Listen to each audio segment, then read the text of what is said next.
The young man, who just days before had been a vibrant youth, happily strolling in the spring breeze, was unexpectedly struck down by a speeding bus. Because he died before experiencing true love, God granted him a second chance, but in another world. This world, created by gods, was teeming with powerful magical creatures, and humans carved their own place based on their strength. Unfortunately, he was reborn as a goblin, a lowly, filthy, and weak creature. Ironically, he still clung to human compassion, believing in their inherent righteousness and kindness. This naivete was his greatest mistake, leading to his demise once more. From then on, he harbored a deep hatred for humans, vowing to make every man live in a nightmare and every woman kneel and moan beneath him. The story begins in a stone cave, illuminated by a golden light. A panicked voice cries out, "The leader is dead," followed by a cackle, "The leader's weapon is mine." Deep inside the cave were 3 green-skinned, long-eared goblins. Their leader lay dead, surrounded by low-level goblins. One goblin, wielding a wooden club, shouted, "Now I'm the leader." Another goblin, seething with resentment, retorted, "Nonsense, what are you talking about?" It lunged at the club-wielding goblin, biting its long nose. "Die," it snarled. The club-wielding goblin, writhing in pain, could only whimper. It was completely overpowered, pinned to the ground.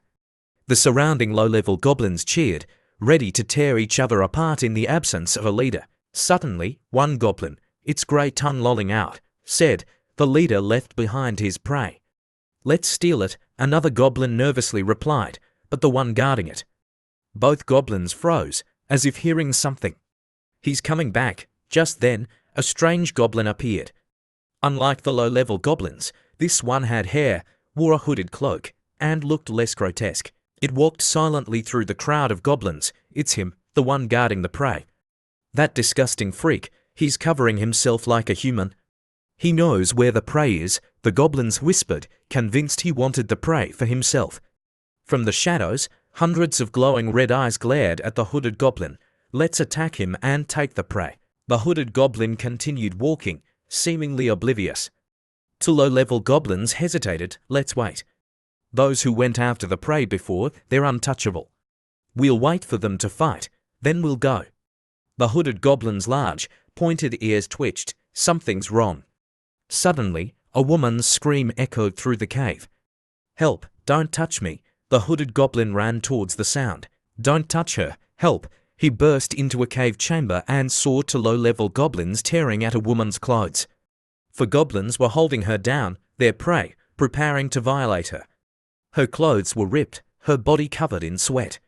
She pleaded with the hooded goblin, "Please save me, I beg you." The hooded goblin, breathless, yelled, "You bastards, let her go." The largest goblin stepped forward. "You again, the leader is dead, this prey is ours." Behind him, the naked woman lay on the ground, surrounded by the bones of previous victims. The large goblin sneered, its long, pointed nose almost touching its chin. "You dare steal our prey?" It lunged at the hooded goblin, followed by the others. The hooded goblin was cornered. "Damn these goblins." He raised his small knife. "I can't die here. I have to live." Suddenly, something made the goblins hesitate. Their eyes widened in fear. The hooded goblin had slashed one of their throats with his knife. The hooded goblin, revealing his human-like hair, pointed his knife at the remaining goblins. "Leave, or die terrified." The goblins fled. "Run, he has a weapon." The hooded goblin slumped to the ground, exhausted. The woman, her clothes torn, approached him. "Are you all right? Thank you for saving me again. You're not like the other goblins. You've protected me. Don't die." The hooded goblin, still panting, thought, "Not like a goblin."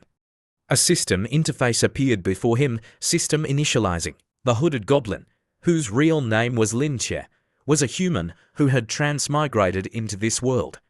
Despite having a system, it was slow to activate, only displaying his stats without any other function.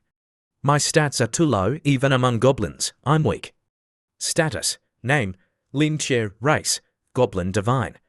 Blessing: None. Level: 5. Class: None. HP: 20/20 MP. 5. Defense: 5. Skills: Devour. Racial: Equipment: Crude stone knife, total combat power, 30. Lin Che thought, the only way to get stronger is to mate with those women. He glanced at the woman, then sighed, I was human once. Don't worry, the woman said hopefully, I understand, you're not like them. You don't want to be with those goblins, right? Lin Che remained silent. When the knights come to rescue me, I'll tell them you saved me. They're just and fair, they'll let you come back to the village with me. Lin Che's spirits lifted slightly, she's right. Even if the system isn't working yet, I just need to survive until someone rescues us. Then I can figure out this system. A loud rumbling shook the cave. Lin Che looked around, alarmed. Those goblins are back, hide, he told the woman. A Greenfoot stepped into view. Lin Che raised his knife. The goblin, spotting the woman, went berserk. Human, come here. I want to mate, human. Lin Che yelled, slashing the goblin's throat. He turned to the woman. It looks like humans are here to rescue you, really, she exclaimed, running towards the cave entrance. It must be the Holy Order, thank goodness. Lin Che followed. He stopped short, stunned. A knight in white armor effortlessly dispatched the goblins with a single sword strike. The knight was tall and handsome, with a blue cloak. He radiated power. Damn these filthy creatures. They dared to tear the clothes of our Holy Order. Status, name, lower race, human, level, 25, class, swordsman. HP, 200 to hundredths, MP, 30 30ths, defense, 50, skills, sword or a slash, holy sword technique, heaven returning sword equipment, judgment sword, platinum armor, total combat power, 400. Lin Che was awestruck. Is this really a human, Captain? We're here. The woman cried, running towards Loa. Loa raised his sword. Lin Che yelled, no, and he tackled the woman, narrowly avoiding the blow. They scrambled to their feet. The woman clutched her stomach. Lin Che stared at Loa in disbelief. He came to rescue her, but he attacked her. Did he mistake her for a goblin in the dark? It's a shame that the goblin dodged my attack. How humiliating, Loa sneered, approaching them. Captain, it's me, Killia, the woman pleaded. I know it's you, but you've been defiled by goblins. You might even be carrying their spawn. Do you think I'd let that slide? You should repent to the Holy Mother for your sins. Killia knelt, tears streaming down her face. Captain, wait, I wasn't. It was him. He protected me. She pointed at Lin Che. Loa glanced at Lin Che, making up stories. You think I'm a fool? He raised his sword again. Lin Che grabbed the woman and pushed her aside. Run. There's an exit. Get out of here. He picked up a wooden club and charged at Loa. Just then, a bright light flashed from the cave entrance. Lin Che froze. A gentle voice called out, wait, Loa. A golden sphere of energy enveloped Lin Che. Immobilizing him, Loa hesitated. A beautiful woman with long golden hair stood behind him, her hands cupping the sphere of light. She radiated an aura of holiness. Behind her stood a group of knights, this goblin. There's something strange about it, Holy Maiden, please save me. Killia cried, crawling towards the woman. The Holy Maiden helped her up. She turned to Lin Che. Can you understand me? Lin Che, frozen, looked at her. The Holy Maiden, Evely, my only hope of escaping. I can, he replied. You're the Holy Maiden they spoke of, right? I'm not from this world. I was human once. Something happened, and I became like this. I can explain everything when we get back. The Holy Maiden and Loa exchanged glances. He seems more intelligent than other goblins, quite rare, Loa said. Perhaps he's a gift from the Holy Mother, Evely said with a kind smile. Killia, did this goblin really not harm you? No, he protected me from the other goblins. He even gave me food. If he's so special, let's take him back for study, Evely said. She turned to Lin Che. Do you agree? Finally, someone who will listen. I agree, Lin Che said eagerly. Then let's return, Evely said, flicking her wrist. The energy sphere around Lin Che vanished. Thank you for your kindness. I will repay you, Lin Che began, but Evely's expression suddenly changed. Of course you will, she said coldly. Loa stabbed Killia through the stomach. She gasped and collapsed. Lin Che stared in horror. She killed her. Evely turned to him. a cruel smile on her face.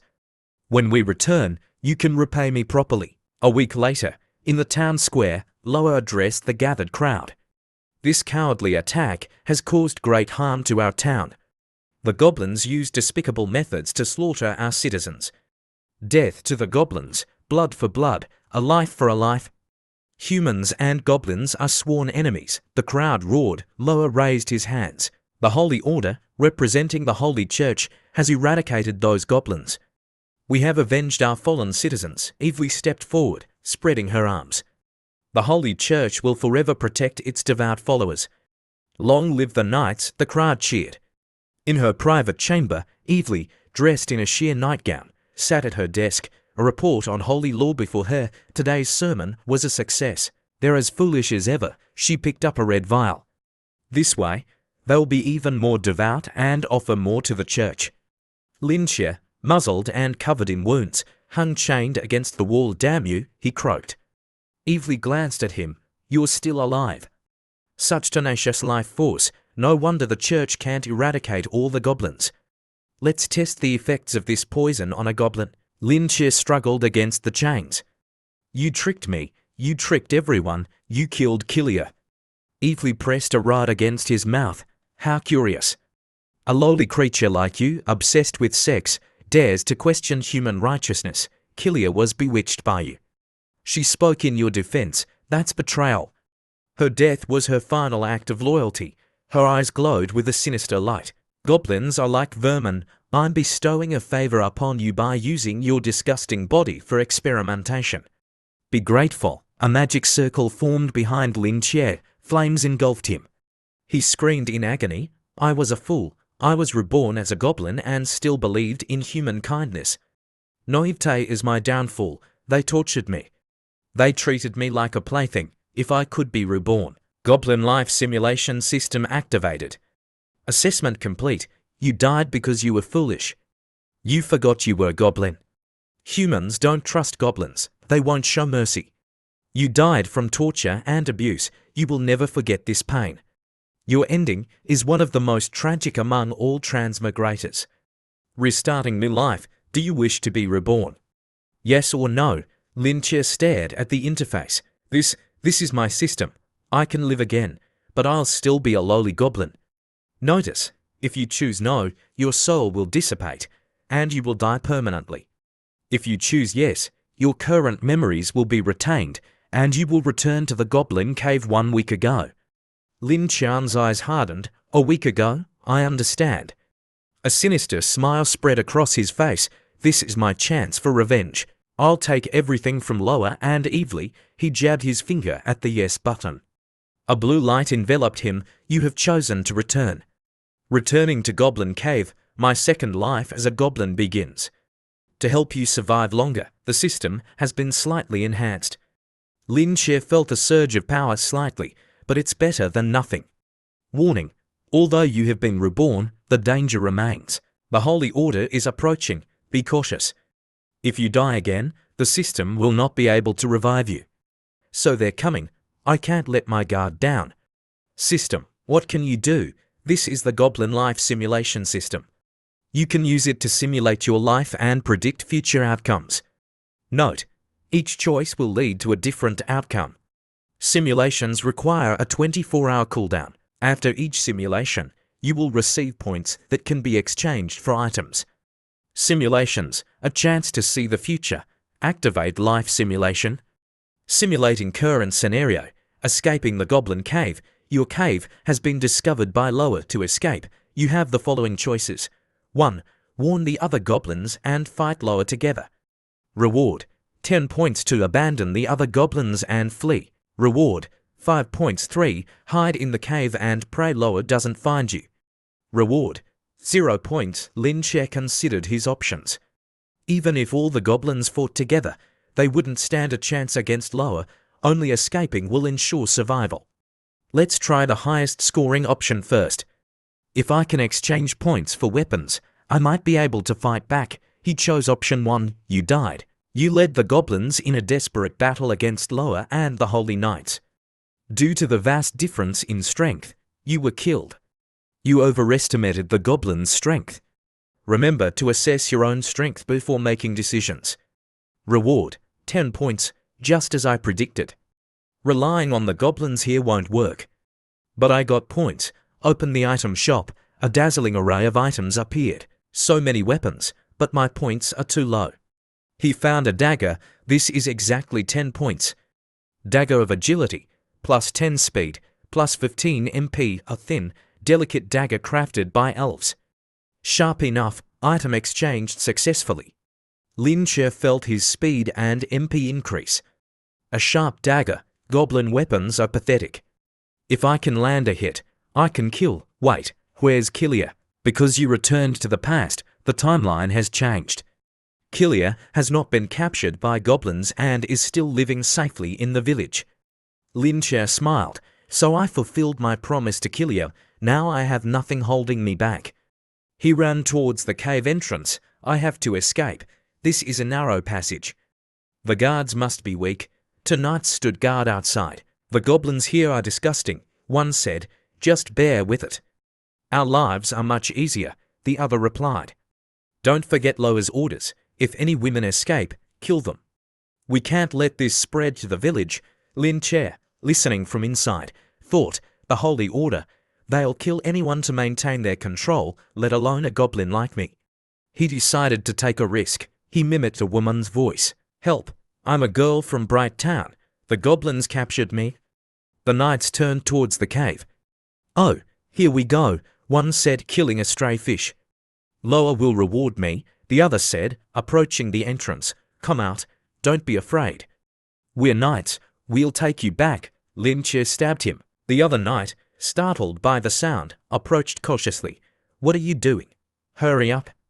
Lin Che kicked the dead knight's body at him, then lunged, slashing his body. Goblin, the knight gasped, falling to the ground. Please spare me, I beg you, the knight pleaded, pulling out a locket with a picture of his wife and daughter. I have a family, they're waiting for me. Lin Che hesitated. I was just following orders. They forced me. I'll give you gold, a woman, a young, beautiful woman. Think about it, this benefits us both. He reached behind him, gripping a hidden dagger. He's distracted. Lin Che slashed the knight's throat. He picked up the locket and dagger. The holy order, they'll even sacrifice their own, sword or a slash. A voice shouted from the forest. Lin Che turned. Loa, they're here. He quickly stripped the dead knight of his uniform and fled in another direction. Loa and Evely arrived to find their men dead. What happened? A goblin got past them. Loa examined the wounds. A goblin capable of killing 2 of them. Must be a mutant. Evely said, a mutant. Letting it escape isn't good, Loa said, kicking the body. Useless. They couldn't even handle a mutant goblin. Evely licked her lips. A mutant goblin. That will be fun, if I catch it. As night fell, Lin Che, now wearing the knight's uniform, rested in the forest. He had gained points and levels from killing the knights. He looked more human, even handsome. Finally, he sighed, taking a bite of an apple. If they hate goblins so much, I use goblin methods against them. Goblins gain strength through mating and devouring. I'll build my power. Then, he covered his face with his hand. Loa, Evely, this is just the beginning. A rustling in the bushes. Lin Che tensed. Loa. Are they still after me? A hooded figure emerged. Strike first. Lin Che charged, knife in hand. The figure yelped and stumbled, revealing a young goblin woman. Lin Che stopped, surprised. A goblin, a female goblin. Please don't hurt me. I'm just here to get water, she pleaded. Status, name, small goblin. Level, 3 race, goblin, class, divine messenger. Title, fallen god's pure soul goblin, divinely blessed. HP, 10 MP, 2 defense, 1 skills, devour racial, wild growth equipment, none. Total combat power, 10, a female goblin. If a male goblin mates with a female goblin, he becomes a legendary goblin. Lin Che approached her. Please, don't. She whimpered, shrinking back. The chief sent me to get water. If I don't bring any back, he'll kill me. I'm sorry. I didn't mean to scare you, Lin Che said gently, putting his hand on her shoulder. Don't cry. She snuggled against him. You can talk, of course. Lin Che replied, thinking, normal goblins can't speak fluently. She must rarely talk to others. He started to leave. Wait, she said, tugging at his cloak. You're so kind, the other goblins only hit me. This is the first time someone's been nice to me. If you don't have anywhere to go, come back to the tribe with me. Lin Chan's eyes widened. Really? There's a goblin tribe nearby. I still don't know if Loa is still after me. This isn't the time to mate. I need to find a safe place. Take me to your tribe. They arrived at a village of glowing huts. Goblins emerged, staring at Lin Che. Why is he wearing human clothes? That freak brought him back. He wants to see the chief. Capture him and bring him to the chief. Lin Che stood his ground. I've come to join you. Take me to your leader. The goblins brandished their spears towards them. The female goblin hid behind Lin Che said, he is not a bad guy. Don't do anything yet. Suddenly, a booming voice roared. What's all the commotion? A large goblin, wielding a staff adorned with skulls and bones, emerged. Status. Name. Large goblin. Level, 25 race, goblin class, priest. Title, breeding machine, mockery of the gods, divinely blessed. HP, 102 MP, 29, defense, 17, skills, devour racial, summon, fawn control equipment, skull staff, bone chain total combat. Power, 200, a high-level goblin, Lin Che thought, raising his dagger. The chief asked the female goblin, you brought an outsider here. He has nowhere to go, she stammered. Excellent, the chief roared. Kill him and eat him. The goblins surged forward. Wait, Lin Che shouted. I can make weapons. Let me join your tribe. I can make you stronger. The chief paused, intrigued. He approached Lin Che. You smell different. What weapons can you make? I can make iron weapons. Just give me the materials. I can make more than just this. Lin Che said, holding up his dagger. This goblin can speak incomplete sentences. The higher the level, the greater the intelligence. I'll give you a chance. 3 days. Find iron ore and make iron weapons, and I'll spare you otherwise. He pointed at the female goblin. You both die. After saying that, they left. Lin Che hugged the female goblin and thought to himself, this old guy is really vicious. When he gets mad, he doesn't even spare his own people. My current strength is not enough to fight him head-on. I'll make some iron tools first to buy time to get stronger. The next day, the goblins searched for iron ore. That night, under the full moon, Lin Che led the search party. The female goblin lagged behind, exhausted. Wait for me, I can't go on, she cried. A goblin kicked her. Move, you useless trash. If we don't find iron ore, I'll kill you. 2 other goblins joined in, kicking and beating her. Lin Che threw a rock at the goblin's head. I told you to help find iron ore, not fight. Do you even know what iron ore looks like? If you want to live, go to the valley and find some iron. Otherwise, he brandished his dagger, you all die. The goblins scattered. He has an iron weapon. Run, damn it. Just wait. Once we find iron ore, the chief won't spare you. Lin Che thought to himself, they're right. Even if I make iron weapons, I'll still be killed. He sheathed his dagger and looked at the crying goblin. If a male goblin mates with a female goblin, he becomes a legendary goblin. I need to get stronger. I need to survive. He cupped her face in his hands and wiped away her tears. Don't cry. Will you come with me? I'll protect you. I'll give you meat, a warm place to sleep. No one will bully you really? She asked, her eyes wide. Of course, but we're too weak. I need your help to get stronger. How? If you have children with me, I'll become stronger. She blushed, covering her mouth with her hand. Really? But I've never. Lin Che blushed as well, pulling his hood over his face. It's okay, if you agree. He suddenly pulled her close and kissed her. You have fathered 7 children with the female goblin, level up to maximum limit. Due to limited potential, maximum level reached, level 7, attack +9, HP +100, defense +10. 2 hours later, Lin Che lay panting, covered in sweat. Status, name, Lin Che, level, 7 limit 17, race, goblin. Class, none, title, lowly creature, blasphemer, divinely blessed, procreator. HP, 40 MP, 10, defense, 9 skills, devour racial. Equipment, none, total combat power, 65, my level increased, and my form to. He looked at his hands, now brimming with power. Not just stats, but physical strength too. I looked more imposing, my muscles more defined. Now I have a better chance against the chief. He draped his cloak over the female goblin. From now on, you're mine, I'll protect you. You're so kind, she murmured, leaning against him. Help, help, a goblin cried, running towards them, clutching a piece of ore. Wolf, a monster wolf. A massive wolf, its fur glowing purple, chased after the goblin. He found iron ore, but he brought trouble. Lin Che drew his dagger. Wait here, he told the female goblin. Be careful, she said. The wolf was about to devour the goblin when Lin Che leapt into the air and slashed its throat. The wolf crashed to the ground. The goblin stared at him, trembling, still clutching the iron ore.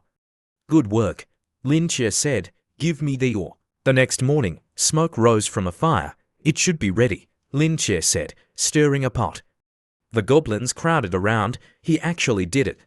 But it looks so strange. Will it work? Lin Che plunged a newly forged spear into the wolf's skull. Under the awestruck gazes of the goblins, Lin Che grinned, brandishing his newly crafted spear. Feast your eyes, a weapon forged from iron ore. A goblin, who had accompanied him on the iron-finding expedition, rushed forward. He used this to kill the wolf that attacked us. He can make weapons. This spear is better than stone spears. The goblins cheered. Lin Che raised the spear high. Do you want these? Yes, yes, the goblins roared, their eyes filled with avarice. The chief watched from afar, a dangerous glint in his eyes. He can actually make iron weapons. He's a threat to my position. He slammed his staff on the ground. The goblins fell silent. He forced a smile. Impressive, but if you want to stay, it won't be that easy. Make 50 more of these in 2 days. He turned and walked away, his teeth grinding. Why is he so mean? A goblin whispered. The purple-haired goblin Lin Che had saved approached him. I can help you make more weapons. Lin Che nodded, hiding his amusement. Let's see how this plays out. 2 days later, Lin Che presented the chief with a pile of spears. You actually did it. Well done, the chief said, forcing a smile. He raised his staff. Tonight, we feast. Welcome Lin Che to the tribe. The goblins cheered, brandishing their new weapons. Lin Che remained silent, a plan forming in his mind. The female goblin brought him a portion of roasted boar. The chief agreed to keep you, she said, blushing, Lin Che taking the meat and eat. Suddenly, he gasped, clutching his chest. What's wrong? The female goblin cried. The chief appeared, laughing. Foolish outsider. You thought you could challenge my authority. You're going to die. He grabbed the female goblin by the hair. You care for him, don't you? Then watch him die by his own blade. He pressed his nail to the female goblin's throat. The female goblin's eyes filled with tears. She looked at Lin Che. The chief laughed. Any last words? Suddenly, Lin Che stood, the knife in his hand. He had slashed the chief's hand clean off. The female goblin stared in shock. The goblins gasped. How? The chief stammered, clutching his bleeding wrist. You fool, Lin Che said, his eyes cold. I knew you were going to poison me. I was just playing along. The chief ripped a necklace from his neck, revealing a skull-shaped weapon. I'll kill you. Lin Che dodged easily and, with a swift strike, decapitated the chief. The goblins stared in horror as the chief's head rolled across the ground. From now on, I am your leader. Lin Che roared. We will attack the elves. We will attack the humans. Boss, boss, the goblins cheered, their fear quickly turning to excitement. Lin Che helped the female goblin to her feet. Knives are sharp. Meat is plentiful. He pointed to the chief's body. This is yours. The goblins swarmed the corpse, tearing it apart. Lin Che watched, a sinister smile on his face. Conquering the goblins is just the beginning. I'll use the elves to breed a stronger army. A figure watched from the shadows. What's going on here? The full moon bathed the elven village in its light, deep within the forest. A figure moved swiftly. leaping over obstacles, ascending to the highest level where gruesome trophies of goblin heads hung. Reaching the top, the figure was greeted by a joyful elf. "Princess, welcome back." Kasana, the elven princess, made her way towards the queen's chambers. A servant rushed to intercept her. "Princess, please wait." The queen, ignoring the servant, Kasana barged into the room. "Mother, I have something to report." She froze. Inside, the queen lounged on her bed, surrounded by shirtless male elves. One offered her fruit, another whispered sweet nothings, while a third massaged her shoulders. Kasana's eyes widened. "Oh my God, what is going on here? This isn't what I expected." "Sorry, Mother, I'll come back later," she stammered, blushing. The elven queen, luxuriating with a male elf at her side, noticed Princess Kasana's arrival. She gestured for the elf to move aside and, rubbing her temples, addressed her daughter. "Kasana, my dear, why are you rushing in like this? What's so urgent?" Kasana turned, her expression serious. "Mother, I have important news concerning the goblin tribe in the forest." The queen waved a dismissive hand. "Goblins, those weak, filthy creatures. What trouble could they possibly cause?" She considered goblins insignificant pests. Seeing her mother's disbelief, Kasana insisted. "This morning, in the haunted forest, I found the carcass of a giant black bear. There were signs of a struggle and goblin footprints everywhere. It seems the goblins killed it. That bear was the strongest monster in the forest. Theoretically, goblins shouldn't be able to defeat something like that." She continued, her gaze fixed on her mother. "A few days ago, I also saw the goblin chief being killed by a younger goblin. There's something strange going on with them." The queen, still unconcerned, simply raised an eyebrow. "A new chief." She reclined on her bed and beckoned the male elf closer. Smiling at Kasana, she said, "It seems the goblin population is recovering. Kasana, take a few warriors and deal with them. But this time, don't kill them all, leave a few alive." She giggled, her hand tracing the elf's ABS. Looking at Kasana with a predatory gleam in her eyes, she added, "Their hearts make excellent tonics for our male elves." Kasana blushed, lowering her head. "Yes, Mother."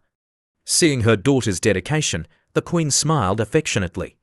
"My diligent princess, you've been working so hard. I'll reward you with a male elf tonight. Will one be enough, or perhaps two?" Kasana's eyes widened, her face flushing crimson. "Mother, I still have more scouting to do tonight. I'll report back later." She quickly excused herself and hurried out of the room. Back at the goblin camp, Lin Che sat by the crackling fire, surrounded by his tribe. Twigs were laid out on the ground. "Boss," a goblin said, "each twig represents an elven treehouse. There are about 30 in the Whispering Woods. They're really tall."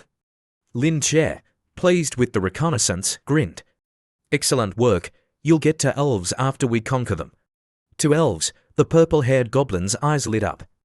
"Boss, boss," the other goblins cheered. The purple-haired goblin, drooling, hurried away.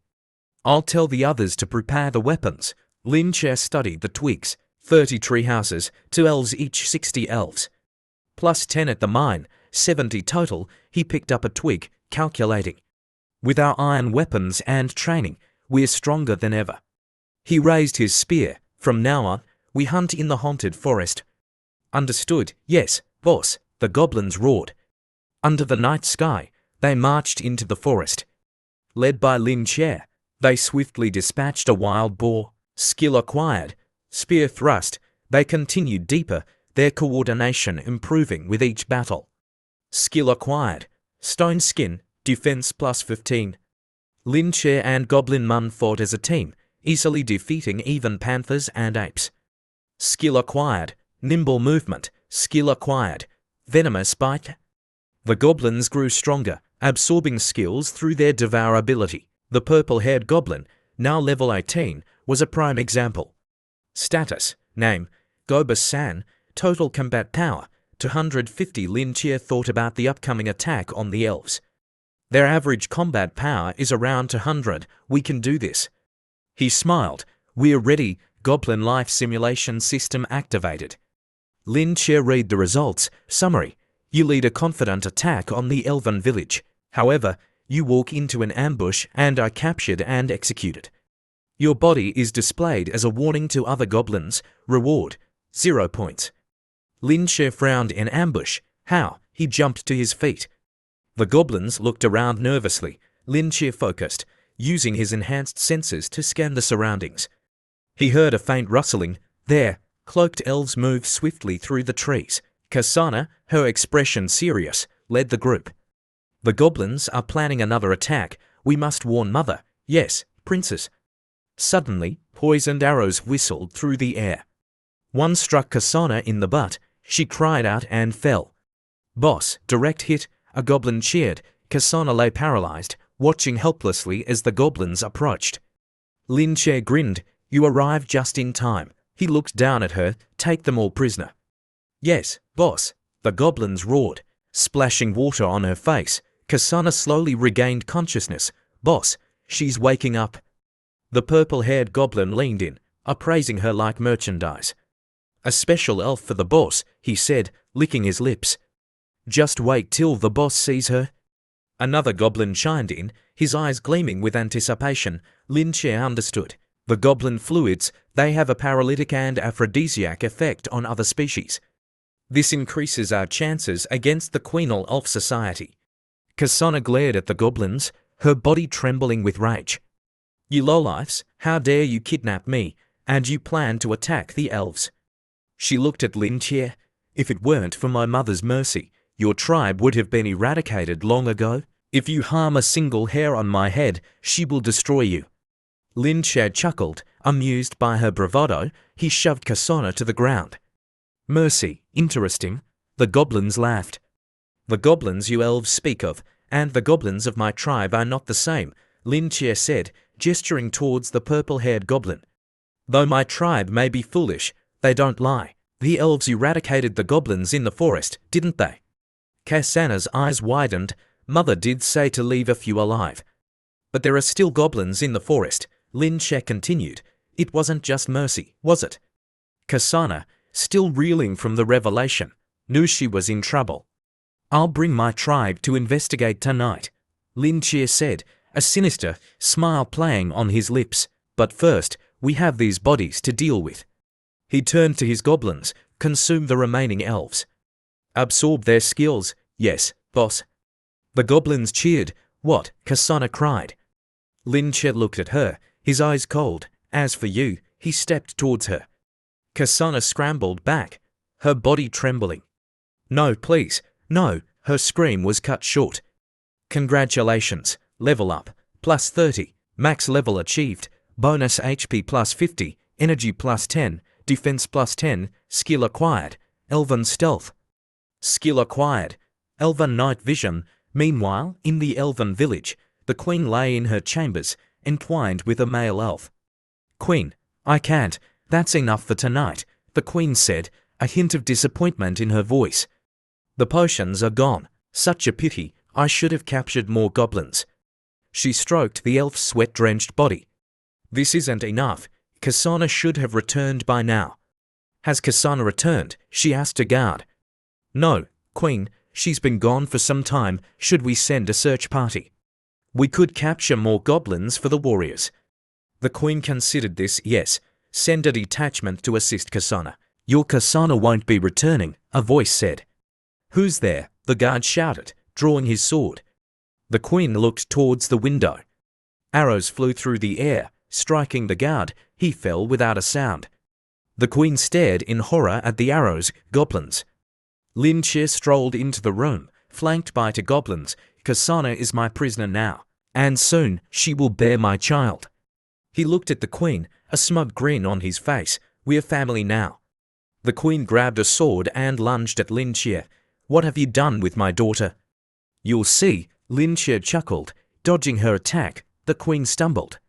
Your village is surrounded, Lin Che said, looking down at her. Surrender, and I'll be merciful. The Queen tried to attack again, but her body wouldn't obey. I coated my arrows with goblin fluids, Lin Che explained. It causes paralysis. I suggest you cooperate, damn it. The Queen whispered. Realizing her predicament, Lin Che lifted her chin with his dagger. I overheard you talking about enhancement potions. So, the elves use goblins for that, do they? He grinned. The queen remembered Kasana's warning about a new goblin leader. Could this be him? Kill them all, a voice shouted from outside. It seems we're out of time, Lin Che said. The purple-haired goblin pointed towards the window. Look, boss. Lin Che grinned, pulling the queen towards the window. Perhaps we should discuss cooperation, he said. The queen's eyes widened in horror as she saw her village engulfed in flames. Queen, help us. We don't want to be taken by the goblins. Elven bodies littered the ground. Goblins rampaged through the village, laughing and cheering. What have you done to my tribe? The queen screamed. We're not as weak as you think, Lin Che said calmly. You can't fight back.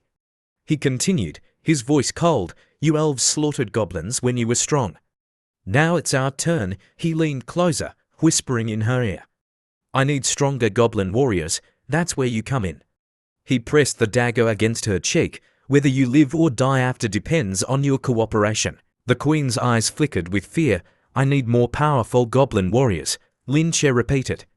So, I need you. He lowered the dagger, his voice a low growl. And after I'm done with you? Whether you live or die depends on how well you serve me. The carnage continued below. The queen watched, numb with shock, as her village was destroyed. She crawled towards Lin Che, clutching at his leg. Please don't kill my children. I'll do anything, anything. She began to remove her clothes, using a scrap of fabric to cover herself. I agree, I'll bear your children. The next morning, Kasana's voice, a mix of joy and fear, echoed through the goblin camp. Mother, inside a cage, she clung to the elven queen, tears streaming down her face. They captured you too. What are we going to do? The queen, heartbroken, embraced her daughter. I'm sorry, Kasana, I underestimated them. I didn't listen to you, she sighed, regret gnawing at her. We've been with the goblins. Our tribe, we're prisoners now, completely helpless. Kasana sobbed, burying her face in her mother's arms. We can only survive here now, the queen whispered, holding her daughter close. Lin Che watched them from outside the cage. Don't worry, you'll be well taken care of. 3 meals a day, he looked at them sternly. But any funny business, and you'll die. Tears rolled down the queen's cheeks. I understand. She gripped the bars of the cage, her eyes fixed on Lin Che. But I have a request. These are my children, may I care for them? Kasana looked at her mother in surprise. Lin Che was taken aback. He saw Goblin Mun playing with the goblin and elf children. Then, a notification appeared. Trait acquired. Endless maternal love. That's why. He looked at the children. They're a valuable asset to the tribe. Lin Che, Goblin Mun said, I can't take care of all of them alone. Let her help. Lin Che considered this. The elf children will be useful when they grow up. He looked at the queen. All right, she can care for the children. Trait. Endless maternal love. HP plus 200, energy plus 30, defense plus 30. My stats are increasing automatically now. He looked at the recent gains. So, I just need to keep breeding with strong individuals to become more powerful. A smile spread across his face. I'm strong enough to defeat Loa now. Once the elves give birth, I'll find him. Half a month later, the cries of a newborn goblin echoed through the camp. The goblins gathered around the cage, watching as a goblin baby was born. The goblin father beamed with pride, taking the child and leaving the exhausted elf mother alone. That my child, the elf whispered, recoiling in horror. I don't want it. It's disgusting. Another elf, her belly swollen, whimpered in fear. Lin Che and Goblin Mun watched from outside. How many newborns are there now? Lin Che asked. About 30 or 40, Goblin Mun replied. Suddenly, a scream pierced the air. Kasana. Lin Che and Goblin Mun rushed to her cage. Kasana, don't give up. Push, the queen cried, holding a newborn. Kasana screamed, her face contorted in pain. Help her, she's going to die, the queen pleaded, turning to Lin Che. Lin Che quickly moved to Kasana's side. Goblin Mun, help me. You know how to do this. The queen asked, surprised, as Lin Che and Goblin Mun helped Kasana deliver the baby. A little, Lin Che replied, his eyes focused on his task. Don't. I don't want you, Kasana moaned. Be quiet. This is my child too, Lin Che said sternly. After a while, he wiped his hands with a cloth. It's all right, she's safe, you saved her. Goblin Mun exclaimed, her eyes shining with admiration. It was nothing, Lin Che replied. Kasana lay unconscious, surrounded by her newborn goblin children. The queen wept with relief. Let me out, a voice shouted. Lin Che and Goblin Mun turned to see two goblins trying to force themselves on a newly delivered elf in another cage. A blade flashed, and one of the goblins fell dead. The other froze in terror. Lin Che withdrew his dagger. I told you, wait until they recover. His eyes glowed with rage. Anyone disobeys, they die. He glared at the cowering goblin. From now on, every elf gets extra fruit. Understood, yes, the goblin stammered. The queen looked at Lin Che with newfound respect. You're not like other goblins. It's what should be done, Lin Che replied, his gaze indifferent. Cooperate, and you'll be treated well. Goblin life simulation system activated. Summary: you capture the elves, impregnate them, and raise a new generation of stronger goblins. You decide to seek revenge on Loa. You infiltrate Bright Town and find him, but the Sword Saint appears and kills you. Reward: 30 points. Lin Chan's eyes widened. The Sword Saint, here. And Loa is leaving Bright Town. I have to act quickly. Goblin Mun, he said, I'm going to scout the human territory. You're in charge while I'm gone. Are you crazy? Goblin Mun exclaimed. You'll be killed. I have a score to settle, Lin Che said, looking at the queen. You can't just go wandering around. I'll cast a stealth spell on you, the queen offered. Goblin Mun looked at her in surprise. Lin Che smiled. Just what I was hoping for. You care about my safety. I just don't want the other goblins to mistreat us if you die, the queen said, casting the spell. And my children are here. We need you to protect us. She draped an enchanted cloak over his shoulders. I understand, Lin Che said, a glint in his eyes. She's smart. Be careful, Lin Che, Goblin Mun said. I'll take care of everything here. The queen watched him leave, a strange tenderness in her eyes. Come back safely, Lin Che waved dismissively. I will.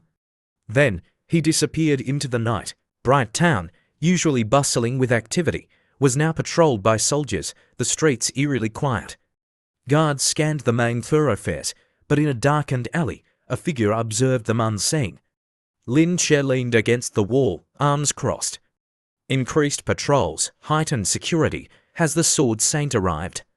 He emerged from the alley, searching for information. He'd heard nothing about the Sword Saint. What's going on? He passed a fruit stand. Care for an apple, young man? The vendor called. Lin Che shook his head. He reached the town square, where a crowd had gathered. Something's happening. He pushed his way through the throng. It was the Adventurers Guild leaderboard.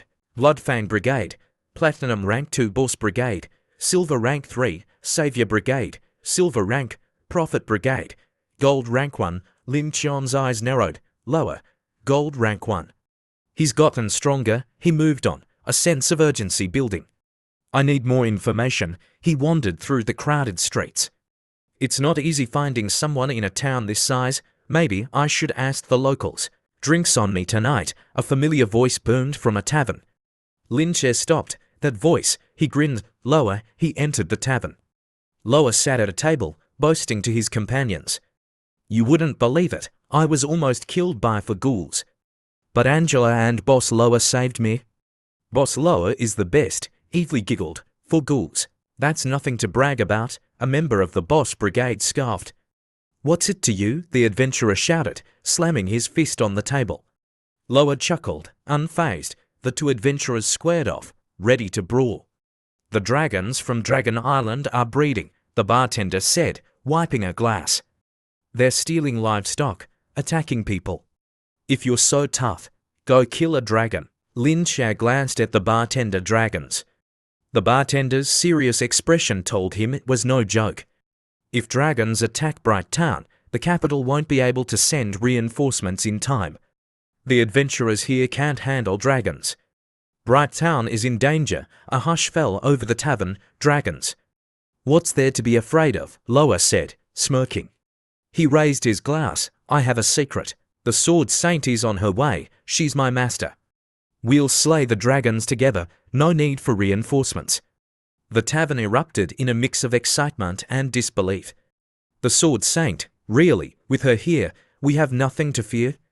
Loa will be a hero, Loa laughed, drinks are on me. A celebration for the Sword Saint's arrival and our victory over the dragons.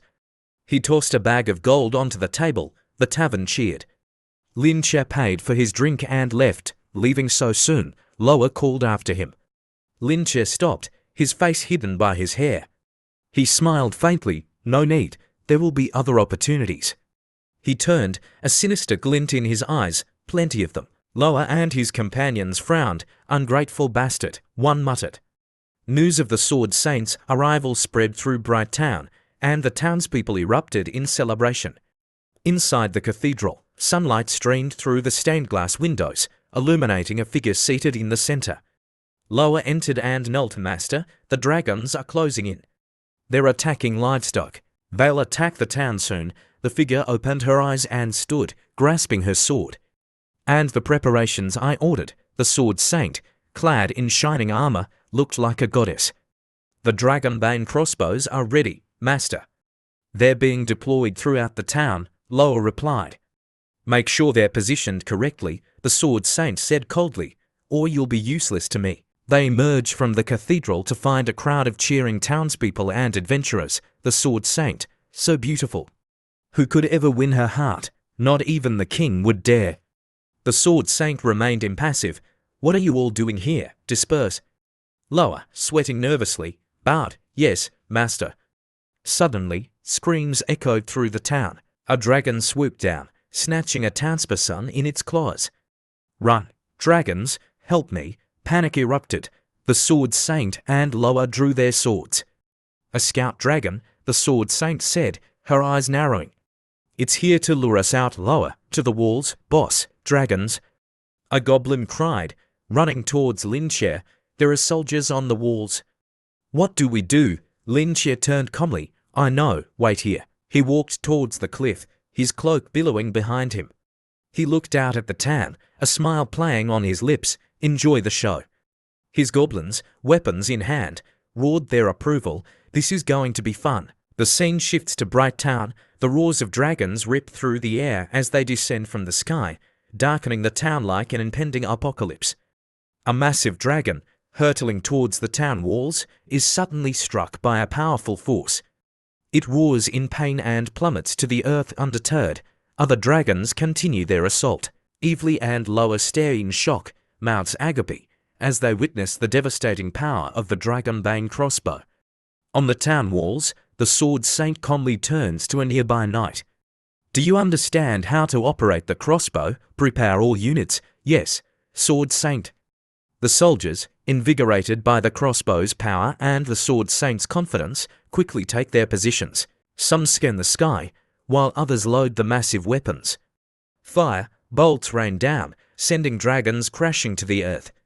But the onslaught continues, wave after wave of dragons descending upon the town. The Dragonbane crossbows are amazing. A young man shouts, then pauses, his eyes widening.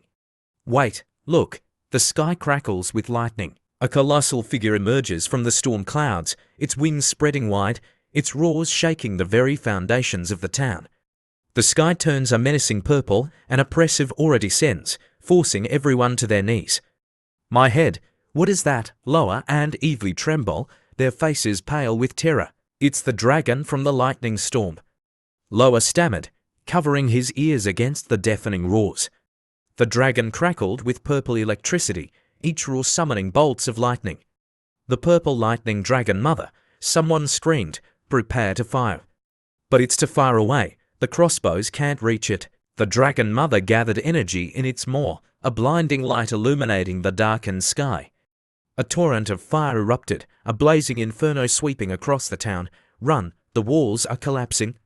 Help, don't panic, the Sword Saint shouted. A shimmering green barrier sprang up, enveloping the town. She plunged her sword into the ground, channeling her power into the shield. Hold the line. The dragon mother's flames crashed against the barrier, the impact shaking the town. The other dragons, trapped outside the shield, clawed and slammed against it, trying to break through. On a nearby hilltop, Lin Chia watched the spectacle unfold, his goblins gathered behind him. A magnificent display, he murmured, but predictable. Status, name, Purple Lightning Dragon Mother. Total combat power, 2,900, powerful, but just a pawn. He glanced at the Sword Saint's status, a bead of sweat trickling down his forehead. Status, name, Sword Saint, total combat power, 4,000, she's a monster, good thing I'm not fighting her. The Sword Saint sliced through the lesser dragons with ease, then leapt towards the Dragon Mother, her sword piercing its wing. The Dragon Mother roared in pain. The Dragon Mother is weaker, but she has superior regeneration and resilience. This fight will take time. A dragon flew overhead. Lin Chia and his goblins watched, waiting. The Sword Saint is occupied. Now's my chance. A sinister smile spread across his face. It's time. Initiate the plan. One team creates a diversion. The other ambushes the humans. Yes, boss. Under the cover of the dragon attack, the goblins moved into position. Back in Bright Town, the invading dragons continued their assault. These wyverns are relentless, Loa gasped, exhausted. He grinned, looking at a dead dragon. But I'm a dragon slayer. He struggled to his feet, his right arm injured. Goblins are attacking. A panicked voice cried. Loa turned, his eyes narrowing. Goblins? Here, impossible. Goblins. We're already fighting dragons, now this. The knights were holding off the dragons, Evely was casting spells, and Loa was injured. Help, goblins. Loa saw them then, goblins swarming through the streets, chasing terrified townspeople. Damn it, just when we thought it couldn't get any worse. You two, hold the line. He shouted to the remaining knights, Evely, come with me.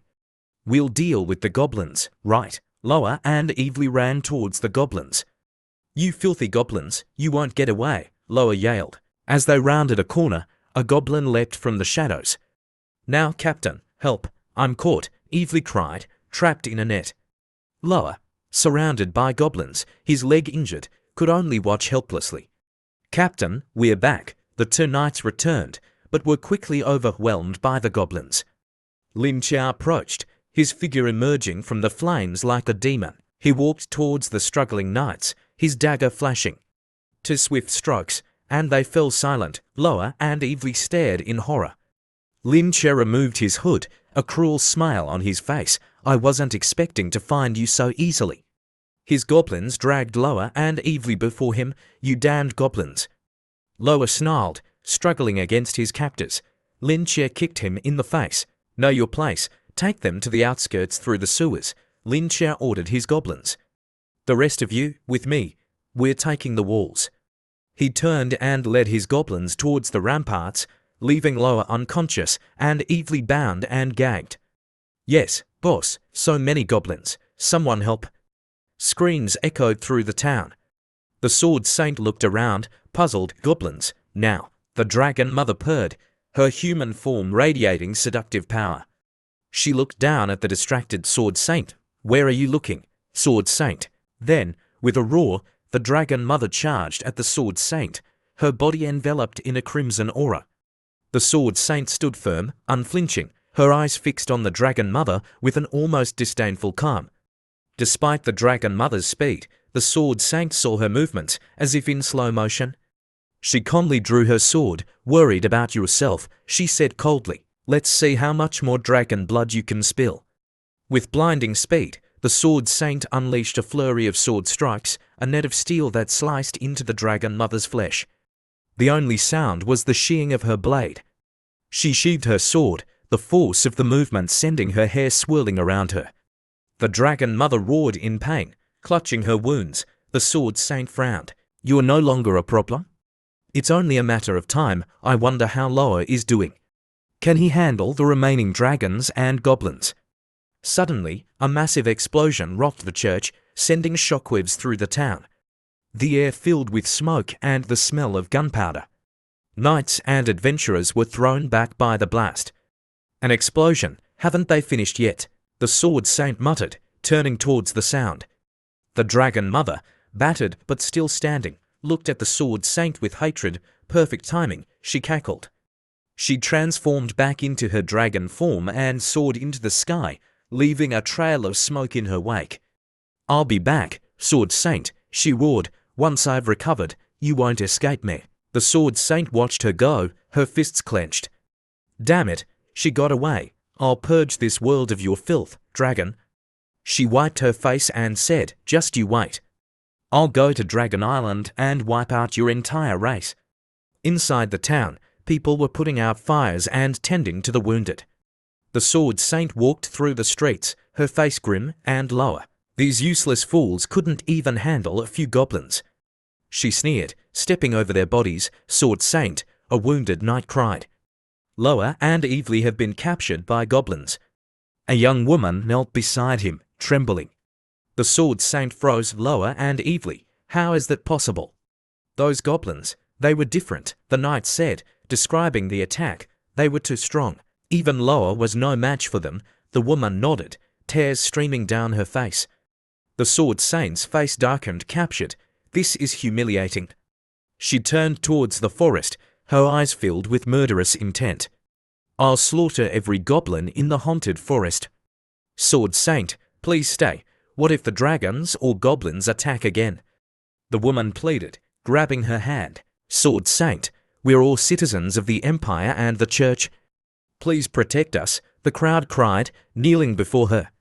The Sword Saint hesitated. "They're right. Protecting the people is my duty," she sighed. "Loa, you're useless. You can't even handle goblins. I'll have to ask the royal family for help." Back in the Goblin village, Linche received a report. "They're back, and they captured 2 humans." The goblins gathered to see the captives, a man and a woman, being dragged towards the mountain. "They're back, and they brought humans. Where did they find them?" Loa glared at the goblins, his teeth gritted. Evely, still affected by the poison, trembled, her face flushed. "Why are there so many elves here?" Loa asked. "It's over," Evely whispered. "There's a powerful goblin in this tribe." "Are you recovered?" Loa asked. "This poison is strong. My holy magic needs more time to dispel it." Evely felt the poison's effects fade. "Your recovery is impressive," Linche said, approaching them. "Damn you," Loa snarled, trying to attack, but a goblin held him back. Evely cowered on the ground, trembling. Linche placed his hand on her thigh. Evely screamed, "How do you know my name?" "What do you want?" Her fear only fueled Lincheon's rage. He sneered, tightening his grip on her thigh, his fingers digging in. He lunged, pinning her beneath him. "Stop, you filthy beast!" Loa roared, struggling against the goblins holding him. A goblin punched Loa in the face, sending him sprawling. "Don't yell at the boss." Loa, his face throbbing, glared at Linche. "You're the intelligent goblin, aren't you? You haven't thought this through. The Sword Saint can wipe out your entire tribe with a single swing." Linche smirked. "The Sword Saint? She's my prey too. It's just not her time yet. Besides, I've already hidden tracks. No one will find." He turned to a nearby goblin, wiping blood from his hand. "Take the 2nd-generation goblins into the forest. Hunt, grow stronger." "Yes, boss," the goblin bowed. Linche stepped on Loa's chest, grinding him into the dirt. "Now, let's see, which part of you should I remove first?" He leaned closer, his face obscured by shadows, a single eye gleaming. "You humans, you enjoy torturing goblins, don't you?" "What are you talking about?" Loa gasped. Too slow, Lincheon's dagger flashed. Loa screamed, clutching his ear. Evely trembled, silent. Linche examined his handiwork. He'd sliced off Loa's ear. "We were only doing our duty, protecting humanity. Eradicating monsters like you?" Loa hissed, clutching his bleeding ear. Linche laughed coldly. "Protecting humanity, duty. Don't make me laugh. You use that excuse to justify your own power. You kill prisoners and monsters more readily than you save people. You're the reason other races hate humans. You forced us to fight back and now you pay the price." Loa and Evely stared at him, stunned. How does he know all this? Lincheon's eyes glowed with a malevolent light. He raised a clawed hand. "This conversation is over. We're not the same. I'm not a righteous hero. I'm a monster. And right now, this monster is going to teach you a lesson." He turned his attention back to Evely. "No, don't touch her," Loa screamed. Evely's face contorted in a silent scream, her eyes rolling back, her tongue lolling out. "Goblin, damn you," she whispered, tears streaming down her face. Loa was tied up, but still tried to struggle. "Stop, you animals, stop." Evely, still paralyzed, could only whimper and cry. "Evely," Lin Chia said, his voice a low growl, "this is for everything you've done." The lesson has just begun. 30 minutes later, Evely lay limp, exhausted and broken. Lin Chia tightened his grip on her throat, his face inches from hers. He looked at Loa, a cruel smile twisting his lips. "Now, Loa, watch closely. See how my goblins treat your precious Evely." He stepped back, gesturing towards his goblins. They surged forward, tearing at Evely's tattered dress, their clawed hands reaching for her. Sunlight streamed into the goblin camp, time for shift change. A goblin called out, "My turn to guard." Evely, chained and exhausted after 2 days of relentless torment, barely registered the change of guard. The goblin grinned. "Don't worry, she's still alive." The chief said to keep her breathing nearby. Loa, bruised and battered, was pinned under a goblin's foot. He had witnessed Evely's ordeal and was filled with rage and helplessness. "Evely, hold on, you have to stay strong." "I'm all right," Evely gasped, her voice weak. The goblin kicked Loa in the head. "Shut up. Who said you could talk?" Not far away, the elven queen and Princess Karsana nursed their goblin babies. They watched the humans being tormented, their faces grim. "Does Lin Chia truly harbor such deep hatred for humans?" the queen asked. "They're worse off than we are," Karsana replied. "At least we have fruit to eat." Goblin Mun entered, carrying a basket of fruit. "I heard he's going to seek revenge on the humans," she said. The goblin babies swarmed her, eager to be held. The queen looked thoughtful. "He's a goblin unlike any I've ever met. He always keeps his word." She blushed, a strange warmth spreading through her. "Even in that aspect, he's so powerful. Why do I feel this way? I want to be near him." "This is strange," Karsana sighed. "Queen, please." Elsewhere, the purple-haired goblin approached Lin Chia. "Boss, the second-generation goblins have returned from hunting." "What?" Lin Chia asked, surprised. He turned towards the approaching goblins. "Why are you back so early? Was the hunt successful?" "Boss, we've returned," the leader of the second-generation goblins said, dropping a pile of monster parts at Lin Chia's feet. Status: Name: Violent Goblin. Level: 33. Race: Goblin. Class: Warrior. Title: Elf Slayer, Divinely Blessed, Monster Slayer. HP: 470. Strength: 142. Defense: 168. Skills: Snake Venom, Petrification, Silent Steps, Climbing, Iron Blood Volth, Giant Teeth, Battle Cry. Total Combat Power: 500. Impressive. They've already reached level 30 and evolved into greater goblins. Their stats are almost as good as mine. "Why did you return early?" Lin Chia asked. "We killed all the nearby monsters, so we went west, but we encountered greater goblins slaughtering a goblin tribe," Violent Goblin explained. "West? Which tribe?" "I know, it's the Bloodfang tribe. They're all greater goblins. We saw their mark when we were hunting," another goblin said. Lin Qian's eyes gleamed. "Greater goblins, interesting. If I capture their leader and create even stronger third-generation goblins, all greater goblins. If we capture their leader and breed even stronger offspring, our chances against the humans will increase significantly." "You fool," Loa laughed. "Even the strongest goblins are no match for the knights." "Just you wait." Lin Chia glared at him. "You're testing my patience. I almost forgot about you." He turned to his underlings. "We have a human who needs to be roasted. Anyone not busy?" The goblins lunged at Loa, their eyes gleaming. "What are you doing, you monsters?" Loa shrieked. "The knights will eradicate your disgusting race." A goblin shoved its hand into Loa's mouth. "Finally, my turn. Humans are so delicious." Loa thrashed and gagged. "You monsters, the knights will destroy you." Evely watched in horror, unable to help. After several hours, Loa finally succumbed to the torture. Lin Chia and his goblins feasted on roasted boar, celebrating their victory. Lin Chia sat with his 2 wives, the elven queen and Goblin Mun. The queen raised her voice and asked him, "Lin Che, you next want us to attack the Bloodfang Goblin tribe?" Lin Che smirked slightly and replied, "That's right. What needs to be done is to become the strongest. I don't just want to attack them, I want to capture their leader." Lin Che pondered something, then looked up and said, "I've also thought of a good name for our tribe. From now on, our tribe will be called the Heaven's Fury Tribe." As soon as Lin Che finished speaking, the second-generation goblins excitedly cheered, "Amazing! Boss! Boss is mighty! Boss is brilliant!" All the goblins of the Heaven's Fury Tribe were incredibly excited, jumping and shouting, "Our tribe has a name! Heaven's Fury Tribe! Heaven's Fury Tribe! Heaven's Fury Tribe!" Goblin Mun looked at Lin Che with a worried expression. She voiced her concerns, "But they've destroyed so many tribes, they seem very powerful. Attacking them and even capturing their leader, will it be all right?" Lin Che bit into a piece of meat and replied lazily, "My goblin wife, don't worry, I have my own confidence." He turned to look at Evely, whose clothes were torn and who was chained and kneeling on the ground. He continued, "I also have a trump card, but I can't use it yet."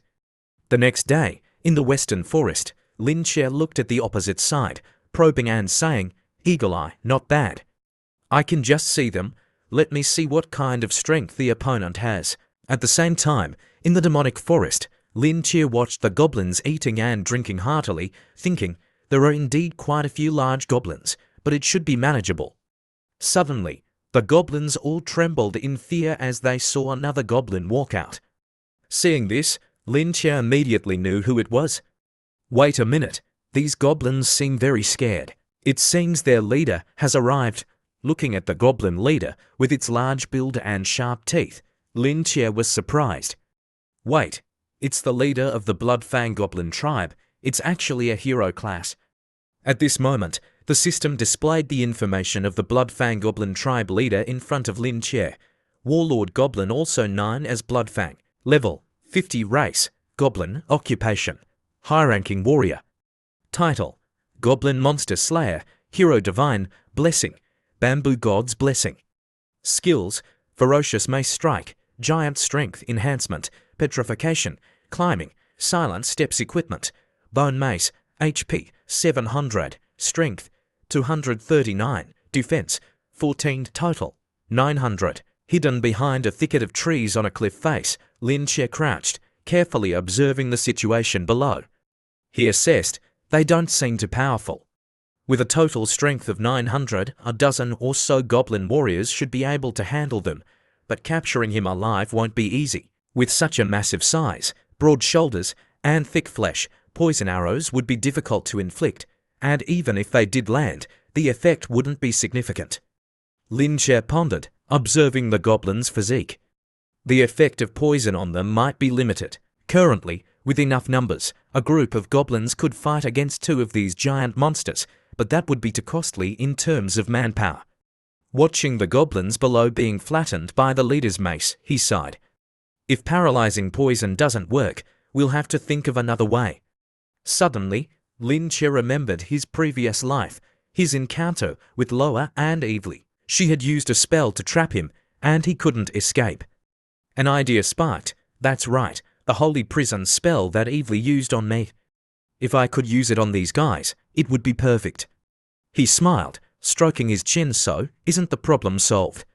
It's time to go see Evely. With that, he turned and confidently strode back towards the goblin settlement. Under Lin Che's management, the goblin settlement had become orderly and well-organized. The tribe members' huts were arranged close together. A purple-haired goblin, carrying a basin of hot water as instructed by Lin Che, hurried over with a fawning smile. He boasted, "Boss, I've completed your order. That human is practically half dead now." Lin Che responded indifferently, "Good work." He reached for a warm cloth from the basin and walked towards Evely, who lay struggling on the ground. He looking down at her, "In my past life, you imprisoned and experimented on me. Now, things are different. Look who's dying and begging for mercy." He approached Evely step by step. She was bound by chains, her breathing weak and shallow, her eyes vacant and lifeless. She could only plead, "Please." I want to repent to God. Lin Che crouched down and whispered, "Hello, Evely." In her despair, Evely prayed to God for mercy. Suddenly, she felt warmth on her shoulder. Someone was wiping the dirt from her. She reflexively looked in that direction. So warm. Who? A goblin's face appeared in her vision, filling her with terror. Evely quickly sat up, pushing Lin Chuan's hand away. Her body trembled as she cried, "No, I don't want this. Stay away from me." She stared at him with fear, trying to shrink back and diminish her presence. Lin Che, seeing her reaction, remained calm, simply observing her actions. Evely felt like she was trapped in a nightmare, unable to wake up. In her anguish, she clutched her head and screamed, "Demon, I'm going crazy. This is agony." Finding her hysterics annoying, Lin Che thought, "She screams at everything. It's deafening and will interfere with my plans." He swiftly slapped her cheek. Slap. Evely instantly fell silent, stunned into speechlessness. Then, Lin Che seized the opportunity and gently pulled her small form into his arms. Kneeling on one knee, he cradled her, stroking her hair soothingly. "Your punishment is over, Evely." In her daze, Evely's eyes widened, staring blankly. Hearing his words, her shoulders trembled slightly, and her hands reached towards Lin Che as if grasping at a lifeline. Tears streamed down her face as she looked at him, her last hope in this hell. She trembled, clinging to him, stammering, "Really?" Seeing Evely calm down, Lin Che gently helped her sit up, his hand caressing her face. With a gentle gaze, he met her eyes. "I keep my promises. But first, I want you to choose your faith again." Lost in a haze, Evely was captivated by his gentle gaze, barely registering his words. "Faith? What faith?" she murmured. Evely raised an eyebrow, tears still falling. Lin Che calmly explained, "Choose the God you believe in." He patted her head reassuringly and offered her a simple choice. "Believe in me, become my pet, save yourself from this suffering." Evely's body trembled at his words. She clasped her hands as if in prayer, her head bowed in thought. Then, in the next moment, she let out a small bark, mimicking a dog. Slowly, she crawled towards Lin Che, took his hand as if it were precious treasure, and licked it, whimpering and calling him master. Seeing his plan have succeeded, Lin Che quickly adjusted her hair, smiling gently. "Very good, Evely." He stood up, looking down at her kneeling on the ground, and smirked. "From now on, I am your only master. I will call you little puppy." Evely barely registered his words. All she knew was that this man before her was her only savior in her deepest despair. She would do anything to escape her current situation. Her vacant eyes looked at him, a joyful smile spreading across her face as she crawled forward, trying to please him. "Woof, woof, master." Her obedient and submissive demeanor pleased him. He effortlessly lifted her into his arms. "Follow me." He walked towards the steaming hot bath, Evely wrapping her arms around him for support. He discarded her tattered clothes and the chains clattered to the floor. Lin Che gently placed her in the hot water, tenderly washing her body. Evely clasped her hands to her chest, blissful in the warmth. This was the best thing that had happened to her in this dark period. She closed her eyes, savoring the heat. "My kind God, you are so good to me. I will do her best to serve you." After cleaning her, Lin Che adjusted her position so she could sit comfortably in the hot water. The heat flushed her pale skin a rosy pink. Hearing her words, Lin Che knew his opportunity had arrived. He smiled, whispering in her ear, "Really, Evely?" What a coincidence. He quickly seized the moment, his face beaming. "Evely, I want to see you use your holy prison spell." Still in a daze, Evely looked at him blankly. "Holy prison, master, what is that?" Lin Che led her to a spot, retrieving a spell book from the elf tribe. He opened it to the relevant page and placed it on a stone table. Evely stared at it for a moment, then gasped, "Holy prison, is this it?" She began to cast the spell, chanting the incantation. Lin Che watched with folded arms. Golden runes emerged from the book, multiplying in the air. Suddenly, Evely's body was lifted by a golden light. Her chanting grew faster, and with a flourish of her hands, a large, cross-shaped magical prison appeared, encompassing the space before her. Watching from behind, Lin Che had no doubts about Evely's power. He was very satisfied with this prison. It would make his next plan much easier, he smiled, stroking his chin. Yes, that's it, evilly, you did well. With what he wanted secured, Lin Che, in high spirits, led evilly back to the Goblin settlement. As they passed the prison cells, the sound of their footsteps caught the attention of the still living, tortured Loa. He quickly looked over. Evilly, it's really her. He immediately jumped up, agitated, reaching through the bars. Evilly, you've recovered. Quickly, kill that goblin and restore my body. Hurry. But Evilly remained motionless, as if she didn't know him. Lin Che laughed, looking at Loa's pathetic, dog-like state. Can't you see, she has willingly surrendered to me? Loa roared in fury, his grip tightening on the bars until they creaked. The daughter of the Holy Order's high priest, so easily tamed by a goblin. As if to prove his point, Lin Che patted Evilly's head. She quickly bowed, kneeling on the ground, seemingly to further taunt Loa. Lin Che turned to her. Evilly, tell him, did you surrender willingly? Hearing his voice, she nuzzled against his leg and replied, of course, master. It was entirely Evilly's own choice. Witnessing this, Loa couldn't believe his eyes. He slumped to the ground, his face ashen, the flicker of hope he had held extinguished by the harsh reality. His body trembled as he released his grip on the bars. Lost in thought, he suddenly began to laugh hysterically, like a madman. Your actions will lead to the extinction of goblins worldwide. He choked on his laughter, saliva dripping onto the ground, his face contorted in a mask of madness. Despair gnawed at him, driving him to the brink of insanity. He could only scream to alleviate his suffering. Your only purpose is to be slaughtered by humans. The Holy Order will kill you all. Hearing Loa reveal Evilly's identity surprised Lin Che. She actually has such a background. I didn't expect Evilly to have such a status. Evilly, seemingly oblivious to Loa, leaned against Lin Che, clinging to him as she watched Loa struggle behind bars. Lin Che said with a smile, thank you for telling me such important information. I must reward you handsomely. Then, he ordered the nearby goblin guard, don't let this guy get any rest these next few days. The goblin, receiving the order, approached the cell with a sinister grin, cracking his whip. Don't worry, boss, I'll take good care of him. Loa looked to Evilly for help, but her indifference only tightened his grip on the bars. Seeing the matter settled, Lin Che said cheerfully, good, now it's time for the main event. Follow me, Evilly. He pocketed the spellbook and strode forward, Evilly silently trailing behind. As they walked, he announced to everyone, let's go and destroy the Bloodfang Goblin tribe. At the Bloodfang Goblin tribe's settlement, a dark, oppressive atmosphere permeated the air, giving the place a hellish feel.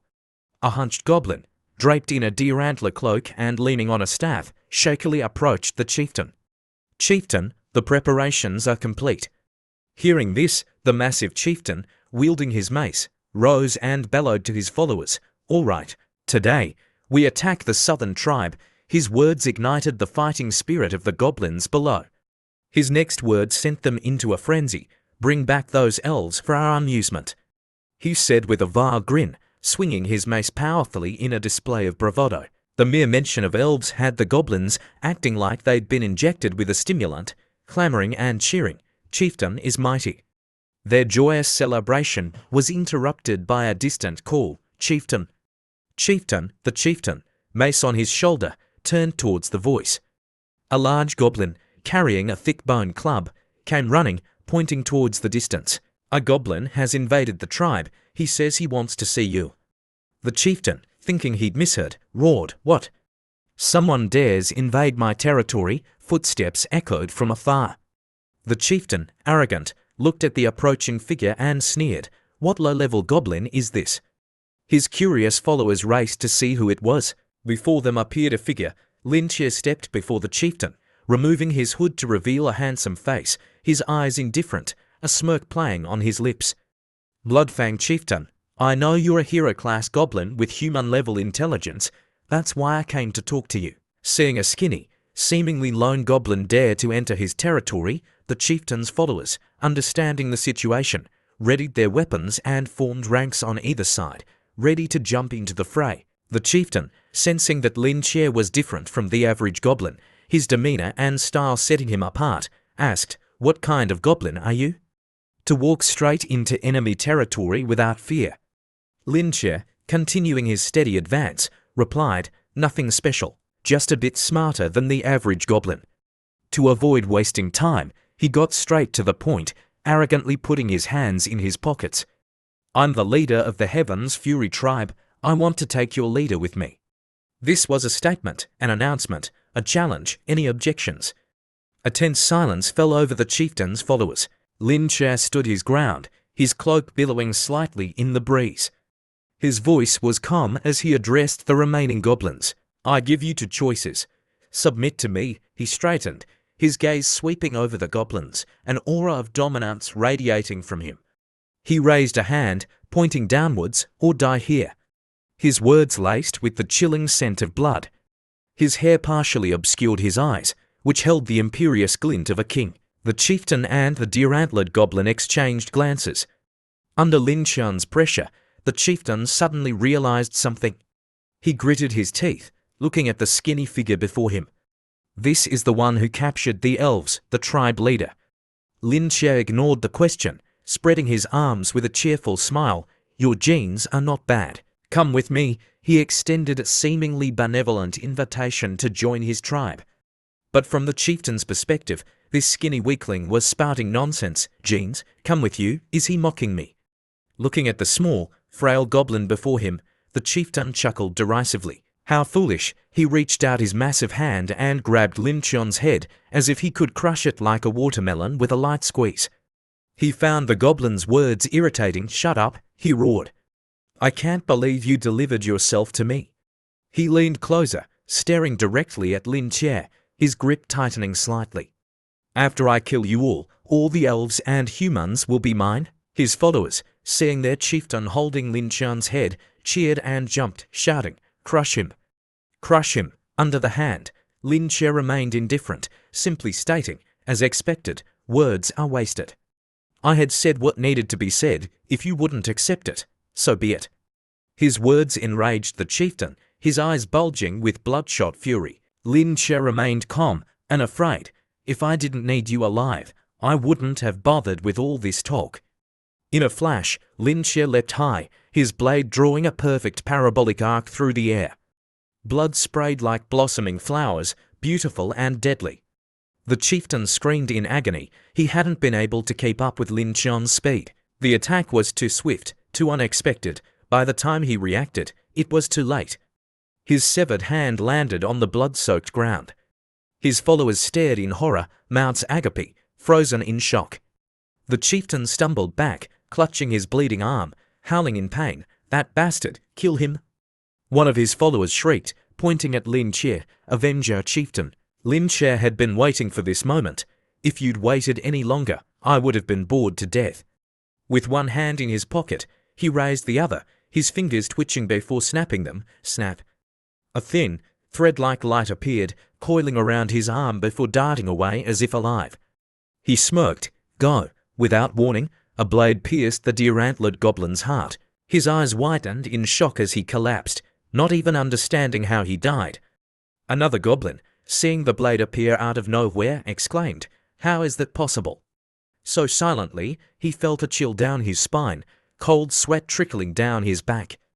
As he turned, he saw another goblin fall, this one killed by Lin Che's subordinate, who appeared before him, swinging his spear. Naturally, it's because of the silent step skill. More of Lin Che's goblin subordinates materialized, one shouting, "The chieftain has ordered the complete annihilation of the Bloodfang tribe."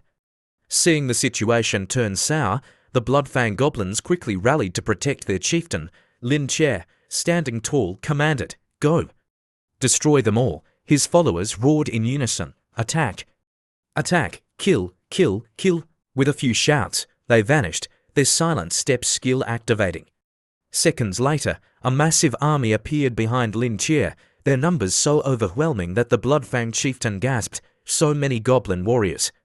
Clutching his wounded arm, he retreated, watching in horror as his followers were cut down. "We've been tricked. This bastard." But it was too late. The reality was harsh. His followers were no match for the enemy's onslaught. Within minutes, his forces were decimated. He glared at Lin Che, who was slowly approaching. That bastard, he negotiated with me to lower our guard. With each step Lin Che took, the chieftain understood the plan. It had all been a ruse by this skinny goblin, waiting for them to fall into his trap. Damn him, he knew his chances of survival were higher if he fled alone. He could always seek revenge later, he wasn't weaker than them. If he wanted to escape, no one could stop him, just you wait, I'll come back for you. But before fleeing, he needed to vent his frustration. He lunged at Lin Che with a powerful punch, aiming for a parting shot before running. Even if I run, I'll take this bastard with me. Lin Che remained calm, not flinching or dodging. He simply crossed his arms, smirking at the incoming fist. Evilly, from afar, a gentle voice responded, "Holy prison." Runes appeared in the air, glowing like chains. A brilliant golden cage materialized, trapping the chieftain. He roared, "What?" Lin Che stood before the cage, sneering. He hadn't even considered the chieftain's attack a threat. He simply watched the chieftain struggle in vain against the unbreakable bars. Light magic, the chieftain snarled, glaring at Lin Che. Goblins can't use that. Then, realization dawned, his eyes widening in disbelief. He lunged at the cage, enraged. "What is this?" A human mage, kneeling at the skinny goblin's feet, calling him master, acting like an obedient puppy, while the goblin praised her like a true owner. Seeing the chieftain's shock, Lin Che, unfazed, said to Evely, "Good girl, Evely, you truly are a good dog. I'll reward you when we get back." Evely, delighted by her master's praise, expressed her joy and loyalty. "Thank you, master." From the cage, countless beams of light formed chains, binding the chieftain and forcing him to the ground. He looked at Lin Che in agony. This is despicable. Lin Che, seeing his plan succeed, everything he wanted within his grasp, hummed cheerfully. "Be a good hero for me, Bloodfang chieftain." Back at the Heavens Fury Tribe settlement, Lin Che's subordinates quickly chained the Bloodfang chieftain to a large stone slab in the prison. Looking down at the chained chieftain, his heavy body slumped against the stone, blood trickling down his legs, Lin Che sighed. "Huyu, it took quite a bit of effort to subdue him." Wiping the blood from his blade with a cloth, he looked indifferently at his prize. "Finally done, now there's nothing that can threaten us." Inside a cell, Loa gripped the bars, trembling, his eyes wide with disbelief as he watched the scene unfold. That damned goblin, how did he return unharmed? And he even captured the chieftain. Questions bombarded his mind, unanswered. The more he thought, the colder his heart became. He actually captured a hero. How the hell did that monster do it? He shuddered uncontrollably, stepping out of the prison. Lin Che saw the Queen and Goblin Mun approaching with smiles. He handed the cloth to Goblin Mun, instructing her, "Goblin Mun, leave the impregnation task to the other goblins. You're in charge of keeping an eye on things." Goblin Mun accepted the cloth cheerfully. "I'll do as you say." Lin Che glanced at Evely beside him and pushed her towards Goblin Mun. "Leave her with you for now." "Evely, you'd better behave yourself, understand?" The sudden push startled Evely. She looked at Lin Che fearfully, then quickly replied, "Yes, master." Goblin Mun, catching Evely before she fell, looked at her in surprise. All right, she said to Lin Che. He then walked towards the Elf Queen, who was approaching with a basin of water. Taking a cloth to wipe his hands, he said, "Help me get dressed. I'm going to meet a friend." The Elf Queen looked at him in surprise. "A friend?" Lin Che, without looking at her, massaged his tired shoulders, his long hair obscuring his eyes. He smiled. "That's right." He removed his cloak, revealing his tall, slender frame. As the cloak fell to the ground, his eyes gleamed. "An extremely important friend," he continued. "Judging by Loa's arrogance, the human reinforcements will arrive in Bright Town soon. Waiting around to die isn't my style," he smirked. "With my current strength, I can still put up a fight against the Night Order, but if I encounter the Sword Saint, I'm definitely dead. Raising a hero-class goblin takes time. I need to find someone to help me stall the Sword Saint. As the saying goes, the enemy of my enemy is best friend." It's time to meet the Dragon Mother. Lin Che walked to the seashore. The cool sea breeze was perfect for his plan. Looking at the two butchered oxen lying on the sand, he pondered. This place is at least 100 kilometers from Dragon Island. I can't get there directly in a short time. I'll have to use a different method. The blood staining the sand attracted scavenging seagulls. This was exactly what Lin Che intended. Looking at the lavish meal he had prepared, he wiped his hands and muttered, "The fastest way to Dragon Island is to be taken by a dragon." Looking out at the open sea, Lin Che waited patiently, arms crossed. He was confident in his plan. It was only a matter of time. A scent this strong will surely attract a dragon. As if on cue, the sound of powerful wings beating the air grew closer.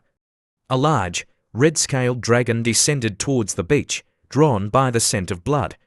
Seeing bait taken, Lin Che quickly hid inside the carcass of one of the oxen, which he had already opened. Now he just had to wait. He smirked, knowing his plan was working. The sound of wings grew louder, then Lin Che felt himself lifted off the ground. The dragon, seeing no one around, quickly snatched the ox carcass with its sharp talons and soared into the sky. Lin Che clung to the inside of the carcass, maintaining his balance. The dragon roared triumphantly, carrying its prize towards the Dragon Island. Feeling the wind rush past his ears, Lin Che smiled. Success! With incredible speed, the dragon flew over 100 kilometers, crossing vast stretches of land and sea. Finally, it dropped its prey into a rocky cave.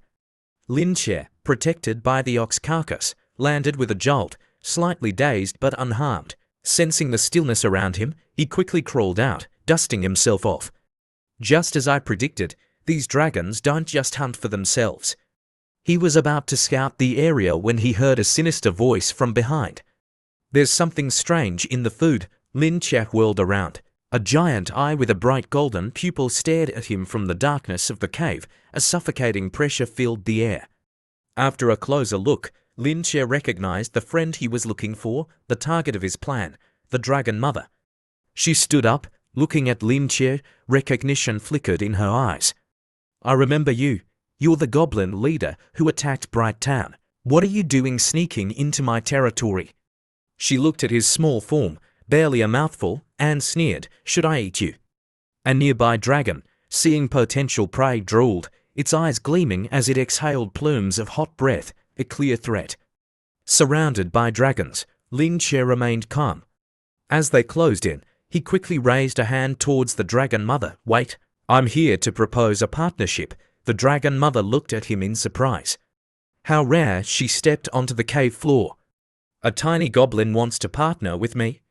Her massive form began to shift, the dragon's scales receding as she transformed into a human shape. "This goblin, he helped me before. He came all this way. A partnership. Interesting." Before Lin Che stood a strikingly beautiful woman. The Dragon Mother smiled, amused. "Since you've come all this way, tell me about this partnership. I'm curious what a little goblin has to offer. You have guts coming to the Dragon Clan's territory. I'll give you that." Her amusement turned to a sharp glint in her eyes. She leaned closer, a playful smile on her lips. "If I'm satisfied, I might not eat you." The surrounding dragons, hearing the word "eat," edged closer to Lin Che, their breath steaming in the air. They looked ready to devour him in an instant.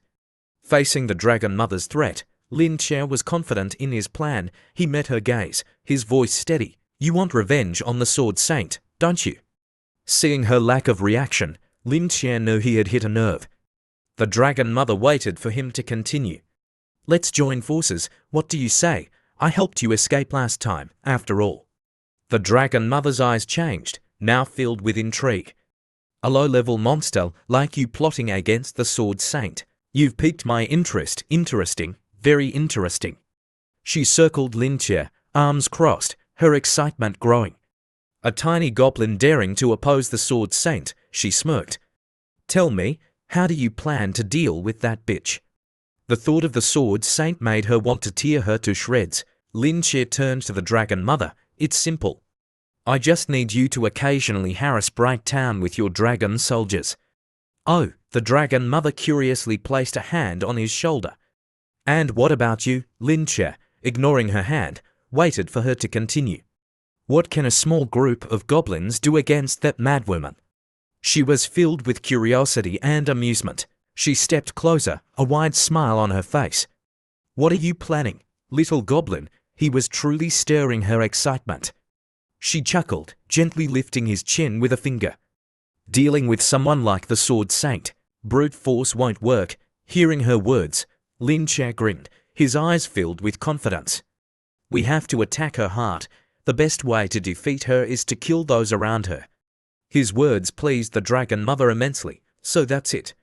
She laughed, her eyes gleaming with excitement. Using goblins to kill without sacrificing my own forces, I like it. Seeing her reaction, Lin Che knew he had succeeded. So, we have a deal. The Dragon Mother smiled gently, of course. But her hand moved towards Lin Che, her body pressing closer. I didn't expect such a clever little thing to exist among goblins. Her eyes lit up, looking at the tall, slender goblin before her with undisguised hunger. She stroked his chin with a finger. The more I look at you, the more I like you. I have a gift for you. Standing before the Dragon Mother, Lin Che smiled awkwardly, ignoring the claw resting on his face. He thought to himself, the Dragon Mother during mating season is truly something else. The Dragon Mother glanced at his small stature and scoffed. Yes, your tiny body is certainly not enough for me. After reaching an agreement, the Dragon Mother turned to her followers, scanning them and the surrounding area. Lin Che took the opportunity to observe the dragon's lair, his arms crossed as he surveyed the surroundings. After a moment, as if struck by a thought, the Dragon Mother chuckled. Well then, I'll give you another gift first. She stroked her chin thoughtfully, looking at him. Now, which one to choose? The scene shifted back to Lin Cheon's Heaven's Fury tribe. After improvements to their living conditions, the settlement now resembled a human town. A large wooden cross stood in the center, used for executing serious offenders. Currently, it held Loa, the former knight captain of Bright Town. Goblin soldiers patrolled the area, armed and armored. Pregnant elves moved freely within the designated area. The scorching heat and prolonged captivity were taking their toll on Loa's sanity. His only hope was the arrival of the Sword Saint's Knight Order to rescue him.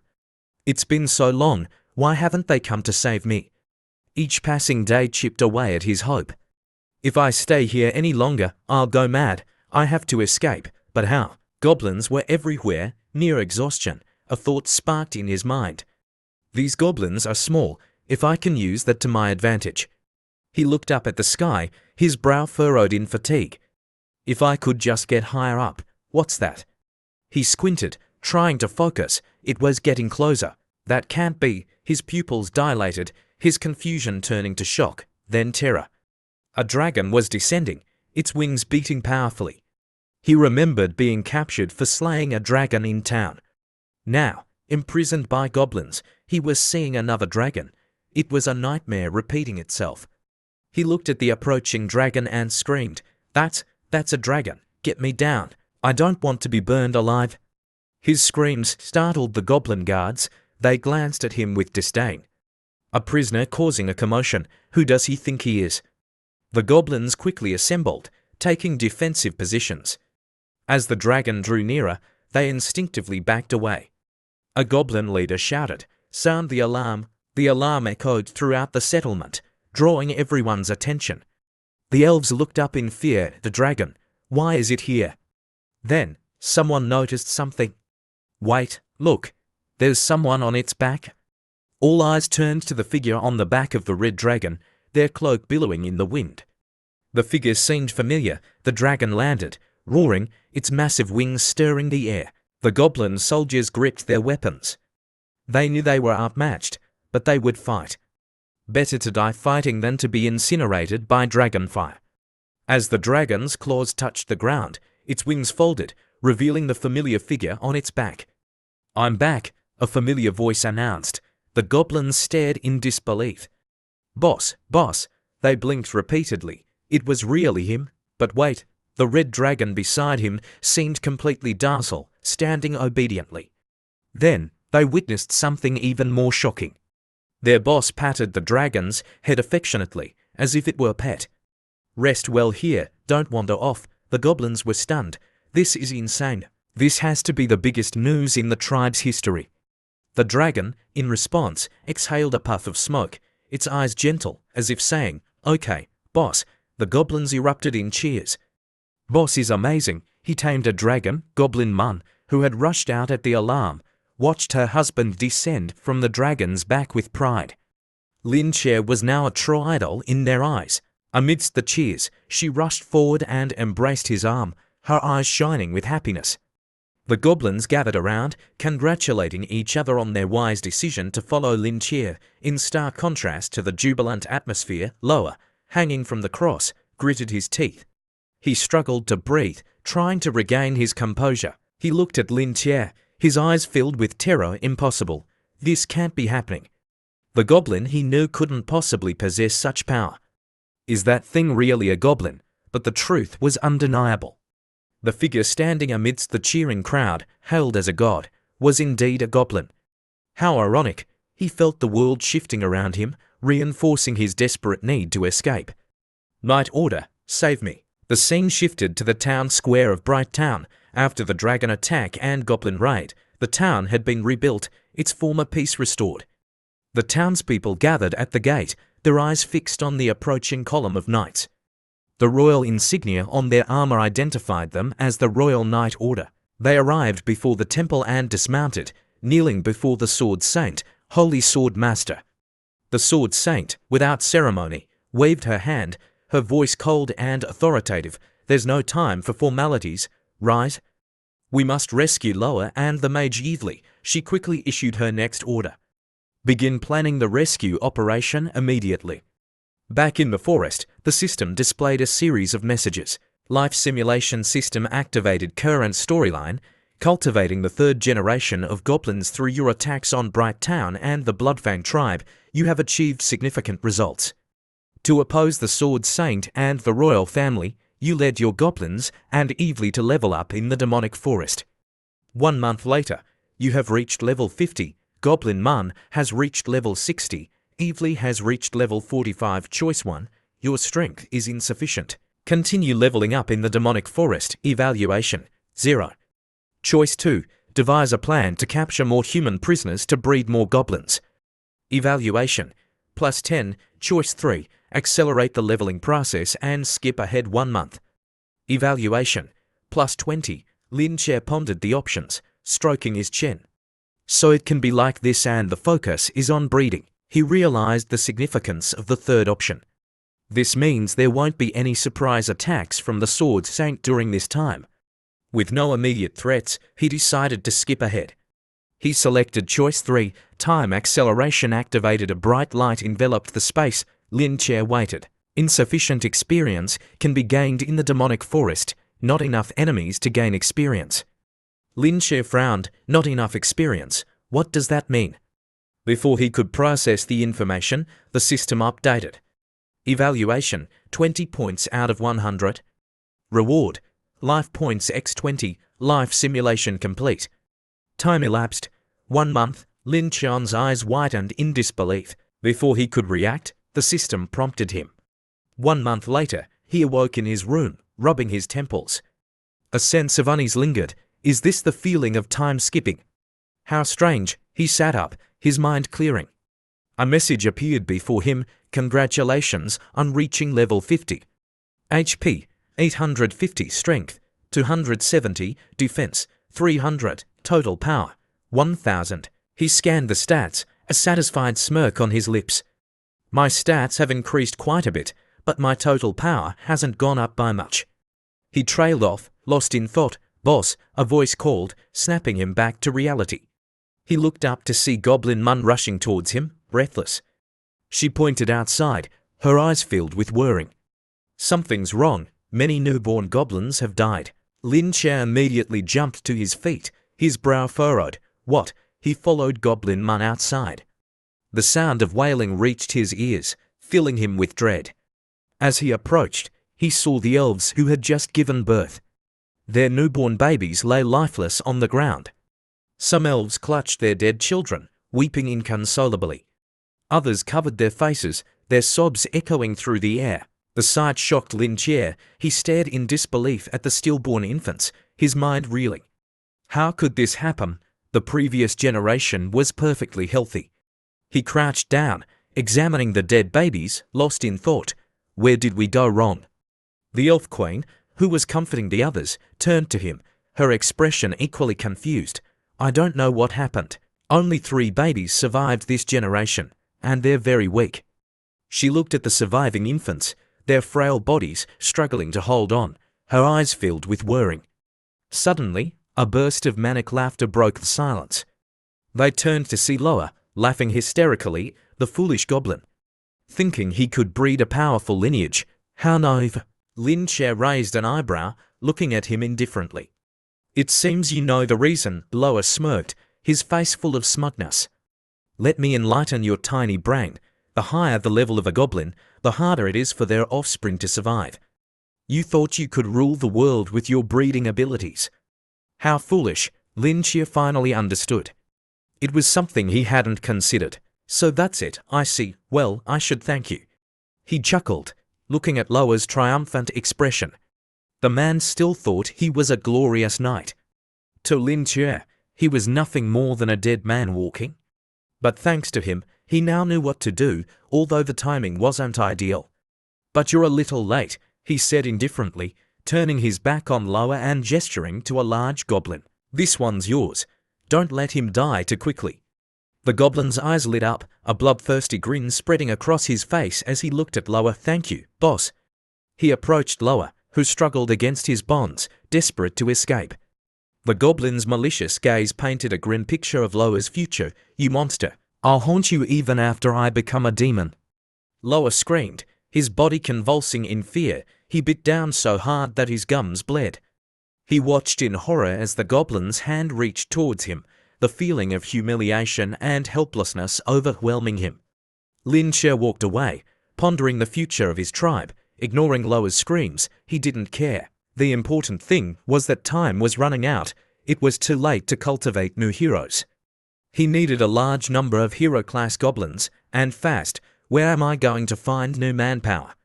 Without them, his chances against the Sword Saint and the others were slim. Is there any way to level up my goblins quickly? As he walked, lost in thought, he felt a strange gust of wind behind him. Something was there, a massive shadow with glowing eyes loomed over him. Sensing a powerful presence, Lin Che quickly turned, his guard up. Seeing the red dragon he had brought back, he relaxed. It approached him, nuzzling against him as if seeking affection. Confused, Lin Che simply let it continue. After a moment, he patted its head, a helpless expression on his face. What's wrong with you? Before he could process the words, the dragon's claws transformed into slender legs, and its massive head shifted, forming the face of a young woman. In a matter of seconds, a beautiful girl with twin tails and a voluptuous figure stood before him, her large, expressive eyes gazing at him adoringly. Lin Che suddenly remembered the dragon mother's knowing smile. He began to tremble, fear gripping his heart. This is the dragon mother's doing. He stared at the girl before him, instinctively backing away.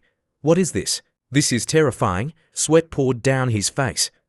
So this is the special circumstance, a little perk the dragon mother left me. Before he could react, she pounced on him like a hungry wolf. He was no match for her strength. In an instant, he was pinned beneath her, the situation now reversed. I'm the tribe's idol, but please don't look at me like that, it's scary, he gulped. Please, have some self-respect. New achievement unlocked. HP increased by 1500. Strength increased by 520, defense increased by 1200. Lin Che walked, one hand on his hip, the other twirling a blade of grass, muttering, damn, just one dragon, and she's like a ravenous wolf. He then burst into laughter, his spirits lifted. This is the power of a dragon. I'm a goblin, had relations with a dragon. Being a leader is tough work. He stretched his aching back. She clearly said I could evolve by consuming her dragon blood, but instead, she made me her plaything. He was enjoying the fresh air when he suddenly felt a predatory gaze on his back. Cold sweat trickled down his spine as a girl's laughter echoed behind him. Lin Che shuddered. He needed to divert her attention. He quickly pointed towards a group of goblins. No, you have to finish your work before you can use me for stress relief. The dragon girl's eyes, bright as headlights, followed his gesture. The goblins, oblivious, looked up, wondering what their boss wanted. Lin Che said, give them some dragon blood, then come find me. Before they could process his words, a figure came charging towards them. It was the dragon girl, a hungry look in her eyes. The goblins panicked, fearing they would be swallowed whole. Too stunned to react, they could only yell, "What's happening, boss?" As night fell, the goblins gathered around a bonfire, flexing their muscles and boasting, "So powerful, after drinking the dragon blood, we've all evolved." "Can I evolve again?" The dragon girl, now back in her true form, lay sleeping peacefully on the ground beside Lin Jie. He watched them celebrate, a smile spreading across his face as he felt the power coursing through him. Truly worthy of the legendary power of dragons. Not just me, but all the other goblins have evolved into hero class. This is good stuff, but something felt lacking. He looked up at the sky, deep in thought, but my total power is still a bit low. I need some equipment. System, open the shop. A long list of items appeared before him. Let's see. As the leader of a hero class tribe, I need strength to maintain my authority. Is there anything useful here? He scrolled through the options. This one looks interesting. 180 points. He stroked his chin, intrigued. That should be enough for some high-level, practical equipment. This isn't bad. He stopped at an image of a divine crossbow. Elemental hand crossbow, absorbs water, fire, lightning, and poison elements. Can also fire elemental arrows. Jackpot. This is perfect. Compact, suitable for ranged attacks, and can absorb elements. Now I understand why my enemies have been disappearing. He continued scrolling. A sword, let's see. Void hand blade, nullifies up to 3 weapon attacks with bare hands. Cost 80 points, looks fancy. While it's cheaper, this rule-based ability could be useful against the Sword Saint. At worst, it'll save my life. I'll take both. He had looked through countless items, but these two caught his eye. They were both affordable and practical. Exchange successful, items transferred to inventory. Lin Jie grinned, examining the crossbow, this high-level weapon. I wonder how it works. I'd love to test it out. In the distance, Loa, though half dead from torture, heard his words. A sense of foreboding washed over him. Did I hear that right? Test it out. Lin Xian's gaze fell upon him, his eyes filled with malice. You're the perfect candidate. Loa watched in horror as Lin Xia approached, crossbow in hand. He thrashed and screamed, What? What are you going to do? You'll see, no need to rush. And so, Loa became the first to experience the power of Lin Xian's hero-class crossbow. The scene shifted to the demonic forest. Help! Help! Help! Frantic cries echoed through the forest, like the wails of ghosts. Hidden behind some bushes were a group of humans hunting at night. A mage girl, holding a wooden staff and wearing a witch's hat, was bored out of her mind. Help! Help! She yelled, looking around. A female archer yawned. These low-level monsters are so boring. I don't understand why this job is so sought after. Beside them stood a muscular knight in shining armor. They were all bored, killing time. I should have stayed in town with the Sword Saint and fought the dragon, the archer complained. The knight, sensing an opportunity, flexed his muscles and said, The Dragon Mother is keeping the Sword Saint busy. This is an easy opportunity for us to earn some merits. It's better than fighting a dangerous dragon. Hunting goblins was a low-risk, high-reward task, and he got to spend time with 2 beautiful women. Let's focus. Don't waste this opportunity Loa created for us. As he spoke, something rustled in the bushes. The mage, her eyes sharp, exclaimed, Captain, movement. They immediately took up defensive positions, weapons at the ready. A giant spider descended from the trees, its webs glistening in the moonlight. The mage screamed, A spider! I hate spiders! The archer, unfazed, fired arrows, cutting through the incoming webs. It's just a level 3 insect. What's the big deal? The knight, observing the situation, sensed something amiss. Wait, something's not right. The armored soldiers behind him raised their shields. A goblin's face, its sharp teeth bared in a menacing grin, emerged from the shadows. It leapt from the trees, landing before the armored soldiers. A 4-armed goblin, a hero class. The goblin's eyes glowed red as it looked at its prey. Excellent. We've found the leader. They grinned, eager to capture it. This was an easy win. They'd be rewarded handsomely. All right, this time, The merit is all ours, the four-armed goblin roared. Brothers, attack, archer, cover me, the captain shouted. The armored knight stepped forward. Don't worry, captain. I've killed plenty of goblins. Let me handle this. The captain looked at him. Are you sure? I've killed countless giant goblins, including hero class. This will be over quickly. The knight confidently approached the goblin. Let me show you how it's done. He raised his spear. Take this. Intermediate martial skill. Storm spear. He hurled the spear towards the goblin, who simply caught it with ease. The knight and captain stared in disbelief. He caught it. The goblin grinned, preparing to throw the spear back, shields up. Now, the captain yelled. The mage quickly erected a barrier, but it cracked under the force of the returning spear. Damn it. He's strong, the captain exclaimed. Just his physical strength almost broke through the barrier, the knight added.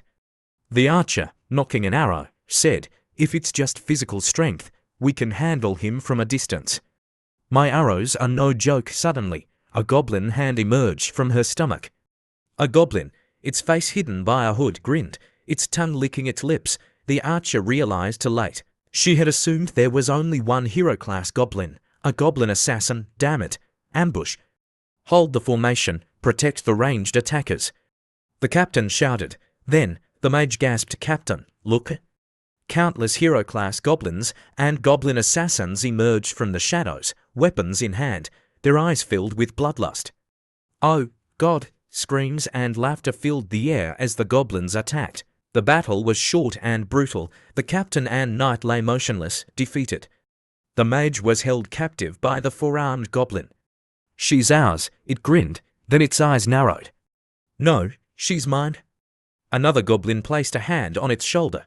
Don't be greedy. These are all spoils of war for the tribe, the boss said, to capture all humans. You let one escape because you were playing around. You won't get any spoils. The four-armed goblin stomped its foot. Why? We killed so many. We're strong enough now. We should decide what to do with our own spoils, the other goblins murmured in agreement. He's right. We're the strongest. We should decide. But the goblin loyal to Lin Che remained silent. It had its own plan. Take them back to the tribe. Back at Lin Cheon's tribe, a voice called out, they're back. Our heroes have returned. The returning goblins, led by the four-armed goblin holding the captured captain, were greeted with cheers. They captured so many humans. Amazing. Lin Che. Lin Che. The elf queen looked at Lin Che with concern. Are you sure you can control them? Lin Che didn't answer. He watched the goblins, deep in thought. The four-armed goblin held up the captain, grinning. This is my prize. I want to eat him. Lin Che stepped forward, flanked by Goblin Mun and the elf queen. Lin Che said, this one has information I need. Release him, the four-armed goblin sneered. Give me your women, and I'll consider it. What? Goblin Mun and the elf queen exclaimed, stepping back. Lin Che remained calm. Do you know what you're saying? I'm your leader. The four-armed goblin glanced at the mad goblin standing nearby. Mad goblin is stronger than you. From now on, we follow him. He crossed his arms, looking at Lin Che defiantly. Lin Che turned to the mad goblin. So you're their backing. I'll give you a chance. Take down the four-armed goblin, and I'll forgive you. The mad goblin remained silent, his face grim, his fists clenched. The four-armed goblin laughed. Mad goblin won't listen to you. He's our new leader. We'll kill you, and he'll take your place. Suddenly, a large hand grabbed the four-armed goblin's head. It was the mad goblin. His grip tightened, his eyes filled with murderous intent. The four-armed goblin began to sweat. What are you doing? Then, blood splattered across Lin Cheon's face. The four-armed goblin's headless body fell to the ground. The other goblins stared in shock. Mad goblin. Why? One of them asked. The mad goblin looked at Lin Che, his face grim. Chieftain, since evolving, I've come to understand many things. He relaxed his stance. I'm not like these arrogant fools. I respect you, but I also believe in absolute strength. Lin Che, still unsure of his meaning, remained silent. The mad goblin stretched, preparing himself. Chieftain, you defeated the previous leader to become the new leader. Now, I want to challenge you. The system displayed the mad goblin's stats. Mad goblin. Level, 50 race, Goblin. Class: 4-symbol warrior. Title: Child of Fortune, blessed by the gods. HP: 1000, Strength 340, Defense 280, Skills: Fury, Mountain Crushing Strike, Steadfast Shield. Equipment: None. Total power: 1200. Linchair, realizing the Mad Goblin's intentions, prepared himself. So he reached 1200 power and wants to challenge me? Flames ignited around his hands. Your growth pleases me. His eyes glowed as he looked at the Mad Goblin. Are you certain you want to challenge me? The Goblin assassins cheered. Mad Goblin, kill him, show him who's boss. Kill him and take his women. Linchair closed his eyes. It seems many are willing to follow you. He focused the flames in his hands. But before we begin, I need to make one thing clear. He opened his eyes, his gaze burning. Hero class goblins, if you wish to continue following me, stand by my side now. Otherwise, I will show no mercy. The captured captain, watching from the ground, said, a ritual. So the leader of these hero class goblins is a schemer. He grinned. This is my chance to escape. With their internal conflict, even magic won't be enough to stop me. Once their leader is dead, I'll make my move.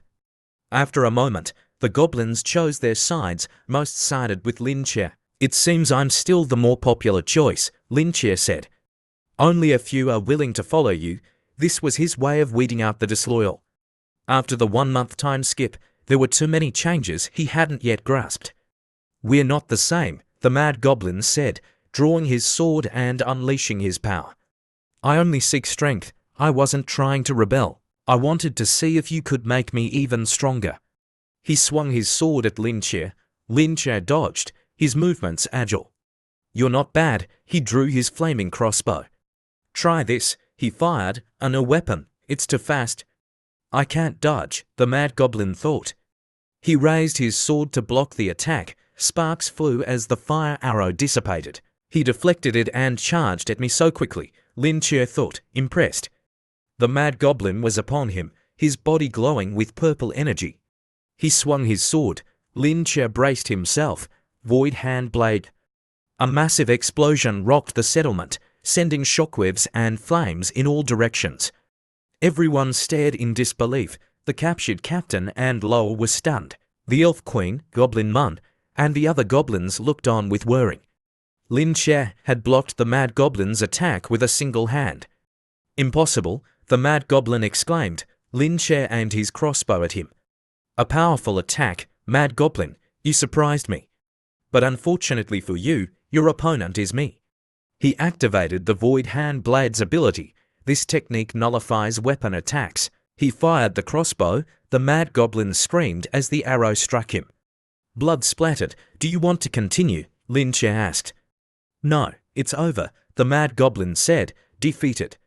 He knelt before Linchair, his eyes gone, his body covered in blood. I accept my death. Linchair looked at him, assessing him. He has some guts. He heard the other rebellious goblins pleading for their lives. Please, chieftain, we don't want to die. We won't do it again, Linchair scoffed. A bunch of useless cowards. The goblins continued to beg. Please, spare us. We'll follow you forever. Suddenly, the Mad Goblin's body glowed with healing light. Get up, Linchair said. The Mad Goblin's eyes and body were restored. It was Evely's healing magic. You have spirit, Linchair said. As long as you remain loyal, I won't kill you really, chieftain. The Mad Goblin asked, overjoyed, of course. Linchair turned to the rebellious goblins. But I can't forgive these ones. Mad Goblin, kill them, as you command, chieftain. Thank you for sparing me. From today onwards, I will follow you forever. He turned to the other goblins, his eyes cold. This is your end. The rebellious goblins begged for mercy, but it was too late. The Mad Goblin executed them, piling their bodies before Linchair. Devour these traitors, Linchair said to his followers. I want you to become stronger. Yes, boss. The goblins roared. The captured captain, watching the scene unfold, turned to Lower, his face pale. What have you done? He's not just a mutant. He's a monster. Linchair approached Lower. Sorry to let you see this. Lower, did you really expect those fools to save you? Aren't you being a bit naive? Loa snarled, "That damned sword saint, hiding in town like a turtle." He laughed, "Useless, they're all useless." The captain spoke up, "I underestimated you. But don't get cocky. Once the sword saint deals with the dragon mother, she come for you with the royal knights." Lin Chia approached the captain and sat down. "You don't really think the dragon clan attacked Bright Town on their own, do you? But your words reassure me." "It seems things are going well with the dragon mother," the captain chuckled. "So the Night Order and Bright Town were both played by you? You can kill me now. I can't live with this humiliation. You have the information you need. Give me a quick death." "I'd rather die than suffer Loa's fate." Lin Chia looked at him, his expression unreadable. After a moment, he replied, "All right, I'll grant your request." The sword saint jolted awake. "What is it?" "Wasn't the dragon attack repelled? Have the royal knights returned?" A knight knelt before her. "Yes, sword saint, but it's not them." "What do you mean?" "The Silver Knight Order. They were annihilated. Only one survived." "What?" the sword saint exclaimed, her voice filled with disbelief. Moments later, within the sacred halls of Bright Town's church, a place of prayer and healing, heavy coughs echoed. A knight, clad in battered armor, lay gasping for breath, his body covered in wounds. Anun, after assessing his condition, rushed to the sword saint, her voice filled with whirring. "He's gravely injured. Healing potions are no longer effective." The sword saint's brow furrowed slightly as she examined the knight. She calmly approached him and asked, "What happened? Where are the others?" A well-trained knight order, decimated. Something sinister was afoot. The knight, weak and struggling, reported, "Sword Saint, we encountered a group of hero-class goblins. Save the captain. He's the only other survivor." He coughed, struggling to breathe. "Be careful, they're not normal." The Noon looked at the dying knight with increasing panic. The others in the room sensed the gravity of the situation, their questions unanswered. The knight took his last breath, falling silent. "No, stay with me," the Noon cried, rushing to his side. "Just a bunch of goblins," the mage scoffed, arms crossed. "They shouldn't be a problem." The large knight, however, trembled with rage, his fists clenched. The sword saint remained silent, her hair obscuring her eyes. "Hero-class goblins or not, we'll destroy them." The large knight roared, turning to leave. "Wait," the sword saint said, stopping him. Despite her fury, she remained calm and analytical. "The dragon attacks are becoming more frequent. They could invade at any time. We could even be attacked by goblins." She paused. "I can't defend the town alone." She quickly formulated a plan, send a group to gather reinforcements, and defend Bright Town. "I will personally deal with the goblins and Dragon Mother." "But the Silver Knights," the large knight protested, thinking of his comrades. "Do you think they have any chance of survival?" the mage asked gently. As they discussed their plan, a figure entered the room, drawing their attention. "Sword Saint, there's no need for reinforcements," the newcomer said. It was a cloaked figure, their face hidden by a wide-brimmed hat, their back adorned with weapons. It was the captain of the Death Knight Order, Kamos. He walked towards them confidently. "An arrogant army is destined for defeat. The Silver Knight's demise is no surprise." He had overheard their conversation and calmly stated, "Leave the rescue and extermination of the goblins to me." The Sword Saint looked at him skeptically. "An entire order couldn't handle them, and you think you can do it alone? Don't make us have to rescue you too." The figure removed their hat and laughed. "I faced for Titan warriors alone and survived." The knight and mage gasped, recognizing the figure. The figure then removed their cloak, revealing a scarred face and a single, piercing eye. "Even a group of hero-class goblins can't harm me now." With that, Kamos turned and left. Wait for good news. Deep within the forest, in the Heavens Fury Tribe settlement, Lin Chia opened the system. Life simulation mode activated. The text scrolled across the screen. Current storyline: confronting humanity. You successfully led the hero-class goblins and mated with the female dragon, creating a powerful tribe. You eliminated the rebellious subordinates, consolidating your authority and gaining the loyalty of the goblins and elves.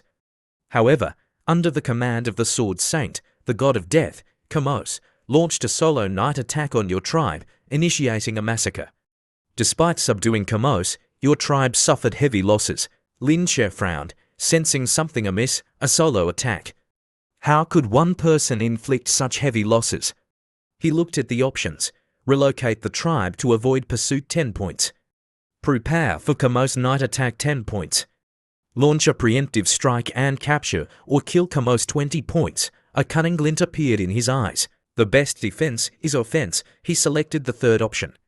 Confrontation with Kamos. May the gods be with you 20 points. Life simulation complete. Time elapsed 3 days. Lin Chion's expression turned serious. This Kamos is dangerous. I need to learn more about him. Suddenly, a scream echoed through the settlement. Kamos is here, Loa cried, his laughter manic. You're all going to die, he yelled at Lin Che. Your time has come. Lin Che crossed his arms and approached him calmly.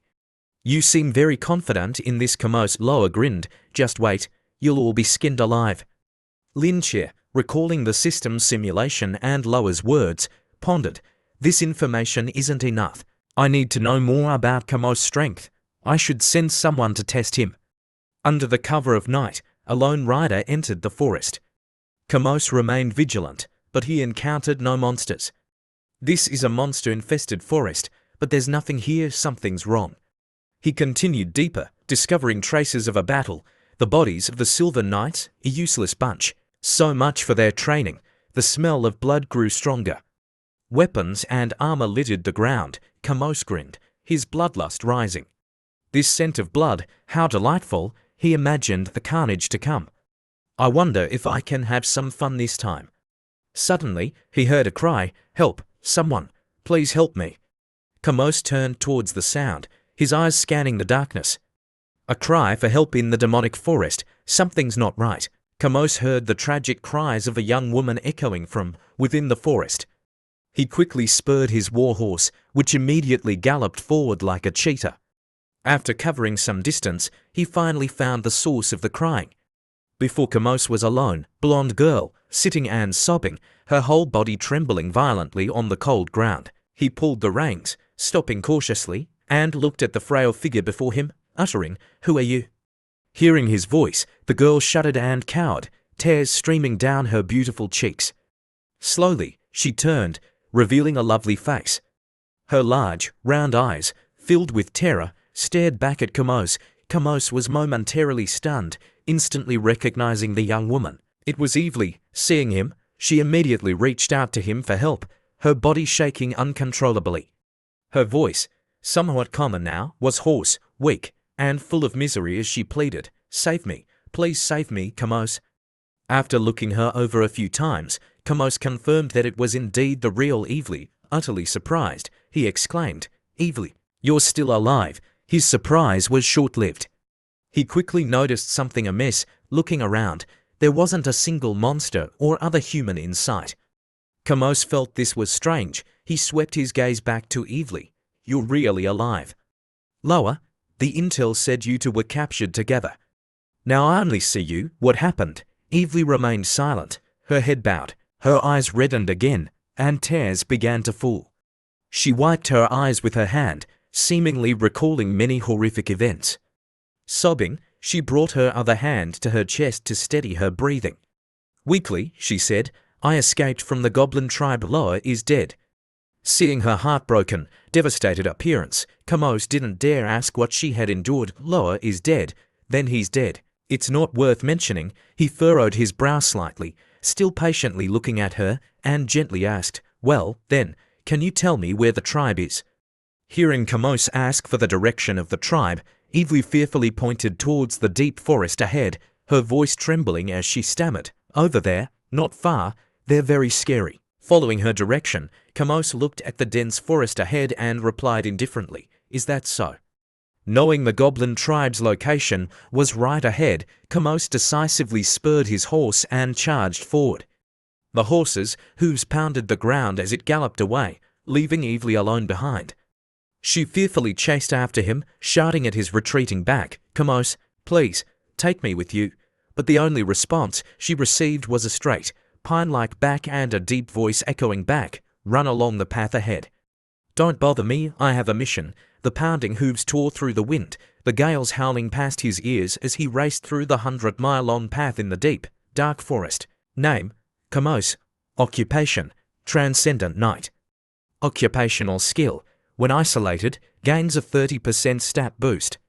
Each enemy killed grants an additional 20% stat boost, stacking indefinitely and lasting until the end of the battle. Heading towards the Goblin tribe, Kamos was secretly delighted, his eyes gleaming with excitement, a smirk playing on his lips.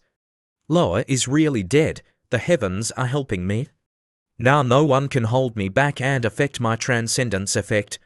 He was always a burden, dragging the team down. Now that he's gone, I'm free of that dead weight. As long as I launch a sneak attack first to stack my passive, then no matter what kind of heroic tribe it is, with my battle experience, I'll take care of them all. He was happily trotting along when suddenly thwack, a rope blocked his path in the dark. His warhorse, galloping at full speed, didn't see the obstacle. Things happened quickly. In the midst of his self-congratulation, a sense of foreboding washed over him. Before he could react, he was thrown off by inertia. Before hitting the ground, he executed a perfect roll, landing successfully. Unfortunately, his warhorse wasn't so lucky, crashing to the ground. Landing successfully, Kamos scanned his surroundings. A rope. His eyes widened in astonishment. A sneak attack. Suddenly, footsteps sounded from behind Evely. Didn't she run away through the forest? How the hell is she running back here with a staff? He asked in a deep voice. Evely, why haven't you left? She didn't reply, continuing to walk silently towards him. Without a word, she raised the staff in her hand, pointed it at Kamos, and chanted, "Holy Light Smite." A powerful beam of light appeared, slamming into Kamos, catching him off guard. His body collapsed, forcing him to his knees as he roared in pain. After the attack subsided, he glared furiously at Evely, clutching his chest and yelling, "Evely, what are you doing?" But Evely just stood there, looking at Kamos on the ground with an indifferent expression, her eyes vacant, as if looking at a boring object. Strands of light enveloped her body, slowly rising like surging waves. She raised her staff again, her lips moving slightly. "Master has ordered your death." As soon as the words left her mouth, another blow descended like lightning, illuminating the area as bright as day. Holy Light Smite. Smoke billowed. Evely, holding her staff, squinted, her vision limited by the smoke. Suddenly, a hand shot out from the smoke, grabbing Evely's hair with a swift, effortless motion, making her cry out in pain. Kamos, enraged, his face contorted, roared, "You damn woman! What kind of demonic influence has gotten to you that you dare attack me?" In an instant, the tables had turned. He had the beauty in his grasp.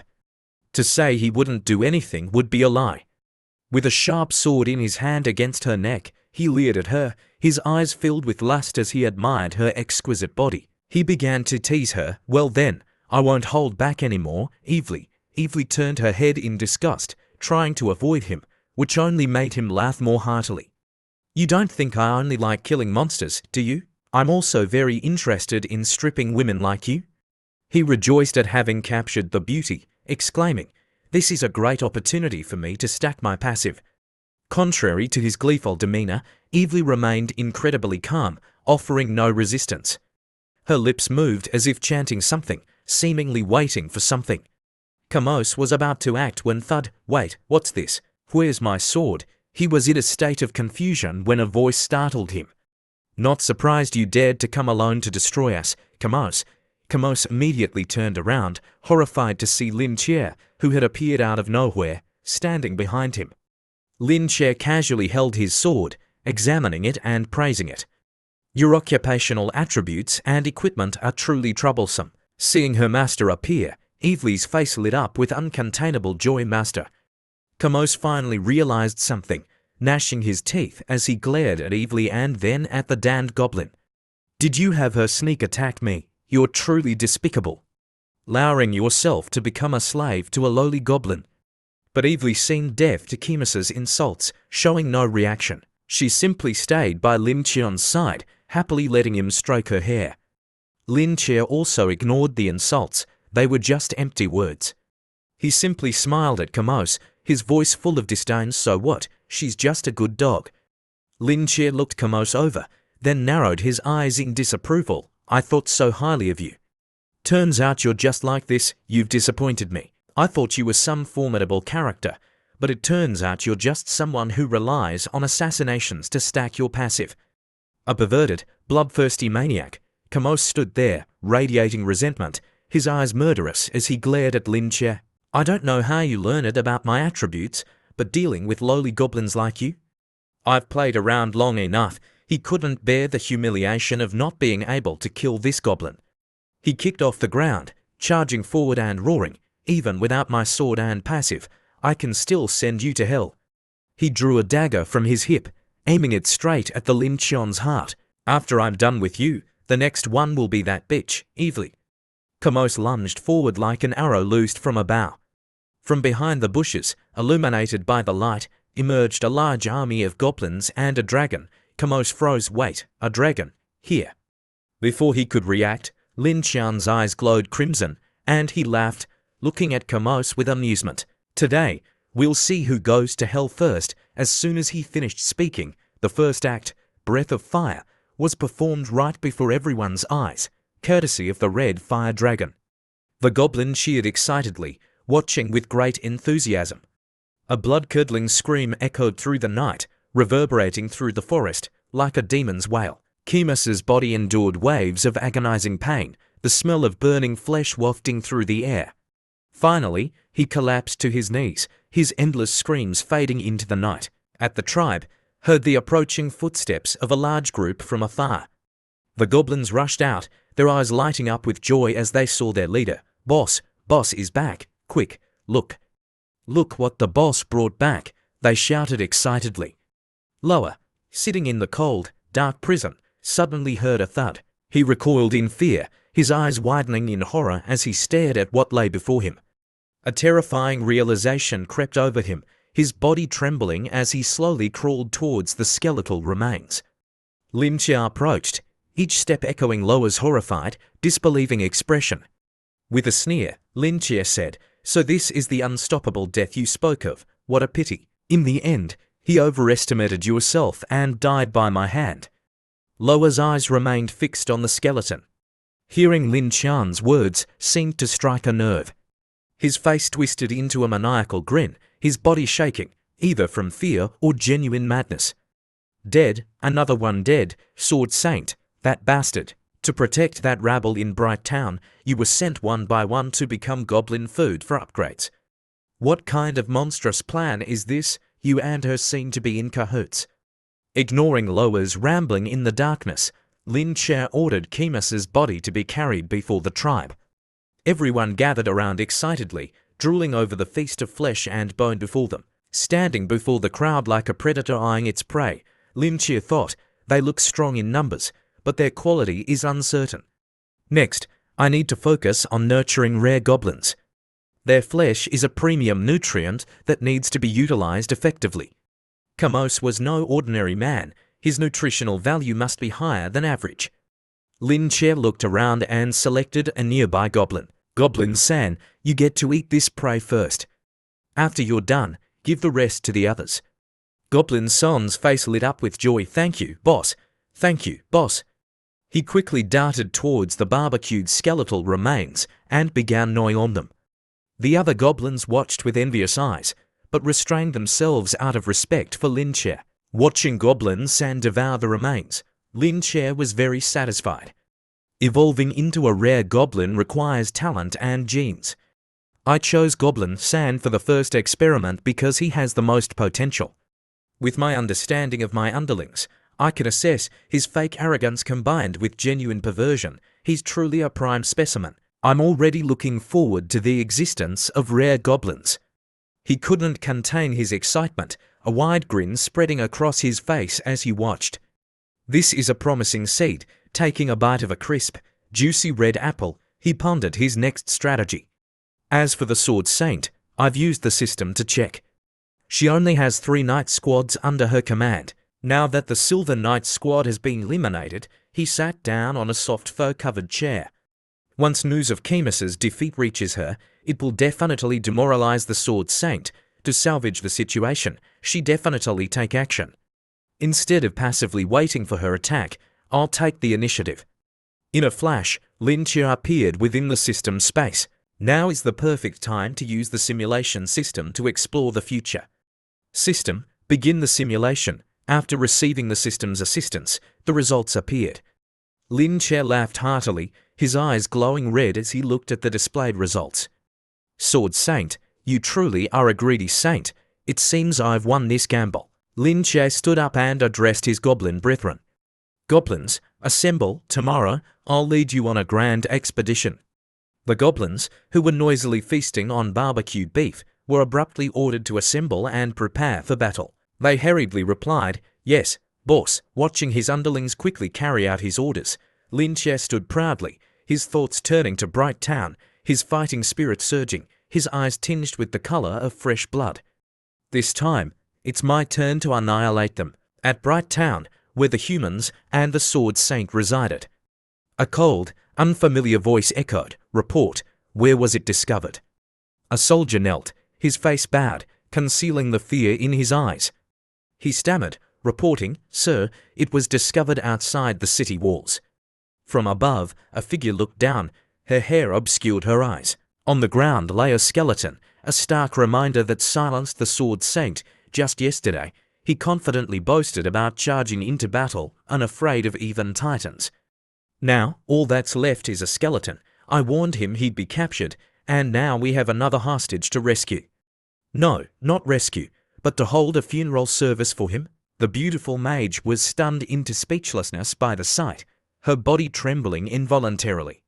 What, truly a skeleton? Just one day? Tall knights seeing the skeleton roared in fury. Those lowly beasts.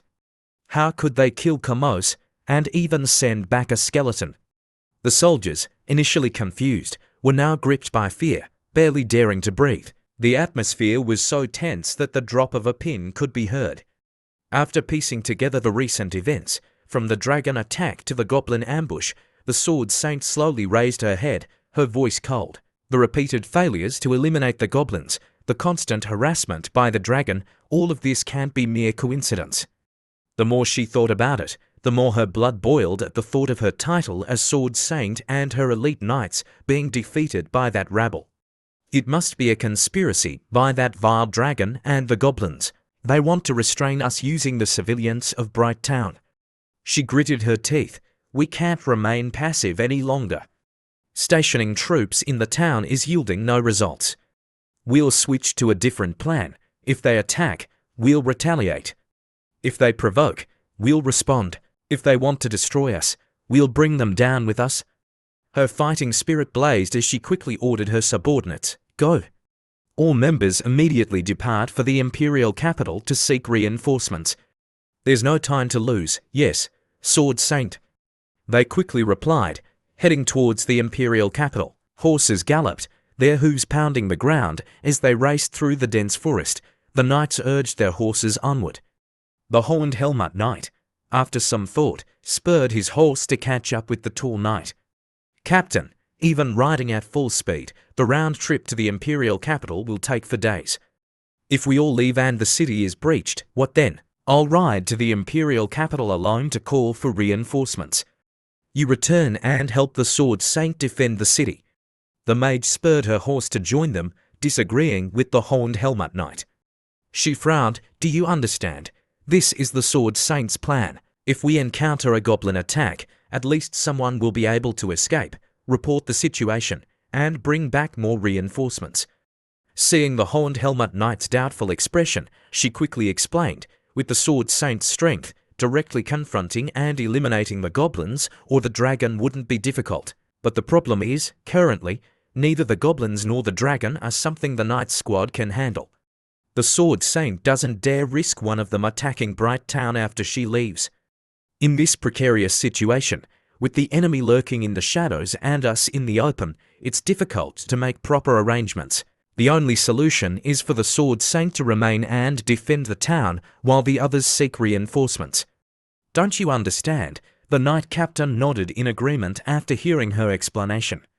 Indeed, the Sword Saint has decided on this escape and rescue plan to protect both the Warcry squad and Bright Town. We must escape quickly now. After hearing the explanation, the Horned Helmet Knight felt enlightened. Oh, so that's how it is. They continued onward, but suddenly, the captain pulled the reins, stopping. Wait, the wind howled, rustling the wooden bridge.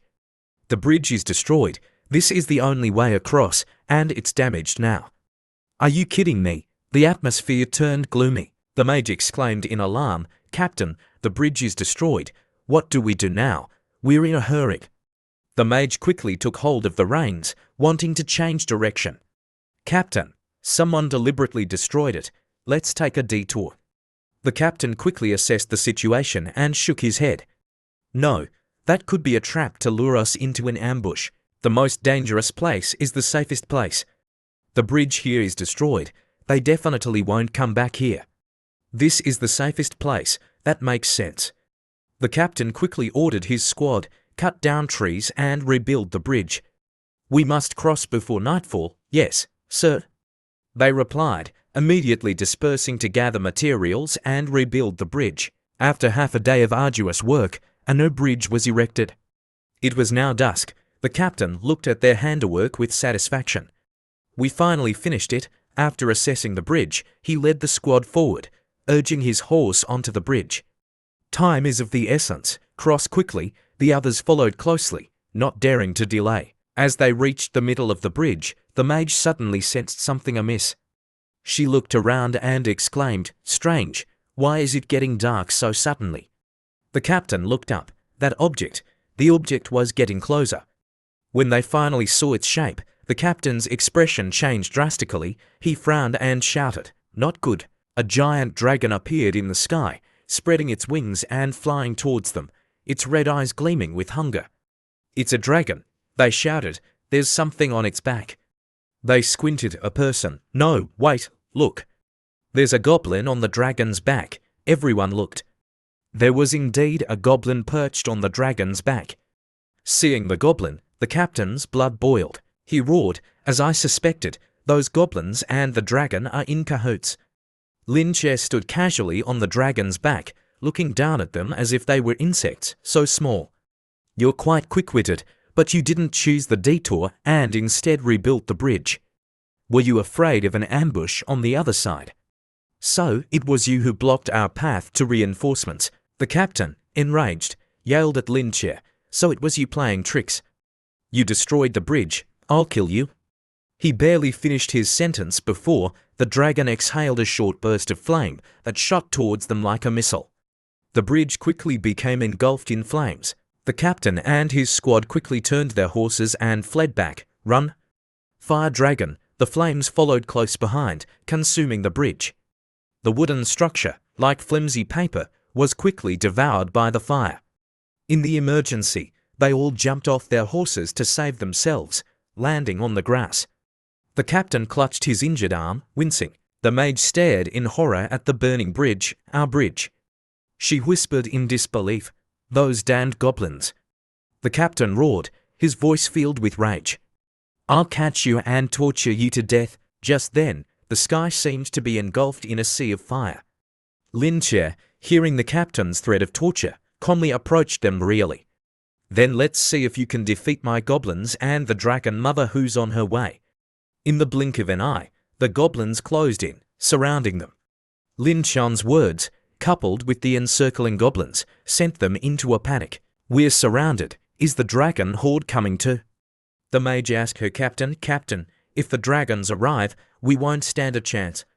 The armored captain tried to reassure her, No, this is an opportunity. If we can hold them off, this will be a good chance to resolve the situation in Bright Town. He turned and shouted orders to the Horned Helmet Knight.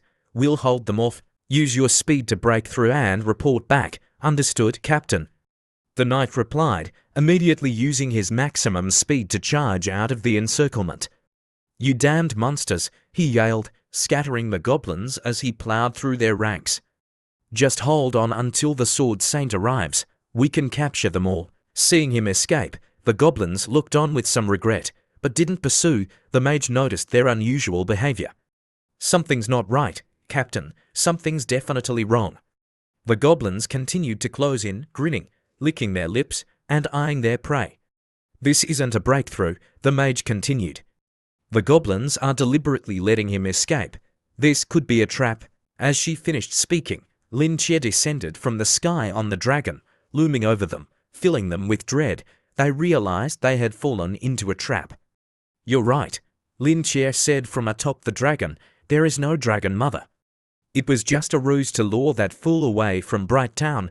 What do you think will happen to Bright Town when the Sword Saint leaves? Hearing this, the captain, consumed by rage, brandished his weapon and charged, roaring, "Take down that dragon rider. Bright Town is lost. We must hold out until the Sword Saint arrives." "Yes," the mage replied, taking a defensive stance alongside the bald warrior, preparing for battle. The captain lunged, attacking furiously. The mad goblin didn't dodge, but countered with his own sword strikes. The clash of their weapons created powerful shockwaves. The mad goblin was clearly a match for the captain. Damn it, he's equal to me, the captain thought, gritting his teeth in frustration. He noticed the goblin's sword looked familiar. He jumped back. That sword, it's Kemas's. Lin Che, observing from above, looked down with disappointment at the captain's abilities. I thought you were something special. Turns out you're just average. He reached for his divine crossbow. Everyone, time is limited. He leapt off the dragon, his eyes filled with killing intent. Quickly eliminate the knights before the Sword Saint arrives. In a flash, the captain and his companions were down. Lin Che unleashed a powerful gust of wind, pinning the captain to the ground. Damn it, I can't hold on, the captain gasped, helplessly watching his comrades being eaten alive. It's my fault, I underestimated these goblins. Lin Che silenced him with a bolt from his crossbow to the back of his neck. The captain fell unconscious. I have a new weapon, boss, the mad goblin exclaimed, holding up the captain's weapon. Look how good it is. Lin Che ignored him, turning to Goblin-san. Goblin-san, time is running out. Hurry up and devour those bodies. We must retreat before the Sword Saint arrives. Yes, boss. Thank you, boss, Goblin-san replied, continuing to feast. 15 minutes later, the Sword Saint finally arrived. She stood at the edge of a chasm, signaling her troops to halt. The path ahead was gone. Looking across the chasm, she saw the aftermath of the battle and gritted her teeth. Too late. Just a few more minutes to rebuild the bridge. They finally reached the remains of their comrades. Captain, Horned Helmet Knight cried, kneeling beside the skeletons, sobbing. This evil, I will avenge you. The Sword Saint looked down grimly. Not even their bodies remain. She noticed the large dragon footprints. The dragon and goblins are cooperating. Yes, the Horned Helmet Knight exclaimed. I saw a goblin among them controlling the dragon. He must be the leader. What? The Sword Saint exclaimed. He commanded the dragon to burn the bridge. The captain and the others were definitely killed by the goblins and then burned by dragon fire. You must destroy them, Sword Saint. The Sword Saint fell into deep thought, observing the remains and the traces left by the goblins. It's strange that only a small area was burned by dragon fire. The rest of the bones look like they were gnawed on by goblins.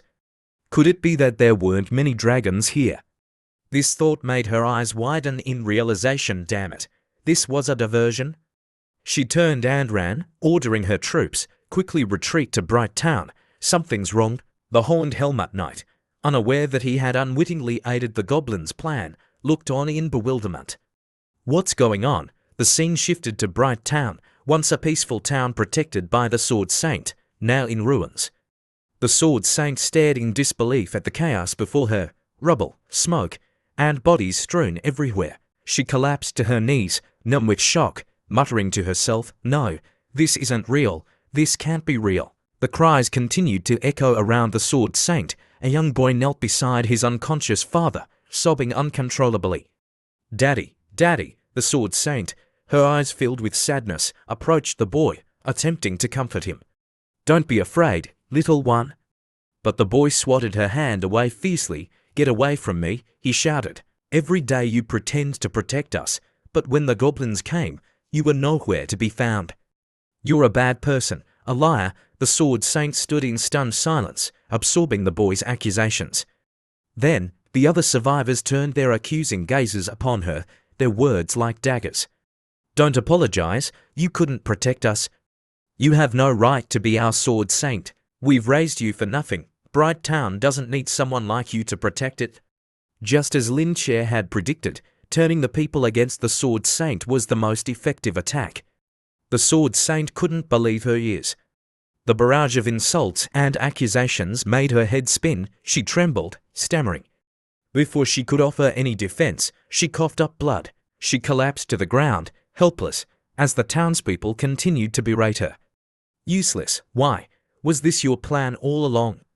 To destroy Bright Town, you should just die. The Dragon Mother witnessed the entire scene, looking down at the Sword Saint with a sigh. Lin Che truly succeeded. Without direct confrontation, he turned the human Sword Saint into a failure, completely crushing her spirit. The Dragon Mother was elated, having achieved her goal of breaking the Sword Saint. I'm looking forward to seeing that Lin Che again, she mused. That evening, at the Goblin tribe, the sound of approaching footsteps echoed. Lin Che and his Goblin troops finally returned. Boss is back, a Goblin guard shouted joyfully. Gobi, Lin Che asked as he approached, how did you complete your mission today? Were there any problems? Gobi pointed ahead. Boss, we successfully attacked and brought back quite a bit of loot and prisoners. He gestured towards a cage containing 2 girls in revealing bunny costumes. Some of them surrendered willingly to save their lives. Gobi then recalled helping Kilia, the girl Lin Che had protected with his life in his previous life. Also, as per your orders, boss, we sent a cart of gold to Kilia and escorted her and her family out of the city. Lin Che paused, then turned to praise Gobi. Well done, Gobi. From today onwards, you, like Goblin San, will be prioritized for devouring monsters. Thank you, boss. Gobi scratched his head happily. Lin Che looked ahead thoughtfully. Kilia was the only one who trusted me in my past life. Sending her away from this conflict is a way of repaying her. As for the Sword Saint, she must be completely broken by now. The scene shifted to the Dragon Mother's lair.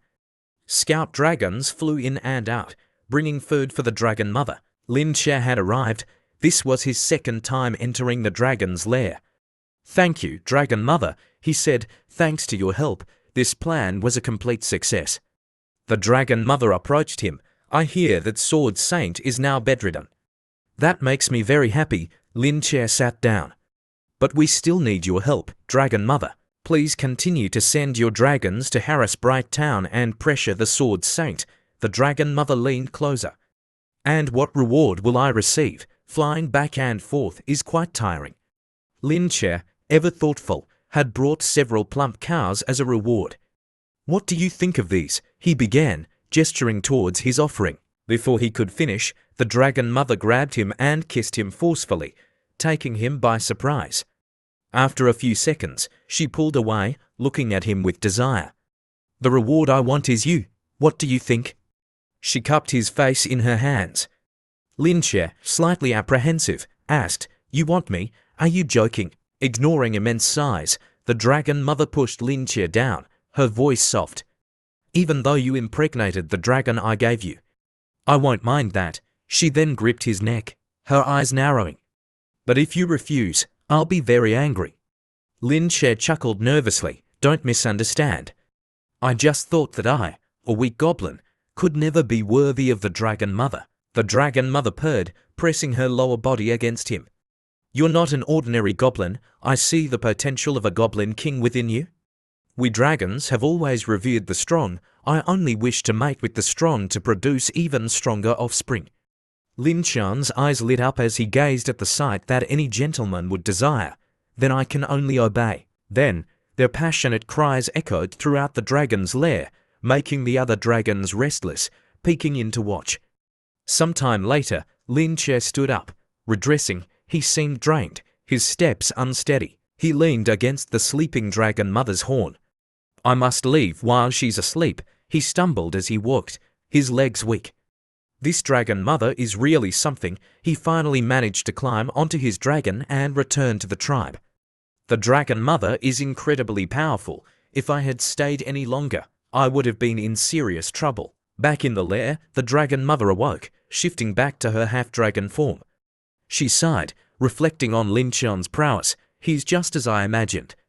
Perhaps one day, he will lead the goblins to build a new world. Back at the tribe, amidst the quiet atmosphere, a startled cry suddenly rang out. What? Kasana stared at Lin Che in disbelief. You want to let us go? The queen, upon hearing this, furrowed her brow slightly, her gaze filled with concern as she looked at Lin Che, seemingly hesitant to speak. Seeing their reactions, Lin Che got straight to the point. Currently, there are many human prisoners.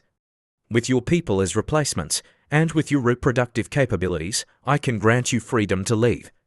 While the issue of lineage continuation was no longer a problem, he still had something else in mind.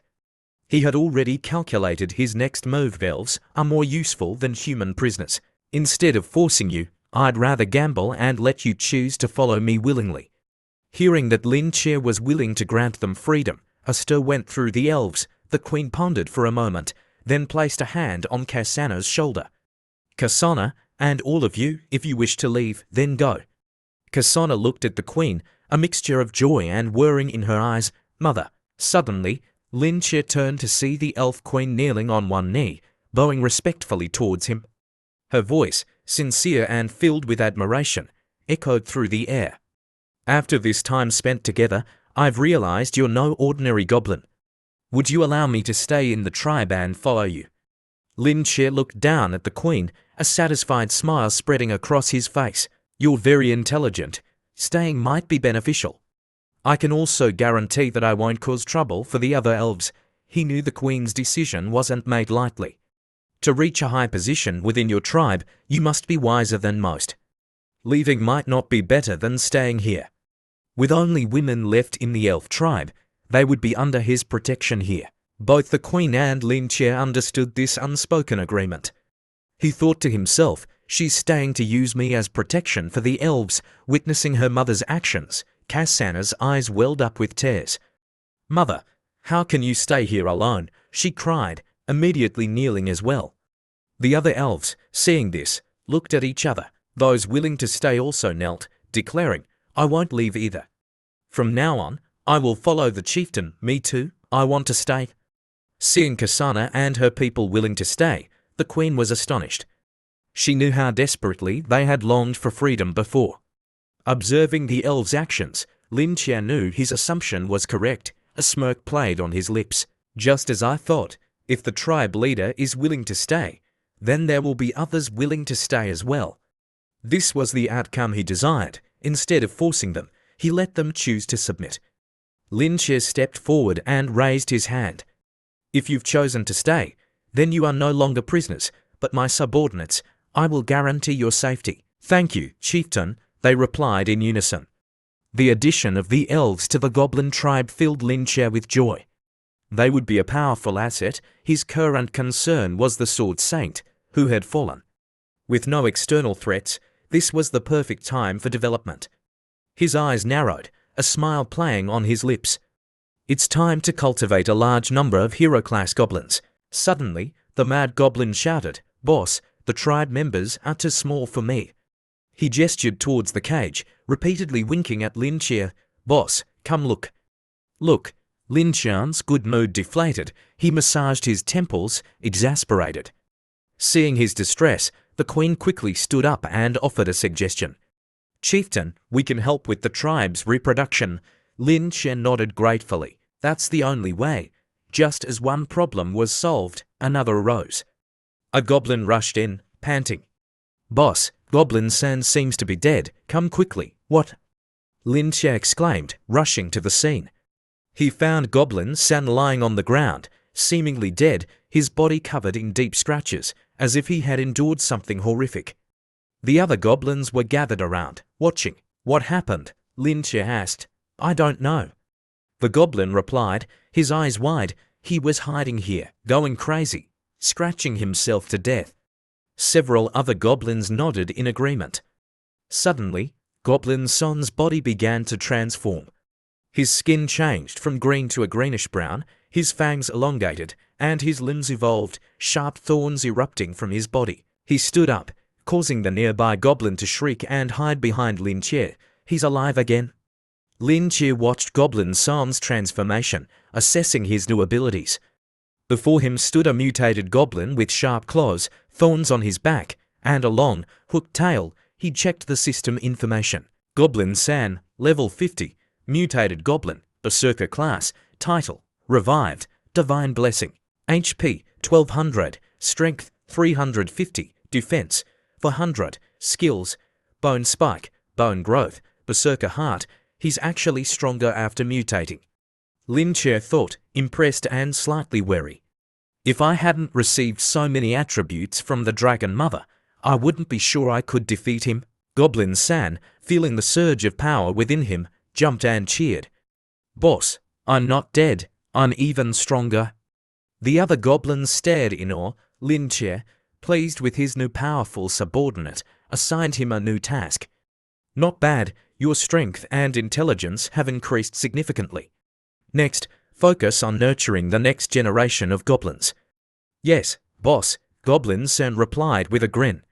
Let's return to Bright Town in 3 months and see what's up. 3 months later, in a tavern in Bright Town, a group of knights sat drinking beer, discussing amongst themselves, has the Sword Saint recovered yet? One knight asked. I doubt it, another replied. If it were me, I would have gone mad, a third knight laughed. Suddenly, a voice echoed from behind them. A bunch of goblins still need our brave blood knights to handle them. All eyes turned towards the speaker, a handsome young man with noble features. He was a diamond rank adventurer, the captain of the brave blood knights. It's Baron below, someone exclaimed. A simulation image appeared, showing baby goblins playing peacefully in cradles. After 3 months of stable reproduction, you have accumulated 153rd generation hero-class goblins. Meanwhile, the royal family has issued 300 gold coins as a reward, attracting adventurer groups of various levels to Bright Town to exterminate your tribe. Silhouettes of various adventurers appeared, old, young, male, female, fat, thin, tall, short. They will arrive in the future, unknown, legendary, mythical, trial, diamond, platinum, gold, silver. Summary: you are about to face diamond and trial level enemies. Be prepared. Score 10 points. Life bonus x10. This simulation is complete. Time elapsed 1 month. Lin Che stared at the summary, his jaw dropping. What the hell? The Sword Saint was already terrifying, and diamond rank adventurers are the elite of their kind, let alone trial rank, who are even stronger than the Sword Saint. Are you kidding me? There's no choice this time. I have to handle everything myself. He slumped in his chair, feeling the weight of the situation. Suddenly, the Queen and Goblin Mun approached. Chieftain, we have something to report, the Queen said. Lin Che, surprised by their urgency, asked, what is it? The Queen and Goblin Mun exchanged glances and knelt. The new goblin generation has grown, but the monster resources in the forest are insufficient. Everyone is running out of food, the nearby iron mine is almost depleted, and some goblins lack weapons and equipment. Training isn't going well, Lin Che frowned. If there aren't enough food and weapons, it means the resources here are insufficient. The situation in Bright Town is also unusual.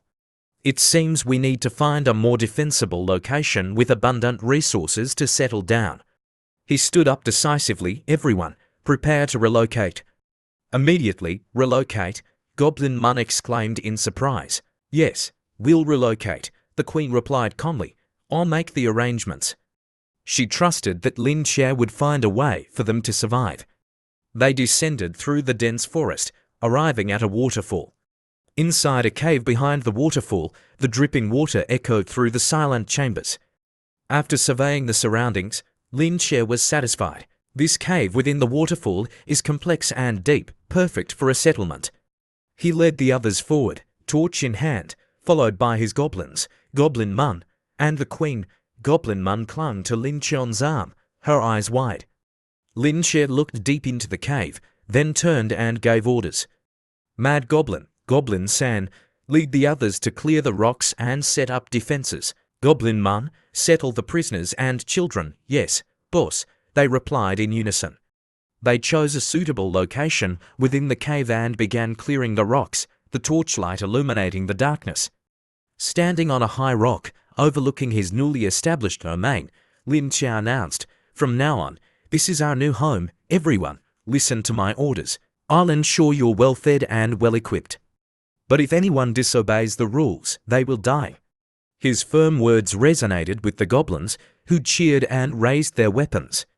Long live boss! Long live boss! We will obey! Their cries echoed throughout the cave. After overseeing the tribe's migration to their new home and ensuring everything was settled, Lin Che turned his attention to the predictions from the simulation system. He gazed into the distance, stroking his chin thoughtfully. The tribe is settled. Next, I need to investigate the situation in Bright Town. If the system is correct, I must first understand these adventurers before proceeding with my next plan. Inside a beer in Bright Town, bartender poured a glass of beer and offered it to the guest before him, his curiosity piqued. Baron Baloa, aren't you usually only interested in high-level monsters? Why are you personally dealing with goblins this time? The guest, Baloa, took a sip of the juice, his eyes half closed with a slight smile. It's just to rescue my useless cousin, Loa, to be captured by lowly goblins. I must take care of this myself, lest it tarnish my reputation. I see, bartender replied, understanding the situation. Suddenly, a booming laugh interrupted their conversation. Baron Baloa, you said you would handle the goblins yourself. Have you forgotten about me? I didn't come all this way for nothing. The laughter drew the attention of everyone in the tavern. Baloa and bartender turned towards the source of the sound. Oh, it's you, old man, Baloa said, recognizing the newcomer. The surrounding patrons murmured, curious about the new arrival. The old man strode into the tavern, his gaze fixed on Baloa, his demeanor haughty. Exterminating goblins, I've got that covered. If you won't let me participate, then give me 1,000 gold coins. To speak to Baron Baloa in such a manner, this newcomer was clearly no ordinary person. As the crowd watched, they saw an old man with silver hair, dressed in mage robes, carrying a staff adorned with a large red ruby. It's the Grey Hat Wizard, someone exclaimed. The leader of the Grey Hat Knights, a diamond rank adventurer. Baloa, unimpressed, thought, why should I share the reward with this old man when I can take it all myself? He chuckled, maintaining a facade of humility. Old man, you speak quite boldly. What qualifications do you have? He was about to engage in a verbal sparring match with the old wizard when another laugh cut through the tense atmosphere. Both Baloa and the wizard turned towards the new arrival. A cloaked figure with a masked face, holding a glass of beer, leaned back in a chair, laughing. How amusing. You think that just because the Sword Saint has given up, you can take center stage. Don't forget, that cold-blooded one has also arrived. The trial rank adventurer, Lilina, her name was known to all. A legendary figure, despite her gender, she was known for her ruthlessness and efficiency, a truly fearsome individual. Why has she come as well? Someone whispered. They say she only cares about money, killing anyone regardless of right or wrong. Quiet, hissed another patron, be careful what you say about someone like that. Baloa, facing the cloaked figure, and the Grey Hat Wizard both assessed the newcomer. Oh, it's the Wandering Knight, Baloa said. Are you here for the goblins as well? The cloaked figure chuckled. I'm not interested in them, I'm just here to hunt a dragon. Slaying a dragon in this world is enough to make one famous. Why bother competing for a bounty with such high competition and low chances of success? He smiled at Baloa. If I can kill a dragon, I can become a trial rank knight. Isn't that better? Seeing their determination for the bounty, the cloaked figure offered a piece of advice. But I'll warn you, don't underestimate the goblins. They may be lowly, but their evolutionary potential is terrifying, especially their mutations. The tavern fell silent. The recent events in Bright Town had proven the truth of his words. The Grey Hat Wizard nodded, taking a sip of his beer. He's right, I've lived for nearly 100 years and have seen more goblins than you can imagine. These lowly creatures have existed since ancient times, a common enemy of all races. We've been killing them for millennia, and they still haven't been eradicated. The surrounding patrons grew serious, their faces grim. The wizard's words rang true. The goblins were incredibly resilient. Exterminating goblins is a troublesome task, the wizard continued. If it weren't for the bounty, I wouldn't bother. Below, looking at the wizard who had just moments ago been vying for the bounty, now acting amiable, couldn't help but feel a sense of unease. He, too, fell into thought. Indeed, the Sword Saint and several knight squads were defeated by them. We must be careful. He wasn't confident in facing them alone, especially with the high competition. An alliance might be a good option. He offered a bottle of wine to the wizard. Old man, how about we join forces against the goblins? After we succeed, all the bounty will be yours. The grey hat wizard's eyes lit up. If the Baron is so generous, I'll gladly cooperate. Having someone else take the risks was ideal. In a quiet corner of the town, after a hearty meal, Boloa spread out a map of the area. I think directly assaulting the forest with a large force is too risky. There are too many unknowns. We need to scout first, then formulate a concrete plan. The grey hat wizard, already impatient, raised his staff. Young people are so troublesome. Just leave everything to us, old man. I won't interfere. Suddenly, a figure caught Balor's attention. He watched the figure approach, his eyes narrowing. Wait, a tall figure in iron armor, a sword strapped to their back, approached. This person is no ordinary individual, the grey hat wizard muttered, recognizing the figure. He turned to Baloa. It seems Goblin Slayer has arrived as well. Shall we have a chat? Goblin Slayer, Baloa exclaimed, stunned. The figure continued walking, seemingly oblivious to their calls. Baloa and the wizard exchanged glances and moved to intercept him. So sorry for not recognizing you, Baloa said with a forced smile. Greetings, the grey hat wizard added. Goblin Slayer stopped, his voice impatient. I prefer not to be recognized. Why have you stopped me? His curt tone and strange demeanor made Baloa frown. To ease the awkwardness, the grey hat wizard stepped forward. The Baron doesn't know, but this is Goblin Slayer. He once killed a goblin chieftain, single-handedly slaying thousands of goblins. Thousands, Baloa exclaimed, unable to contain his surprise. Truly extraordinary. Would you join us in exterminating the goblins? Baloa asked. Without hesitation, Goblin Slayer pushed past Baloa and continued walking, leaving Baloa dumbfounded. I don't need your help. You'll only slow me down, Goblin Slayer said. Balor's face darkened. Damn that guy. The grey hat wizard, annoyed by Goblin Slayer's attitude, muttered, what's so great about him? When he gets captured by goblins, let's see if he begs for help. He turned to leave. Don't delay, we must act quickly before he steals all the credit. What? Baloa exclaimed. No further preparations. Just charging in like that. At the town gate, Goblin Slayer exited alone, heading towards the forest. On a distant cliff, Lin Chia observed Bright Tam, his eyes activating a scanning ability. Goblin Slayer, level 65, human. Class unknown. Title: Goblin Slayer, Pretty Boy Tyrant, Murderer. HP: 900, Strength: 260, Defense: 450, Skills: Critical Hit, Blood of a Villain. Equipment: Rusty Armor, Rusty Broadsword. Total stats: 1000 to 3000. Lin Qian's eyes widened. Wait a minute, is the system malfunctioning? 1000 to 3000 total stats. He checked again. No mistake. What does that mean? Excuse me, master. There are no issues on this end. Wait, there's more. A group of knights. He observed their formation. They're also after me. Lin Che quickly identified the leader, Baron Boloa, Holy Knight. Anti-monster skills, total strength, approximately 1300. Grey Hat Wizard, Archmage, diverse skills, total strength, 1400. After assessing them, Lin Che concluded, these two diamond ranks don't seem very smart. They shouldn't be a big problem. After assessing the strength of the two individuals, Lin Che turned his gaze towards Goblin Slayer's retreating figure, muttering to himself, I need to be careful with that Goblin Slayer.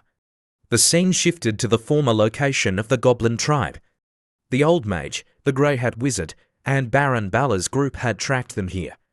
They searched for traces of the goblins, but to no avail. Strange, the Grey Hat Wizard said. A goblin tribe this large should have been discovered long ago, he pondered. The signs of previous battles they'd encountered along the way suggested the tribe had been nearby. Suddenly, Baron Baloa noticed something. He held it up, beckoning the Grey Hat Wizard. Old man, "Come take a look at this." He had found a lock of blonde hair. He handed it to Grey Hat Wizard, who brought it to his nose, sniffing carefully. With his years of experience, Grey Hat Wizard seemed to recognize the owner, a knowing smirk spreading across his face. "If I'm not mistaken," he said confidently, "this is elf hair." "An elf?" Baron Baloa exclaimed, surprised. Could the elves be helping the goblins? Impossible. The Grey Hat Wizard opened a glass vial containing a blue butterfly, placing the hair inside. "I've searched this entire forest. There's nowhere for them to hide.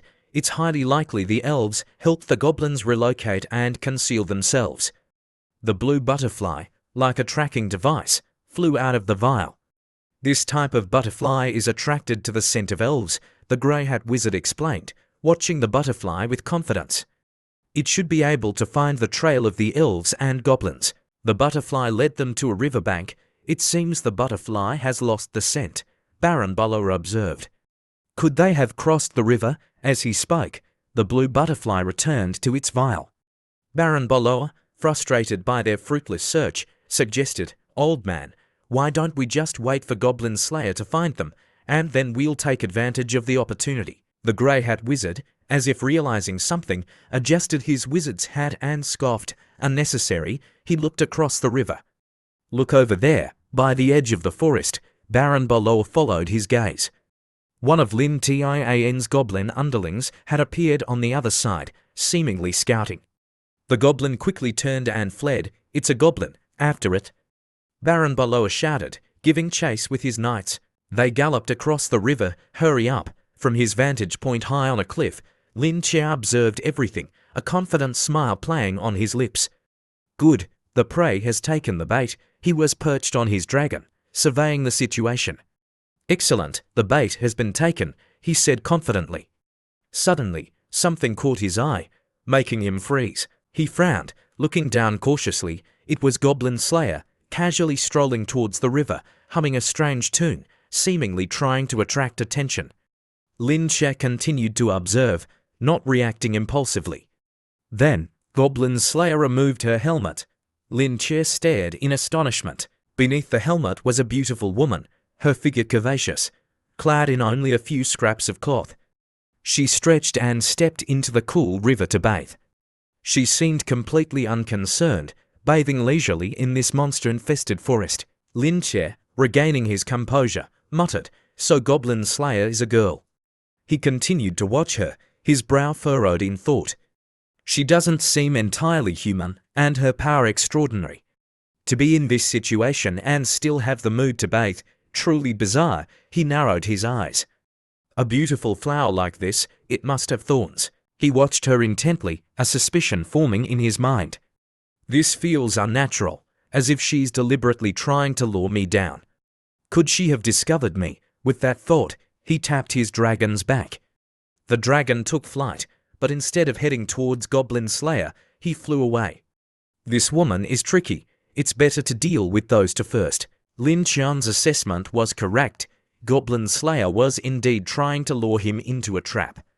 Seeing him fly away, she watched his direction, assessing him. What kind of intelligent creature is he? She licked her lips, a predatory look in her eyes. "I really want to have a taste." The scene shifted to Lin Qian's goblin underling, who was exhausted from fleeing the Grey Hat Wizard and Baron Baloa. He stopped. Baron Baloa signaled his men to halt. "Everyone, be careful. The goblin tribe must be nearby." A volley of flaming arrows rained down from the sky. "Everyone, scatter, ambush." The Grey Hat Wizard shouted, unleashing a spell from his staff. The flames incinerated the incoming arrows. "That was close." Baron Baloa exclaimed, turning to praise the Grey Hat Wizard. "You're still as sharp as ever, old man." The Grey Hat Wizard, visibly weakened by the spell, gasped, "Less talking." The attack isn't over yet. As if on cue, a figure charged towards them at incredible speed. "Here it comes," the Grey Hat Wizard shouted. "It's the Mad Goblin." The Mad Goblin lunged, wielding his axe and sword, roaring furiously. "He could be a hero-class goblin," the Grey Hat Wizard exclaimed. "Everyone, focus your fire on him." "Yes," the others replied, preparing to attack. Before them, the 2-meter-tall Mad Goblin charged with his sword and axe at breakneck speed. The grey hat wizard quickly raised his staff, chanting a spell. A giant fireball appeared in the air, hurtling towards the mad goblin, a magic fireball. The mad goblin gritted his teeth, realizing the old mage was persistent.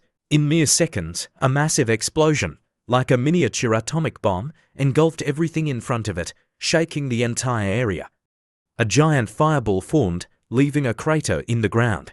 The grey hat wizard began to set up a magical barrier, planting his staff into the ground. A stream of blue light and clear, flowing water spread out, forming a magical circle, life spring, strength recovery. The fireball gradually dissipated, leaving behind a cloud of smoke. The grey hat wizard squinted, peering through the haze. But there it was, the damned goblin, still alive, not burned to a crisp as expected. The grey hat wizard and his underlings stared in disbelief, shouting, "What?" They were frozen in place, sweat pouring down their faces, unable to react. The mad goblin, tearing through the fire and smoke, charged like a demon from hell, his eyes burning with rage. The grey hat wizard and his men could only stand there, dumbfounded, as everything seemed to slow down around them. He survived that, Baron Baloa, support from behind. Seeing his allies frozen in shock, Baron Baloa snapped out of it. His face, usually refined, was now contorted with fury. He gripped his sword tightly and shouted, "Look around you. The goblins are closing in, they're all hero class." Having fought countless battles, the grey hat wizard quickly identified the key issue. "Why do these goblins have weapons and armor?" He yelled, "Don't let them get close, Baron Baloa, I'll leave this to you." Baron Baloa, now on high alert, gripped his sword even tighter. The grey hat wizard began to set up a magical barrier, planting his staff into the ground. A stream of blue light and clear, flowing water spread out, forming a magical circle, life spring, strength recovery. Each person took their position, feeling the power the grey hat wizard channeled coursing through their bodies. One of them leapt into the air, empowered by the magic, a bow and arrow made of ice forming in his hands.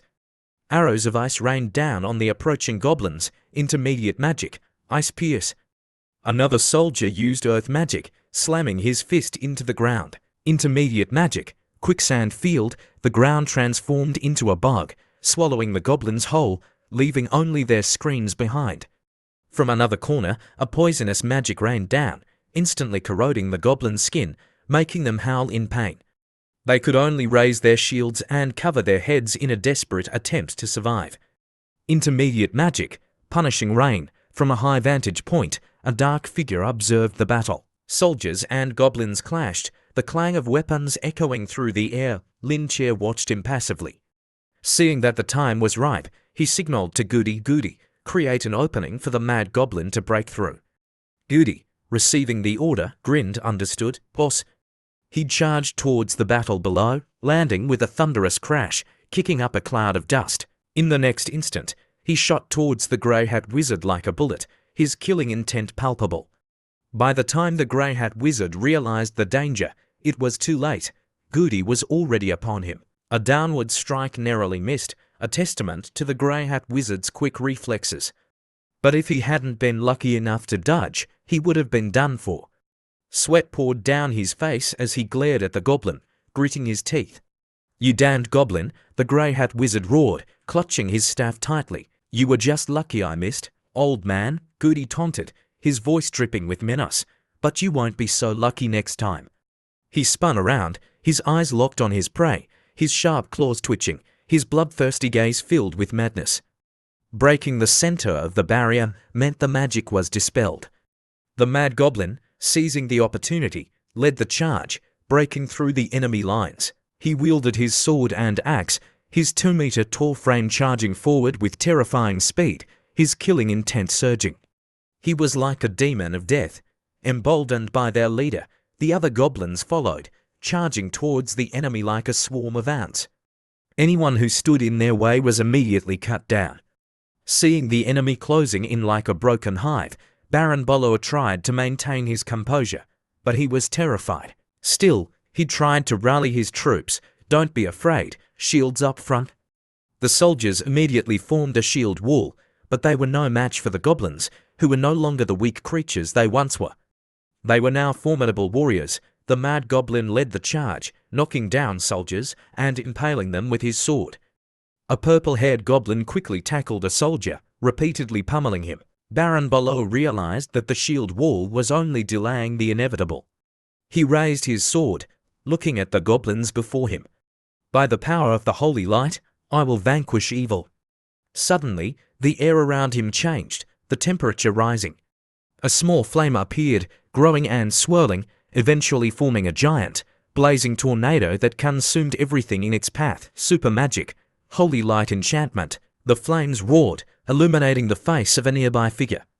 A cold laugh echoed from afar. The battle was intense. Baron Below scanned his surroundings. This isn't good, we're surrounded. He gripped his sword, shouting orders. Everyone, gather together, form the Blood Rage formation. Place the wounded in the center. Use healing magic to restore their strength. Despite the overwhelming number of enemies, Baron Below remained defiant. He frowned, his eyes filled with hatred as he glared at the goblins. We must kill them all. Lin Che observed the battle, assessing the enemy. They're high-ranking, all right, not easy to deal with. Diamond rank adventurers from the Adventurers Guild. Their strength is higher than I expected. If this were any other large goblin tribe, they wouldn't stand a chance. A smile crept across his face, but unfortunately for them, they've come to the wrong place. The battle raged on, everyone fighting with all their might. Suddenly, a different kind of goblin emerged from the ranks, slowly walking forward. It was covered in spikes, with a long, hooked tail and unusually sharp claws. The moment the grey hat wizard saw it, he was stunned. His eyes widened, his pupils constricted, his brow furrowed so tightly. His face went rigid. It's a mutant class, he shouted. From afar, a clear, feminine voice echoed. She stroked her chin, her other hand on her hip, watching the battle with amusement, as if she had found something very interesting. Goblins, truly a beautiful and powerful species. The battle did not last much longer. A blood-curdling scream echoed through the forest. The grey hat wizard's face was ashen, drained of all colour. Blood gushed from his mouth, his life force ebbed away, his eyes glazed over. The outcome was decided. The goblins had won. Goblin Sen lifted the grey hat wizard up like a chicken, his eyes filled with a bloodthirsty hunger. A chilling laugh echoed through the forest. With the staff broken and the mage defeated, the others were quickly captured or killed. Goblin Sen, his eyes bloodshot, sneered at the old mage in his grasp. Seeming to find him uninteresting, he tossed him aside like a discarded toy. Baron Below, severely wounded, leaned on his sword for support, his face contorted in horror as he watched the grey hat wizard fall like a broken doll. His heart pounded with fear, his face filled with disbelief, sweat pouring down his face. His eyes darted around wildly, muttering, "Damn it, the grey hat wizard." In his final moments, seeing his comrade, the grey hat wizard's survival instinct surged. This was his last hope. He gasped for breath, reaching out a trembling hand towards Baron Below. "Save me, save me." But contrary to the grey hat wizard's expectations, Baron Below quickly backed away, as if he had seen something terrifying. Only the grey hat wizard remained, reaching out a withered hand, pleading, "Save me." His eyes were bloodshot, his pupils constricted as he stared at the old mage. His brow furrowed. This can't be. No, no, it can't be. Baron Below, in a conditioned reflex, stood up abruptly, turned, and fled in the opposite direction, screaming in terror. These goblins are demons. He ran as fast as he could, faster than he had ever run before, leaving behind the grey hat wizard's desperate pleas and his horrified, despairing gaze. Goblin Sen slowly approached the grey hat wizard, each step like the toll of a death knell. Losing his last hope, the grey hat wizard desperately clawed at the ground, his face pale, his eyes lifeless, still muttering, "Save me, Baron Below." Meanwhile, Baron Below had abandoned all pretense of dignity, running for his life. Just make it through this, he panted heavily, but he didn't dare stop, running straight ahead. He had to dodge attacks from the elves, using his hands to protect his head as he continued to run, cursing. Damn it, damn it, damn it. Elves continued to pursue him, their arrows whizzing past. Fear, unlike anything he had ever experienced, gripped him. First goblins, then elves, I should have known about the elves too. Who can save me? Suddenly, a figure appeared before him. Baron Boloa, seeing a glimmer of hope, focused his eyes on the person. I'm saved. Recognizing the person, he shouted, disregarding his image, Goblin Slayer, please, save me. Just as he finished speaking, 3 figures appeared behind him, ready to strike. From above, they looked like demons from hell, with just a few elegant sword strokes, drawing graceful parabolas in the air, fresh blood splattered. Baron Bolo, overwhelmed with terror, his eyes darted around in panic. Beads of sweat, like tiny pearls, trickled down his face, his mouth agape, gasping for air. He turned to see the 3 goblins who had been pursuing him, now impaled and lifeless, collapsing to the ground. Baron Bolo erupted in a manic laugh, his eyes unfocused, his demeanor completely unhinged, a far cry from the refined nobleman he once was. He stared at the fallen goblins, laughing hysterically, looking utterly insane. Ignoring Goblin Slayer's reaction, he clung to her clothes, laughing maniacally. Thank you so much. I will definitely repay you. Running into someone like you is such a nuisance, Goblin Slayer thought. The type who's weak but still tries to act tough, who can't fight and ends up needing to be rescued in such a pathetic way. And now he's clinging to me and won't let go. Disgusting. I only saved you because it was convenient. Now get lost. She flung Baron Balor's hand away, her aura flaring with killing intent. Her eyes, filled with disgust and loathing, bore into him. Her cold voice rang out, if you want to repay me, then stay away from me. As far as possible, you idiot. Then she strode forward, heading straight into the dense forest. Baron Bolo knelt on the ground, his face a mask of terror, staring at Goblin Slayer's retreating figure. He reached out, trying to stop her, but she was already far away. He could only shout desperately, hoping to warn her, don't go. This isn't an ordinary goblin tribe, there must be a goblin overlord.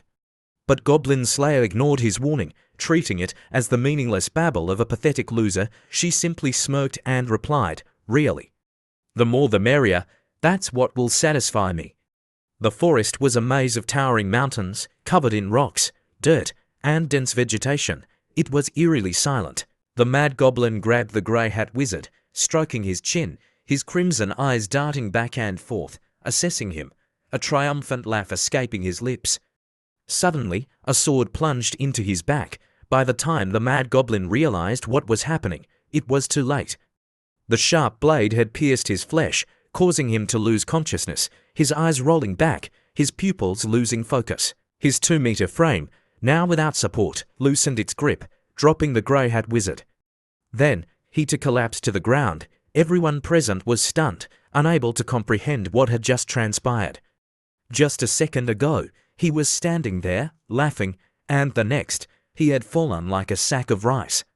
The surrounding area erupted in commotion, everyone's attention drawn to the fallen mad goblin. Observing from afar, Lin Che frowned, his eyes narrowed as he watched the crowd surrounding the mad goblin. Something was wrong, few could match the mad goblin's strength, yet here he was, lying on the ground. Mad goblin, what's going on? He muttered. While the crowd was focused on the mad goblin, thump thump thump, footsteps approached from afar.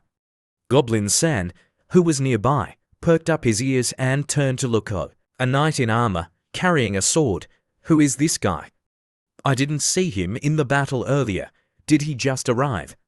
Goblin Slayer looked at Goblin San for a moment, ignoring his bewildered expression.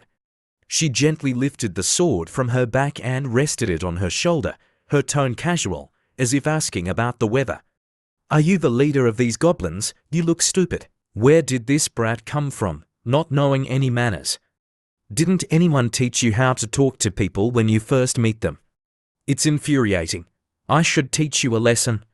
Goblin San, enraged, bared his sharp teeth, his eyes bloodshot with fury. We must kill this one.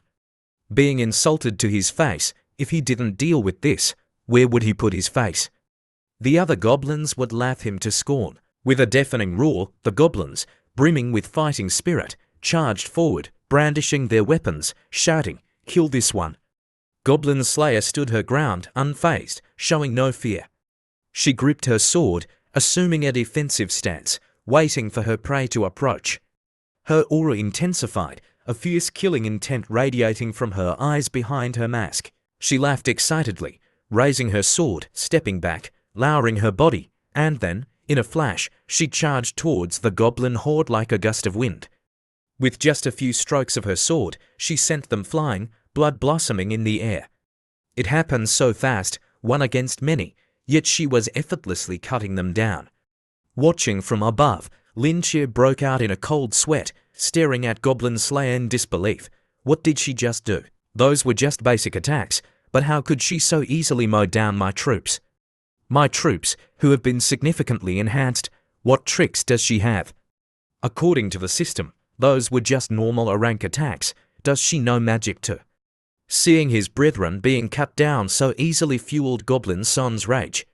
His bloodlust intensified, and his body began to transform. The spikes on his body grew longer and sharper, capable of piercing anything in their path.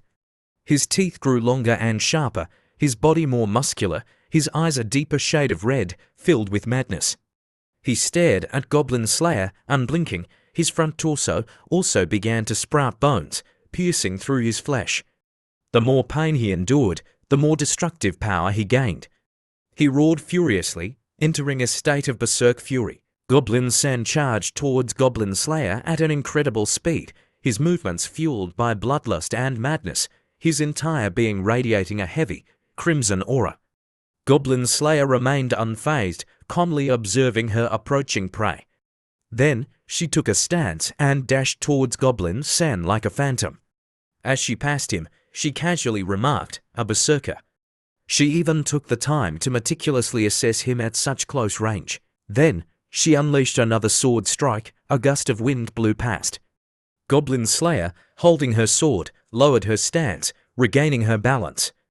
Behind her, Goblin San stood frozen, the spikes on his body completely severed. Even with his enhanced speed, this opponent had managed to match it with a single blow, and even counterattack with such force. This foe was truly extraordinary. She gripped the hilt of her sword, power coursing through her body, a faint purple light emanating from it. She lifted her hand slightly, shifted her feet, and in the next instant, she lunged at Goblin San, aiming her sword at his back. Goblin San sensed the danger, but his body couldn't react as quickly as his opponent. He turned his head, seeing the knight about to strike.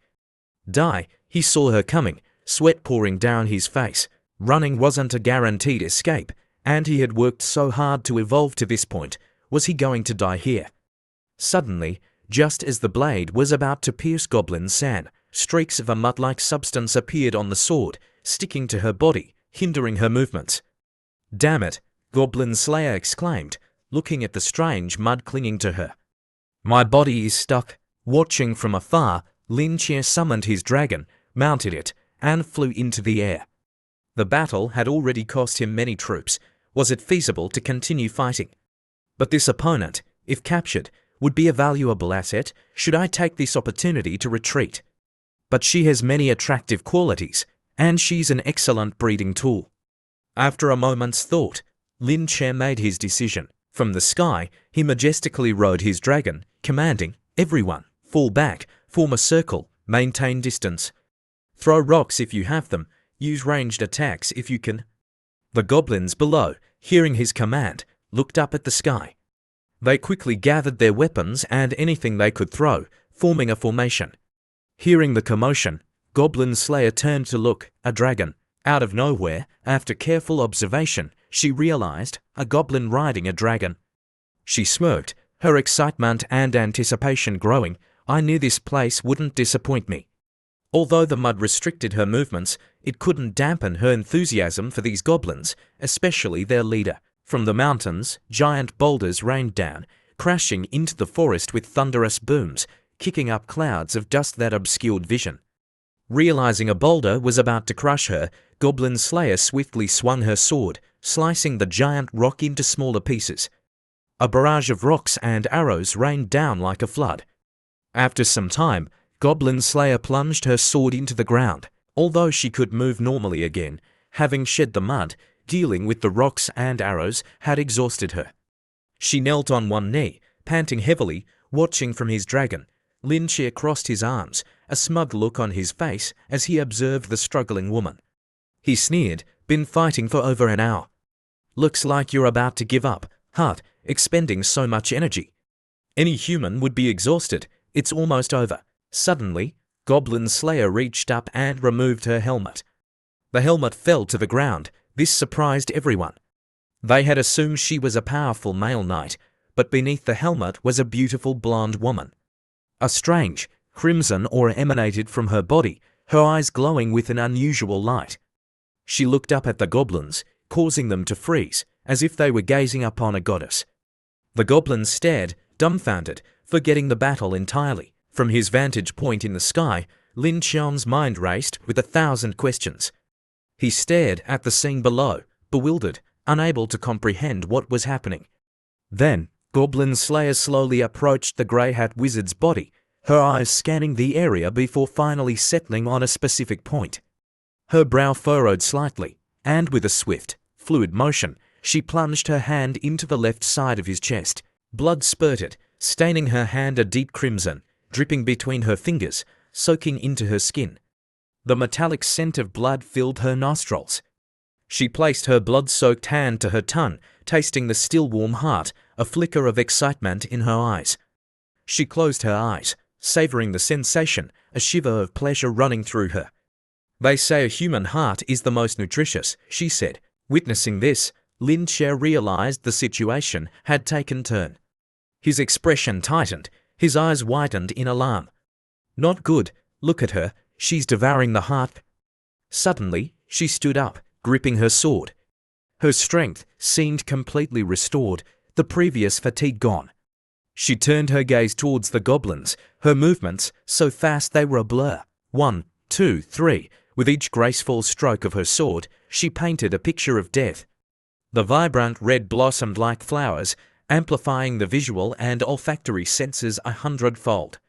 Having dispatched the last goblin, she stood unfazed, blood splattered on her pale, determined face, a stark contrast to the fragile appearance she projected. Goblin San, seeing his brethren fall, went berserk. He grabbed a sharp knife and charged towards her, his eyes bloodshot, his face contorted in a mask of death.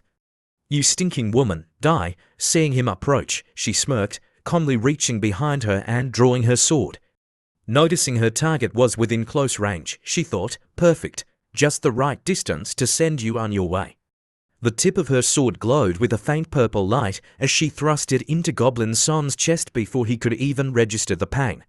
She looked down at him, like a superior being observing an ant. Her hand glowed with the same purple light, growing brighter in her palm. Then, the power surged into Goblin San's body, like an exploding bomb, causing his chest to burst open. He was sent flying backward from the force of the blast. She stood there, unperturbed, as if what had just happened was completely unrelated to her. From above, Lin Qian realized the power she wielded was similar to the magic the Grey Hat Wizard had used in battle. He frowned, gritting his teeth. What the hell is going on? How could this happen? Damn it, who is she? And she can devour like a goblin. In this situation, the best course of action is to minimize casualties and retreat. Thinking and acting were one.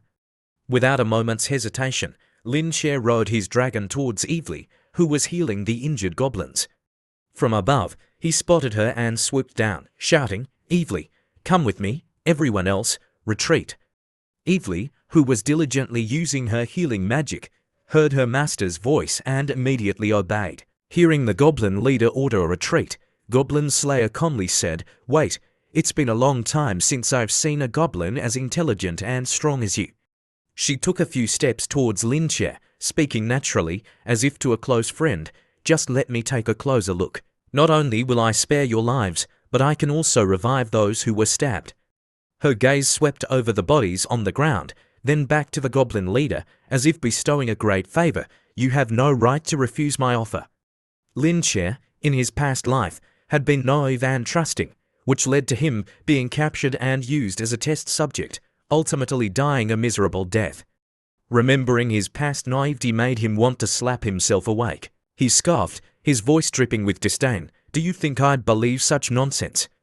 The girl raised her eyebrows, her eyes sparkling with mischief. "Huh, you don't believe me?" As if to prove her words, she began to remove her armor and equipment. Piece by piece, she took it off and tossed it to the ground. Then, she looked at him, smiling innocently, her eyes wide. "Now do you believe me?" Seeing her actually disarm herself didn't alleviate the weight in Lin Qian's heart. In fact, it felt even heavier. He narrowed his eyes, scrutinizing her every move. "This girl looks innocent, but she's a ruthless killer. I can't let my guard down." She actually dared to disarm herself. What is she planning? Lin Qian ordered his dragon to land directly in front of her. The powerful gusts of wind generated by the dragon's wings swept past. The dragon's and Lin Qian's imposing presence radiated outwards. But even under this pressure, she remained unfazed, as if it were nothing to her. She simply watched as the goblin leader landed and dismounted. Lin Qian landed, took a few steps forward, removed his hood, revealing his true appearance, and said calmly, "If that's the case, then let's talk clearly." Seeing the true form of the renowned goblin leader, Goblin Slayer seemed surprised beyond her initial expectations. She crossed her arms, a slight smile playing on her lips. "So it's just a low-level goblin, truly beyond my expectations." Lin Qian scoffed, ignoring her meaningless words, and quickly got to the point. "I've shown you what you wanted to see. Didn't you say you would revive them?" She smiled, a metal spike suddenly appearing in her hand. She toyed with it, placing it on her tongue and licking it, her eyes fixed on him with intense interest. "Don't worry, I'll keep my promise, but you have to satisfy me." Suddenly, the spike flew straight towards him, piercing his shoulder. It happened so fast that Lin Qian was caught off guard. By the time he realized what had happened, it was too late. Pain surged through his body, causing him to collapse to his knees. Meanwhile, she maintained an innocent facade, watching him writhe in pain, a playful smile on her lips. "I really enjoy hunting strong goblins and then killing them after playing with them. You may have the appearance of a low-level goblin, but you have the intelligence of a goblin king." She approached him, her eyes sparkling, her finger resting lightly on her lips, her gaze filled with excitement.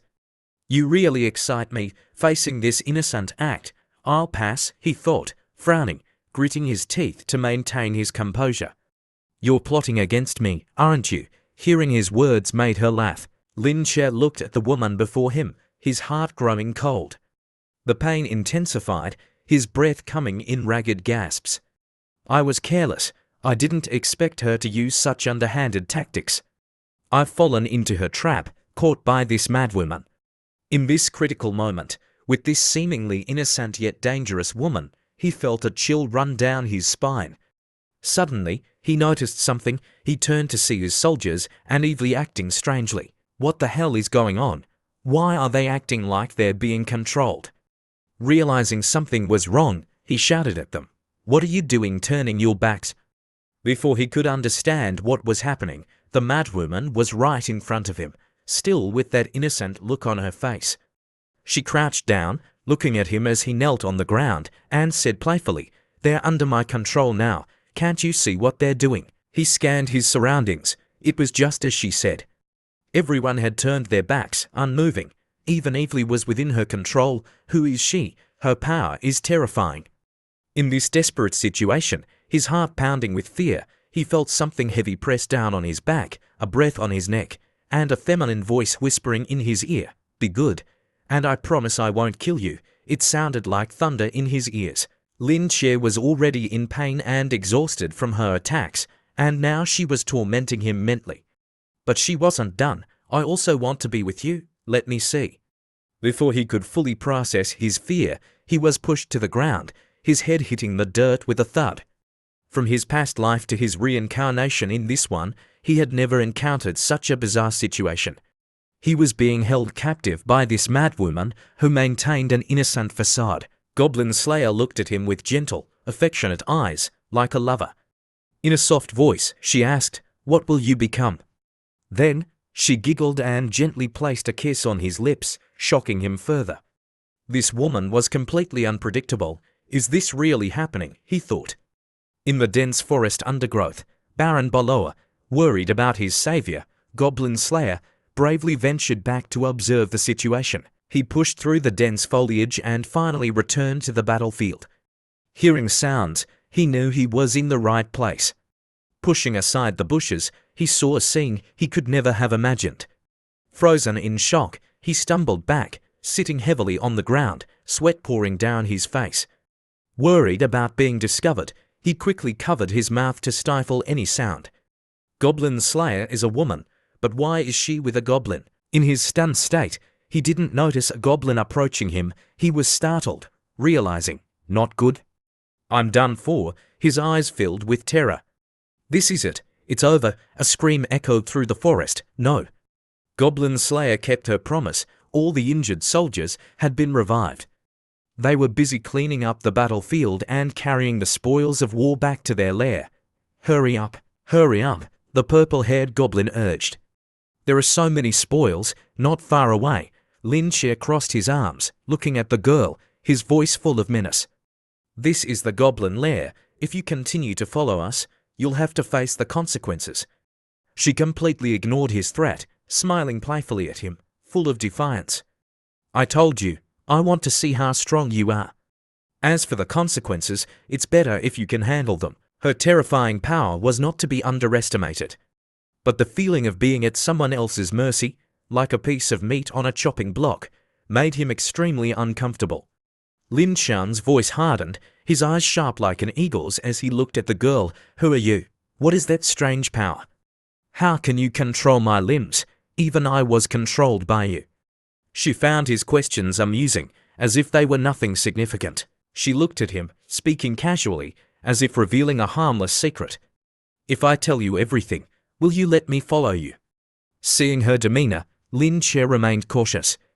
Until he could confirm whether she was friend or foe, it was better to be careful. He walked past her, saying, It depends on what you tell me. Sensing his continued distrust, she calmly replied, I am the descendant of the Goblin King. As if struck by lightning, Lin Che immediately frowned, gritted his teeth, turned to look at her, and exclaimed, The descendant of the Goblin King. What? Lin Che's eyes widened, his pupils constricting as he stared at the girl before him. You're the descendant of the Goblin King. But why do you look human? Lin Che looked at her silhouette. She stood silently, her head bowed, her hair obscuring her eyes. After a few seconds of silence, she replied, Perhaps it's because my mother was human. Memories of her gentle mother and the circumstances of her birth suddenly flooded back. And I am the result of the Goblin King, the leader of the goblins, raping my mother. I lived and grew up under the captivity and torture of the goblins. Theoretically, the higher the level of goblin, the harder it is to reproduce.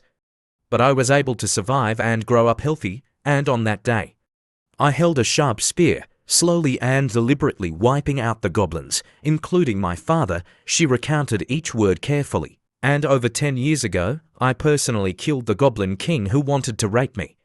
Each stab was decisive, until he drew his last breath. Then, I slowly approached his body, devouring him raw, carving piece after piece of his flesh and consuming it. After eating him clean, I gained the power of the royal bloodline, able to control goblins.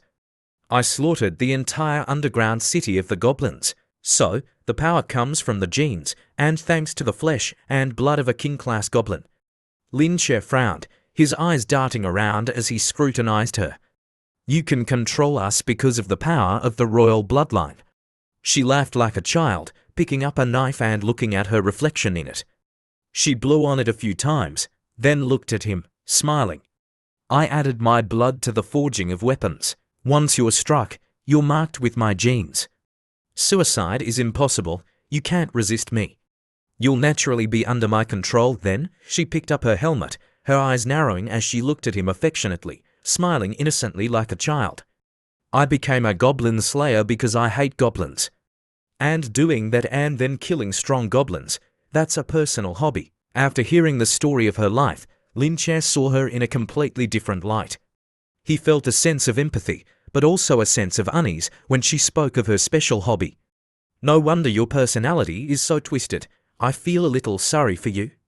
You were born to be the nemesis of goblins. If you became an enemy, it would be disadvantageous to me. It's better to build a good relationship than to have another enemy, especially since she can control other goblins. Too dangerous. Lin Che stepped forward, a friendly, handsome smile on his face, his eyes full of welcome. It seems we have something in common. If that's the case, then join me. Hearing this welcoming invitation, she was momentarily stunned. The corners of her mouth curled up, and she couldn't help but burst into laughter, quickly covering her mouth with her hand. How interesting. I thought you were afraid of me and planned to use some tricks to control you. But it seems that's not necessary. It's been a long time since I've found someone who gets me. I thought he would be scared and run away after this, but instead, he was so friendly and welcoming. This will save me some trouble later, she thought. Lin Che, hearing her words and seeing her reaction, was speechless. What the hell is control? His eyes twitched, his face frozen.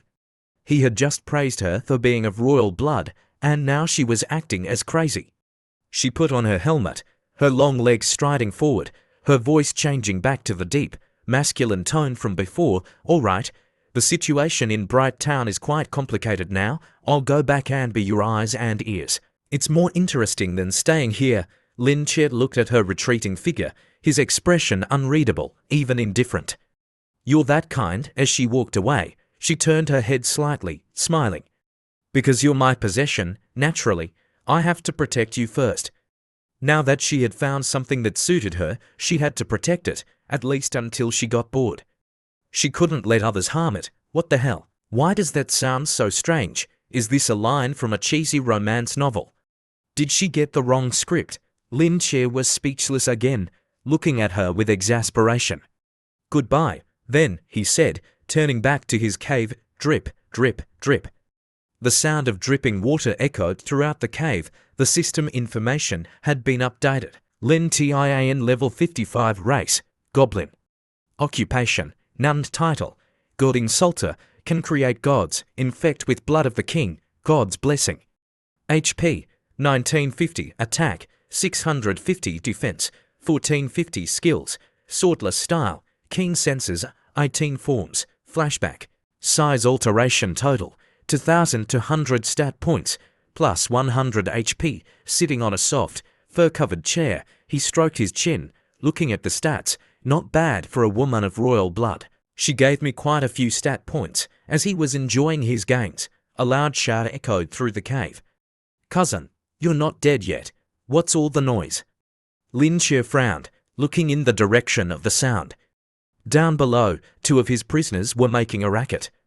Baron Boloa, tied up like a sausage, was screaming and laughing maniacally at Loa. Cousin. Look at you, you dog. You've disgraced the family. No wonder the Sword Saint didn't bother to come rescue you personally. Loa, sitting like a log, remained silent, but when he spoke, he hit where it hurt. He looked at his cousin with disdain in his eyes and said softly, You useless idiot. He gestured with his eyes towards a steaming pot in the distance. Look at that pot over there. You'll die before me. Baron Boloa followed his gaze, his eyes filled with suspicion. Before his suspicion could turn into worrying, he suddenly felt himself being lifted into the air. By the time he looked up, he saw a burly goblin carrying him like a chicken. His face turned pale, his body trembling violently, his legs kicking wildly in protest. He screamed in terror. What? What are you doing? Before him was a pot of boiling water, steam billowing out. Just a few more steps, and his skin would be smoother than a baby's bottom. He screamed, his voice cracking, trying to exploit the goblin's weaknesses. Don't kill me, I'm a nobleman. I can give you women, lots of women. Loa, relaxing against a rock, as if watching a show, suddenly spoke up. Stop, I want to speak to your leader. Hearing that he wanted to meet him, Lin Che found it interesting and approached, looking at him with amusement. This useless dog hasn't said a word in days, and now he's speaking. He looked at the two cousins, one about to be boiled alive and the other tied up like a dog. What an interesting reunion. Loa looked up, his face expressionless, his eyes dark and hollow. Release him. I can meet any of your demands. Hearing his beloved cousin say this, Baron Boloa felt as if he had seen an angel. Tears streamed down his face as he sobbed. Cousin. Cousin, I was wrong. I shouldn't have insulted you. I'm the dog. I'm the dog. Loa's image was instantly elevated to that of a golden statue in his heart. Seeing that a crying made Lin Jie tired. He walked up to Loa, looking down at him with a sneer, a prisoner daring to bargain with me? Do you think you're still the same as you were before? Loa raised his sharp gaze. Cut off one of his legs and release him. He'll bring news of my survival back to the family. They'll definitely send more people to rescue me, then you can devour more powerful people. Ideally, don't spare that bitch sword saint either. Baron Balor's eyes widened, his pupils constricting. He screamed internally, what the hell are you talking about? What kind of nonsense is that? His face contorted, looking at Loa in disbelief. What the hell, man? Where did your noble image from earlier go? Then, Loa seemed to go mad, staring at his hands and laughing hysterically, drool dripping from his mouth. They all deserve to die, deserve to die, deserve to die. I want to kill them, kill them, kill them. Lin Jie, hearing Loa's mad ravings, burst into laughter. He looking at him, it seems you're serious. I agree to your terms. He watched as Loa continued to laugh and rant, pulling at his hair and muttering, kill them all. Kill them all. The tribe mother, who had been watching from behind, frowned, her eyes filled with concern. Boss, isn't releasing the tiger back into the mountains going to expose our location? Lin Jie turned to her, knowing her worries for him and the tribe. He smiled and replied, don't worry. Don't you trust me? He had a plan and wasn't afraid of this wretch's tricks. Back in Bright Town, in a tavern, a shout echoed, it's over, they're done for. The bartender, wiping glasses as usual, looked up and asked, what's over? Don't get so excited. He looked at the night before him, tired. It's early in the morning. What's over? The bald knight frowned, his voice tense. I just saw Baron Balor. He lost a leg and was riding a horse towards the capital. This news caused an uproar in the tavern. Everyone started discussing it. What? How is that possible? Baron Balor and the others failed. A hooded figure, holding a glass of wine, seemed intrigued. They're all elites. Are they really done for? Is that true, or is it just rumors? The Grey Helm squad and the Blood Rage squad are all dead. Only he survived. Goblin Slayer entered the tavern, her sword on her back. She walked in with an air of authority, her tall figure backlit by the light. She said calmly, that's right. They're all dead, only Baron Balor survived. She walked to an empty table, pulled out a chair, and sat down. The bald knight, his face tense, rushed over and asked, Goblin Slayer, you were also in that battle? Goblin Slayer simply replied, yes. Then, she raised her hand, signaling to the bartender, a beer, please. The hooded figure approached, intrigued. What about those goblins? Goblin Slayer sat there, looking at her glass of beer as it was placed before her.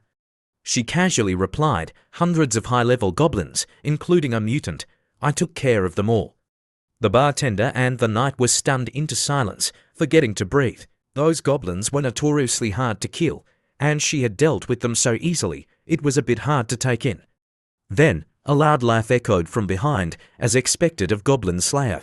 Everyone in the tavern, after hearing Goblin Slayer's story, seemed to be energized, cheering and shouting. The bartender quickly smiled and said, your drinks are on the house today. The bald knight looked at Goblin Slayer with shining eyes, grinning from ear to ear. Incredible, around them, praises continued to ring out. As expected of the one called Goblin Slayer, heavens. So many high-level goblins, and even a mutant. No wonder Baron Balor and the others failed. Suddenly, a strong gust of wind blew into the tavern, carrying something with it, but it was too fast to see clearly. Everyone's eyes were drawn to it. Suddenly, the outside of the tavern turned cold, and thousands of bats flew in. 1, 2, hundreds of them, causing everyone to panic and take cover. Some people screamed, what flew in? After a few short minutes, the bats flew towards the ceiling. In their panic, everyone stayed where they were. Once the commotion died down, they slowly emerged from under the tables, holding their swords and staffs, looking up. There, the bald knight's eyes widened. The mage was sweating, gritting his teeth to avoid making any noise. Under everyone's watchful eyes, Goblin Slayer calmly took a sip of her beer, as if nothing had happened. She looked up at the hundreds of bats with their glowing red eyes. She smiled calmly. Cold-blooded mercenaries, huh? That's a rather unique entrance, one of the bats spoke, its voice seductive. Goblin Slayer, if you say there were hundreds of goblins, have you found their lair? Goblins are good at hiding. While everyone else in the tavern was silently watching the ceiling with caution and unease, Goblin Slayer remained seated, casually swirling her beer. I haven't found the lair yet. After killing them, we returned. I see, a voice cooed from above. A bat swooped down, stopping right in front of Goblin Slayer. It folded its wings, looking at her with a sly smile. You can rest assured. Leave the task of finding the lair to us. I hope you can cooperate with me. Goblin Slayer remained silent, gently standing up and pushing in her chair. As she walked out of the tavern, she said, I don't like acting at night, and I don't like working with others. Seeing her leave without considering his offer, the bat's red eyes shifted from seductive to serious. What a pity. It seems we'll have to take the reward for ourselves. In the dark of night, in the dense forest not far from Bright Town, the night sky, usually bright with stars, was covered by a thick blanket of bats. They flew towards the depths of the forest, following the scent of fresh blood to an area near a waterfall. The bats landed on the branches, hanging upside down. One of them surveyed the surroundings, then spoke to someone above. Captain, what do you think? This doesn't look like there's a large army here. Hanging from a branch, the captain replied, the smell of blood stops here. It must be in here, let's go. Yes, sir, the others replied in unison. The bats flew off again, discovering a cave ahead. They flew inside, hundreds of them in a line. A guard, witnessing the sheer number of bats, was bewildered, scratching his head and muttering, Bats! Seeing the guard's confusion, a goblin scolded him, Don't be surprised. Concentrate, it's like you've never seen a bat before. Inside the damp cave, water dripped from the ceiling, echoing in the darkness. The bats flew around, surveying the cave from above. Below them were a few dozen goblins. There are only this many goblins. One of the bats questioned, and only one mutant. Did we come to the wrong place? This seems like a medium-sized tribe at best. The captain, however, looked on with a greedy, cunning glint in her eyes, a wide smile on her face. No mistake.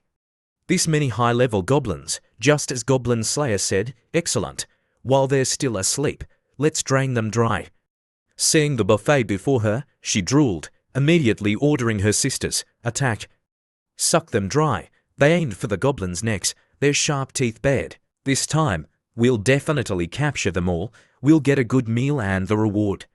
As she was reveling in her excitement, a sudden attack from behind caught the captain off guard. Her body immediately went numb, losing all strength and balance, and she fell to the ground with a thud. A figure emerged from the shadows. The captain, recovering from the shock, looked up to see who had attacked her. What she saw made her freeze. A priest. In a goblin lair, the figure stepped out of the shadows, revealing a female priest with a staff in her hand. What the hell is going on here? The captain thought. Someone explain this to me. Why is there a priest in a goblin lair? Did we come to the wrong place? Before she could process the situation, flames erupted throughout the cave, illuminating every nook and cranny. This was a bat's weakness, being trapped in fire with no escape. The sleeping goblins were now wide awake, holding torches and weapons, surrounding them. We've been tricked. Realizing they were surrounded, the captain gritted her teeth, her eyes filled with rage. Damn it, we can't get out. Her subordinate, equally panicked, asked, Captain, what do we do now? Lyncher stepped forward, seeing the bats trapped in the center, a smirk on his face. You dare come here to suck my blood? Let's see what you are capable of. As soon as he finished speaking, the captain quickly looked over, recognizing that this goblin's demeanor was different from the others. He must be the leader. She quickly flapped her wings, creating a whirlwind as she flew towards Lyncher and the goblins. This made them all stare in bewilderment. After a few seconds, thud, a figure emerged from the whirlwind, followed by numerous beautiful women. The beautiful captain looked at the goblins before her, her voice indifferent. We've been discovered. Then kill them all. They're just goblins, after all. As soon as she transformed, Lyncher activated his system to scan her. Lilith, level 61, race, vampire, occupation, nun, title, countess's consort, immortal body, curse of god, HP, 1900 attack, 500 defense, 500 skills, blood siphon, rainbow bloodlust, shadow form, infect equipment, exquisite light armor, total 2800. Holy crap. Is this for real? Lin Chia thought, seeing her stats. He frowned, his eyes wary as he looked at the woman before him. Her stats are incredibly high. Luckily, I received information from the system that the cold-blooded mercenaries would attack, so I was prepared. Lilith flew into the air, taking a whip from her waist and lashing it at the surrounding goblins, sending them flying like rag dolls. Her cold, seductive voice echoed through the cave. Let's see if the fire burns us first, or if you die first.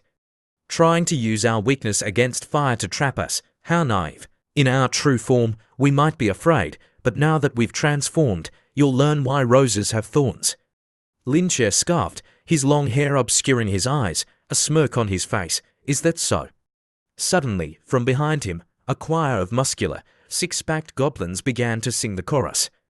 The power of the holy hymn manifested, forming a golden shield of light. The louder they sang, the stronger the shield became, radiating a powerful, illuminating aura that terrified the vampires. The light seared their skin, causing them to scream in agony, like being exposed to direct sunlight.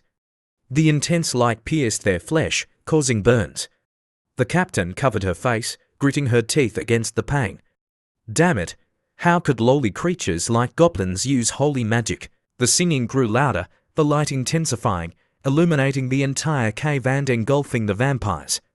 Under this assault, the vampire army was burned, unable to escape, forced to their knees. With Lin Chia leading the charge and the choir pressing the attack, the outcome was clear. He stepped forward, saying, "Fighting won't benefit either of us. Why don't we sit down and talk?" A subordinate helped the captain to her feet. She looked at the goblin leader with disdain and a mocking smile. What the hell is he talking about? Talk. A lowly goblin dares to talk to us about negotiation. Lin Chia approached, kneeling on one knee, stroking his chin thoughtfully as he looked at the captain and her subordinates. I assume you came here for the reward, right? I just don't understand. Why would a species that lives on blood, like vampires, need money? Your race is so powerful, yet you still need money. Strange. Hearing the goblin's words, the captain felt helpless. Outsiders wouldn't understand their struggles. But in this awkward situation, she could only force a confident smile to avoid losing face as a member of a noble race. But since she had to explain, she said, "Do you think it's easy to deal with the Holy Church and the Sword Saint? If we hadn't signed a treaty not to suck human blood, who would bother earning money to buy blood? Oh, so that's how it is." I understand now, Lin Chia said, stroking his chin as he looked at the women before him, deep in thought. This opponent is strong. If I can recruit them, perhaps I can improve the quality of my entire tribe. After Lin Chia questioned her, the Countess explained the current situation of the group. His brows relaxed, understanding that their life wasn't easy.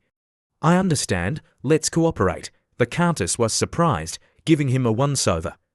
Under her gaze, Lin Chia quickly raised his hand, signaling to his underlings. I can provide you with blood. The 500 six-packed underlings, seeing their leader's signal, quickly raised their hands to their chests, chanting.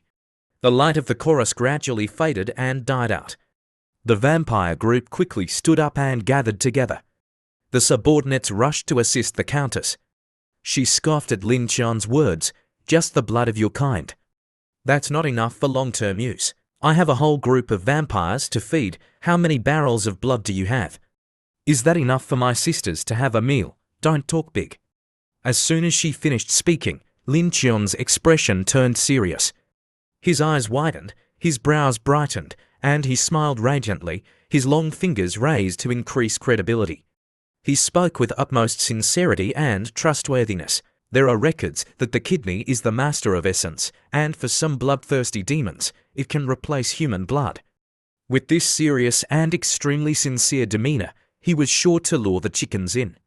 No, it was a mutually beneficial cooperation. The Countess and her companions were confused. What the hell is this idiot talking about? What is he saying? I don't understand anything at all. What language is he speaking? Can you use one that we can understand, please? The companions beside her were also confused, their minds spinning, unable to comprehend Lin Qian's words. They whispered to their leader, "Captain, what does he mean?" The companions and the captain exchanged confused glances. Lin Xie, seeing that the group of sisters didn't understand what he was saying, closed his eyes, feigning an air of profound mystery. He coughed a few times and began to explain. Legend has it that there is a kind of demon called a succubus. Very early on, they discovered that essence has this special effect. Since then, they have lived by absorbing essence. This kind of demon, in the modern world, in this era of global information connectivity, is simply known as a sex demon, or a succubus in legends. They are also known for their angelic faces and devilish figures. Besides their stunning looks, this race has a special characteristic. They don't need to plot or harm others, they just need to find a way to exploit. And they can receive a source of supplementary nutrition. With supply, there must be demand. It was all very logical. Currently, what the Countess's group needed, Lin Qian's Goblin tribe had in abundance. They just lacked partners to play with. If the two sides cooperated, this business venture couldn't be better. It was a mutually beneficial, symbiotic relationship. Lin Xie spread his arms, and his underlings all showed off their physiques, revealing their six-pack abs and bulging muscles, the very picture of athletic prowess. He said confidently, "We goblins lack everything except this, we never lack this. As long as we reach an agreement, I guarantee you won't have to worry about a lack of blood." The Countess's subordinates looked at each other, whispering among themselves. "It seems I've heard of this kind of existence, really. Could he be lying to us?" While everyone was half believing, half doubting, the Countess confidently approached Lin Xie, saying to her underlings, "Whether it's true or not, we'll know after we try." Her subordinates, seeing her determination, were worried. The safety of the entire group couldn't rely solely on the one-sided words of these deceitful goblins. They rushed to grab the Countess's clothes, calling out, "Captain." Her subordinate looked at her retreating figure with concern. "We are the Countess's women. The Countess is sealed. Shouldn't we wait for that day? Is it okay to do this?" Her voice became hesitant. If they really agreed to stay and play with the goblins, the group's blood shortage would be solved. But what about the Countess? The Countess turned, her beautiful red eyes filled with determination. In the past few hundred years, how many sisters have died? If this method really works, we can rest easy and wait, without suffering and taking risks. Because this is the simplest way, without losing too much.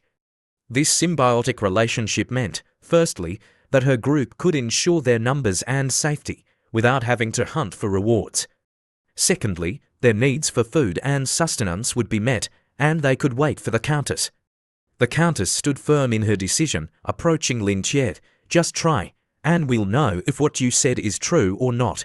If not, these goblins will bear the consequences." After following Lin Qian's instructions, her body was covered in sweat. Her body hot, her face flushed. The surrounding air seemed to be trapped in late spring, early summer, making everyone feel both comfortable and unusually hot. The vampire subordinates, watching the two of them playing around, were so excited they covered their faces flushed red. Time passed, and the Countess began to feel a change. Her pupils constricted, her eyes widening in surprise. Then, she let out a soft laugh, her eyes narrowing in delight, her face flushed with excitement. "I can't believe it's actually true. It can replace fresh blood." As soon as she finished speaking, before Lin Xie could do anything else, he was pushed to the ground with a thud. The vampire sisters swarmed him, pressing him down, their voices overlapping. This is real.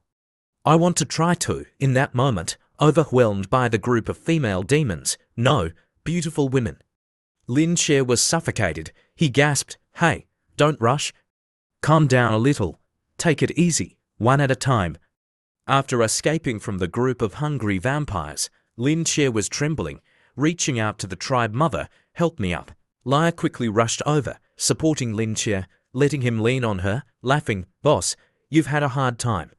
Lin Xie, leaning on her, his body weak, his face pale as if drained of all energy, said, "Those vampires are crazy from hunger." After the exercise, the Countess, stepping confidently in her heels, approached the two of them. "Goblin, I agree to cooperate with you. What do you want us to do?" She stroked her chin, looking at the Goblin leader, asking directly. If the other party met her conditions, and vice versa, the next step was to see what this Goblin needed from them. After all, there was no such thing as a free lunch. Lin Che looked around the cave, causing the Countess to follow his gaze. "This place is dark all year round, very suitable for you to hide in." He paused, leaning on his arm, looking up at the cave ceiling. "You just need to protect the cave and prevent others from invading." Lyre, seeing her husband like this, quickly embraced his shoulder with concern. The Countess, hearing his words, was surprised, understanding dawning on her. She smiled silently, her eyes closed. If those were the only conditions, providing food and shelter, and allowing them to exercise and improve their health, it was too good a deal for her group. She walked past him, her alluring figure swaying with each step, her hand gently stroking her chin, her eyes appraising him. "All right, I agree then." She skipped towards the cave entrance, humming a tune. Lin Che, hearing this, was speechless, questioning his life choices for a moment. Was it right or wrong to cooperate with her?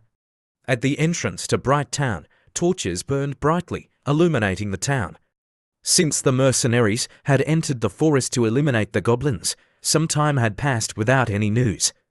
In the town, rumors spread among the residents that the cold-blooded mercenaries had lost contact. The adventurers believed that the mission to eliminate the goblins had failed once again. In the dark of night, the tavern was bustling when suddenly a loud voice shouted, "You coward! You useless thing! I've disliked you for a long time." Then, an argument broke out. At a table, two men were fiercely debating.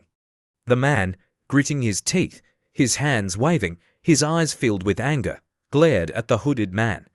"You don't even dare to fight goblins, and you pretend to be a C-rank adventurer." The hooded man retorted angrily, "Don't use morality to bind me. I have no interest in helping you earn rewards. If you want to fight and earn rewards, go do it yourself. I have a lot of things to do. Who has time to hunt goblins?" Using a few empty words to make me go crazy.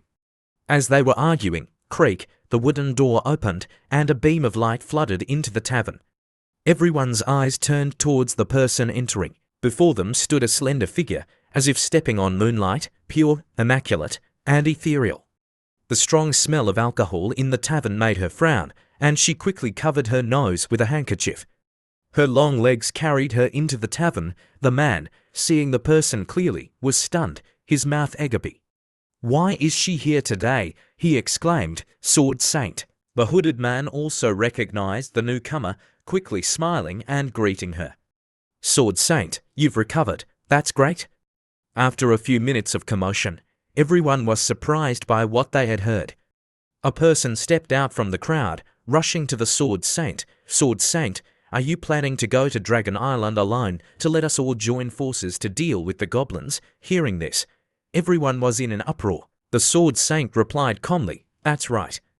Only then can we simultaneously eliminate the dragon race and the goblins." A person in the crowd felt uneasy, his eyes filled with complexity. "Now there are only us, ordinary people like this. Can we really do it?" The people around him also began to feel restless and uneasy. A person laughed, stepping out from the crowd, looking at the Sword Saint. "Isn't it just a matter of putting in some effort?" "Count me in." The Sword Saint looked at this person. It didn't matter who it was, as long as someone agreed with her plan. She didn't expect much anyway. A man with a cigar in his mouth, exhaling smoke, said with a smile, "I am willing to help the Sword Saint realize the ideal of protection. I will organize everyone to go into the forest to eliminate the goblins." This man was a member of the Diamond Rank Gunner Squad, named Allison. Recognizing the man, the Sword Saint simply glanced at him and said casually, "Very good. The task of dealing with the goblins is left to you. So someone is staying behind, now for the next step of the plan."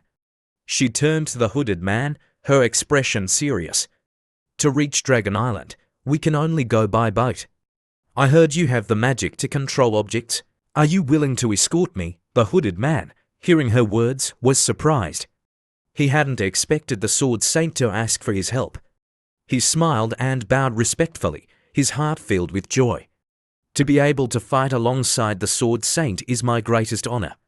Under his hood, his eyes looked at her with cunning and calculation, his heart screaming with delight. After this is successful, I can definitely be promoted to a myth-rank adventurer. The scene shifted to Dragon Island. In the vast blue sky, black dragons circled a mysterious island, hidden beneath the clear waters. They surrounded the island, never taking their eyes off it, as if guarding something precious. Deep beneath the earth, in the abyss of a cave, the dragon mother cradled her beloved egg, lost in a sweet slumber. Suddenly, the ground and everything around it shook violently. Dust and smoke billowed, falling to the ground in waves. Sensing the tremors, the dragon mother jolted awake. She immediately placed the egg gently on the ground, shielding it with her body and wings. Her eyes narrowed as she looked up at the cave ceiling. "What's happening?" she roared, hearing the commotion. The dragon mother had awakened. Her subordinates quickly flew to the cave entrance to report the situation outside. Hearing everything, the dragon mother frowned, as if realizing something. Her beautiful brows relaxed, and she looked at her subordinates. "I understand. I didn't expect that woman to be able to stand up again. I clearly dealt a severe blow to her spirit before. Who knew she had a will of steel, harder than concrete?" Looking at her beloved child, the dragon mother gently stroked the eggshell, her voice filled with suppressed rage. And it had to be at this time. She lovingly embraced the egg, placing a gentle kiss on it, her eyes overflowing with boundless love. She gently placed the egg back on the ground, her gaze tender, a smile gracing her lips, her voice warm. "My child, remember this well. Your father is a very special goblin." After speaking, the dragon mother returned to her battle stance, her eyes sharper than ever, her entire being radiating a powerful aura, a deathly aura that swept through every corner. Her human form gradually shifted back to her primal dragon form, her eyes burning with fiery light, filled with rage. "That damned woman, it's time to make a decision." With that, a colossal black shadow shot out of the cave, soaring into the sky like a lightning bolt, tearing through the wind. Outside, the metallic stench of blood permeated the air. Drops of blood dripped from the tip of a sword, falling onto the ground. The forest was like a graveyard, littered with dragon corpses. A figure emerged from the dragon corpses, the Sword Saint clad in white, exuding elegance and carrying her sword, walking leisurely forward, as if strolling through a flower garden, a stark contrast to the death and destruction around her. After walking a short distance, she stopped, facing the dragon mother, who had descended from the sky, her colossal form shaking the ground. The wind howled, dust and rocks swirling around them. The dragon mother's red eyes glared at the Sword Saint, that madwoman. If she wasn't coming today, she'd choose today to destroy my home, and she even came alone. The wind whipped at the Sword Saint's white robes, but she remained unfazed by the dragon mother's imposing presence. She gripped her sword, her eyes filled with challenge, a smile playing on her lips. "Finally, you've shown yourself." The dragon mother, seeing the madwoman still acting arrogant, wanted to slap her. She tilted her head, sneering at her. "Though, I didn't expect someone defeated by goblins to be able to crawl back up again. What's wrong? Do you still have the face to shamelessly cling to life?" Just seeing the Sword Saint's unhappy expression made her feel 10 times better. She taunted her, trying to break her spirit before assessing who was stronger. But she had to insult her first, as if hitting a sore spot. The Sword Saint's aura flared, burning fiercely. Her eyes narrowed dangerously, and she stepped towards the dragon mother. "How I live is not for you to decide, but you threatened my people. Your life will be mine to take. I hate you damned dragons. Let's see how long you can be arrogant." The two sides quickly clashed. The Sword Saint swung her sword behind her, drawing a bright arc, her eyes flashing with golden light, her sword aura raging. The dragon mother watched her every move, scoffing. She quickly opened her mouth, power gathering into a dark purple, demonic flame, dragon flame breath. Sword energy and dragon fire collided, creating two opposing forces, tearing at everything around them. The ground cracked, dust flew, and the wind howled, threatening to tear apart space itself. Behind a rock nearby, A hooded figure hid, seeking safety from the earth-shattering battle. The hooded man, observing the fight between the Sword Saint and the Dragon Mother, was terrified by the Dragon Mother's size. He gritted his teeth, cowering in a corner, not daring to show himself. That dragon is too big, too big. If I'm discovered, I won't even be enough to fill a dragon's tooth gap. He could only observe from here, unable to help, but still cheering them on in his heart. While hiding, he didn't notice the Dragon Mother's tail about to sweep down. Just as danger was imminent, someone suddenly grabbed him, making him freeze. Too scared to make a sound, things happened quickly. The Sword Saint, with her agility, quickly grabbed the hooded man by the collar, lifting him into the air, dodging the Dragon Mother's attack. If she had been a second slower, he would have been crushed to dust. Realizing her enemy was behind her, the Dragon Mother quickly turned, shifting her target. The Sword Saint released the hooded man, landing lightly. The hooded man, due to inertia, collapsed to the ground like a sack of rice. Noticing the Dragon Mother's attention was now on her, the Sword Saint frowned, angrily shouting, "Get out of here! Don't get in the way!" The hooded man, still dazed on the ground, looked up blankly at the Sword Saint. Not giving the Sword Saint time to recover, the Dragon Mother's red eyes turned to the sky, her mouth opening wide, letting out a deafening roar that shook the surroundings. In the next second, magic circles appeared, followed by sharp stalactites raining down like arrows towards the Sword Saint and the hooded man. Giant stalactites rained down like a flood. The Sword Saint, wielding her sword, charged straight into the rain of stone, cutting a path through the falling rocks, fearless and unstoppable. Meanwhile, the hooded man, still dazed, lay frozen on the ground, unable to move. Stalactites fell around him, causing him to tremble, cowering and screaming in terror, "Oh, motherfucker!" The Sword Saint, dodging the rain of stone, her small figure agile, used the falling stalactites to leap upwards, closing the distance between her and the Dragon Mother. Ignoring the magic circles constantly releasing giant stalactites, the Dragon Mother, realizing the situation was dire, opened her mouth and roared. Before the Dragon Mother could unleash another attack, the Sword Saint, wielding her sword with both hands, leapt up, channeling all her power into the blade. The sword radiated a blinding light, aimed directly at the Dragon Mother's head. Super sword skill. In this critical situation, the Dragon Mother couldn't defend in time. She felt deep cuts tearing through her flesh, waves of pain surging through her, making her roar in agony. The Sword Saint, holding her sword, stood poised, her eyes filled with relentless pursuit, slashing down with each strike. Each sword stroke tore through the Dragon Mother's thick hide, making her roar in pain, her screams echoing across Dragon Island, reaching the heavens. Far away, in the cave, the eggshell cracked open. A small dragon crawled out, looking towards the distant screams. In its eagerness, it cried out, its voice still immature, its wings flapping weakly, trying to fly. Blood dripped onto the ground, drip, drip, drip. The Sword Saint stood lightly on a rocky outcrop, looking down at the Dragon Mother kneeling on the ground, clutching her eyes, the searing pain making her grit her teeth. The Sword Saint said indifferently, almost, "I was aiming for your forehead, but unfortunately, I missed and only hit your eye." The Dragon Mother stood up, wielding her sword, glaring at the Sword Saint with hatred. "You mad woman, today, I'll fight you to the death." Just as the two were about to clash again, the little dragon shot towards them. Sensing another presence approaching, the Sword Saint paused, observing the situation from afar. The Dragon Mother also saw who was coming. The little dragon flew over, shouting, "Don't hurt my mother." The little dragon craned its neck and roared at the sky, then plummeted to the ground, its small body crashing onto the hard earth, causing it pain. The Dragon Mother, witnessing her newborn child fall, was horrified. "My child," she cried, taking a few steps towards him.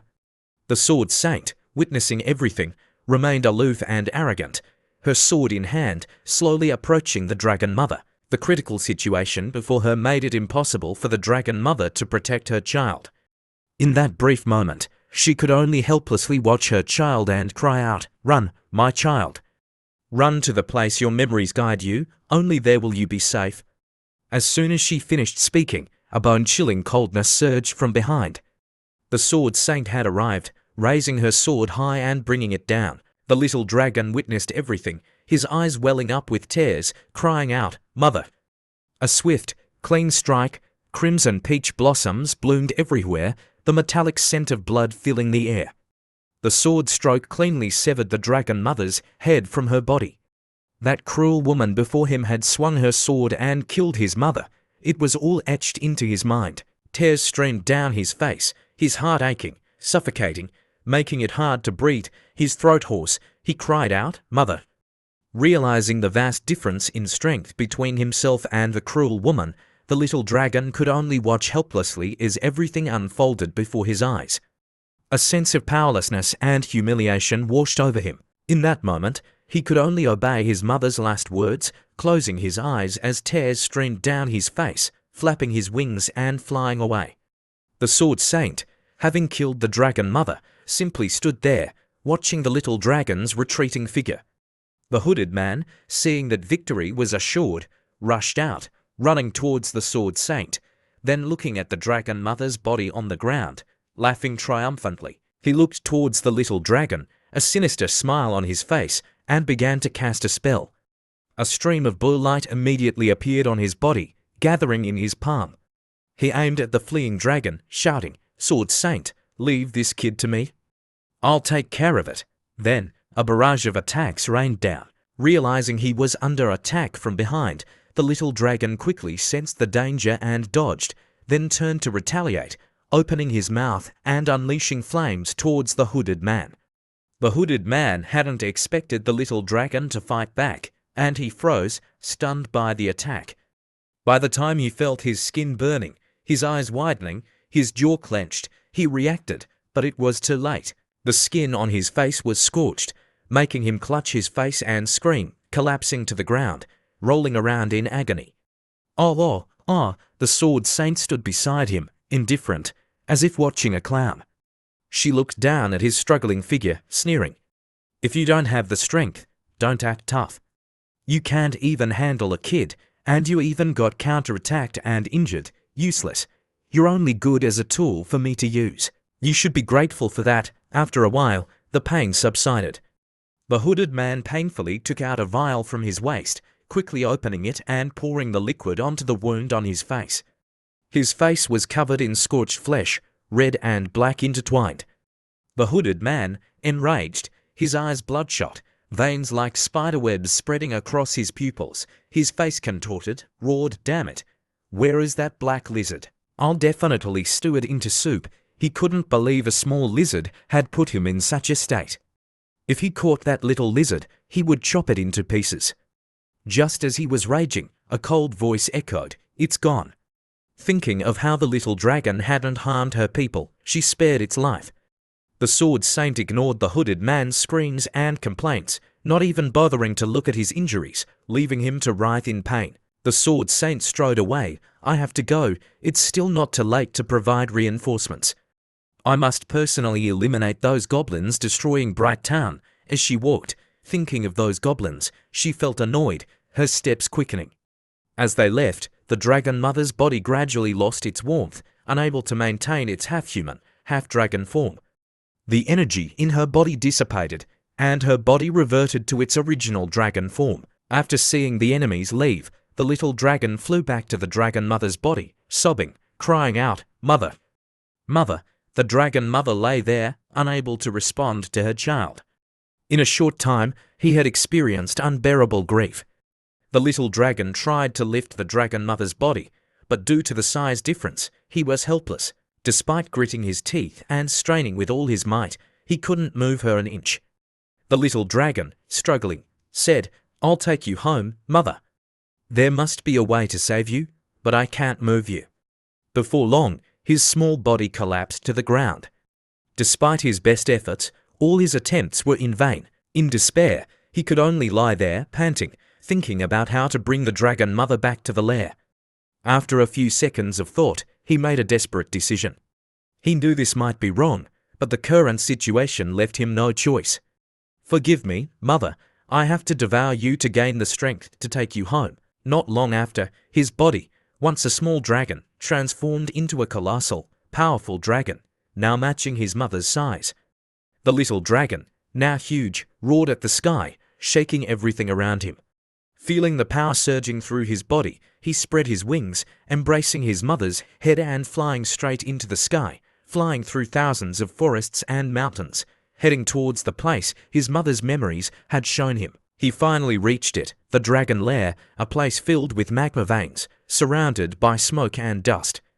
Seeing his destination, the little dragon immediately landed, carrying his mother's head, his heart burning with anxiety. As soon as he landed, he frantically searched around, checking if there was anyone else here, if there was anyone who could revive his mother. His eyes were filled with hope and longing, searching everywhere, ignoring his fear and trepidation at being here for the first time. He only hoped for one thing, to revive his mother. Just then, a dark shadow descended from the sky, catching him off guard. Before he could react, the shadow slammed into him, burying him under the earth, making him unable to breathe. The dragon, who had attacked him, stood on top of him, baring his fangs, laughing sinisterly. He didn't care about anything, didn't care who he was. The attack was too sudden, and the dragon mother's head slipped from his grasp, falling a few meters away. The black dragon pressed down on him, using his claws to pin his head to the ground, not giving him a chance to resist. Then, he looked towards the Dragon King and reported, "Dragon King, we've captured an intruder." Meanwhile, the little dragon looked anxiously at the dragon mother's head, crying out, "Mother! Mother!" The Dragon King finally appeared, his golden pupils widening, his gaze falling upon the scene. The Dragon King of the colossal dragon lair, the red flame Dragon King, appeared in his colossal form, his horns towering, his face fierce and majestic, befitting a ruler. He noticed something on the ground. Is that Philbus's head? He approached the little dragon, his golden eyes filled with majesty, asking, "Who are you?" He found this little dragon very strange, never having seen anyone like him in the clan before. The little dragon, seeing him, wasn't afraid, only concerned about his mother. Seeing himself helpless against the enemy, he now hoped that someone from his clan could save his mother. This place was his only hope, but now he was in this situation. "This is my mother's head. I came here following the inherited memories, asking you to save my mother." Hearing the little dragon's words, everyone understood. They began to discuss among themselves. Such sharp cuts, and it carries the aura of the divine, no mistake, it was done by that woman. The Dragon King's expression turned impatient when the dragon mother was mentioned. What a pity. Philbus was supposed to inherit the crystal power of the former Dragon King, who told her to insist on going out into the human world. The Dragon King seemed to understand everything that had happened. He approached the little dragon, sniffing his scent. The little dragon, confused, watched his actions.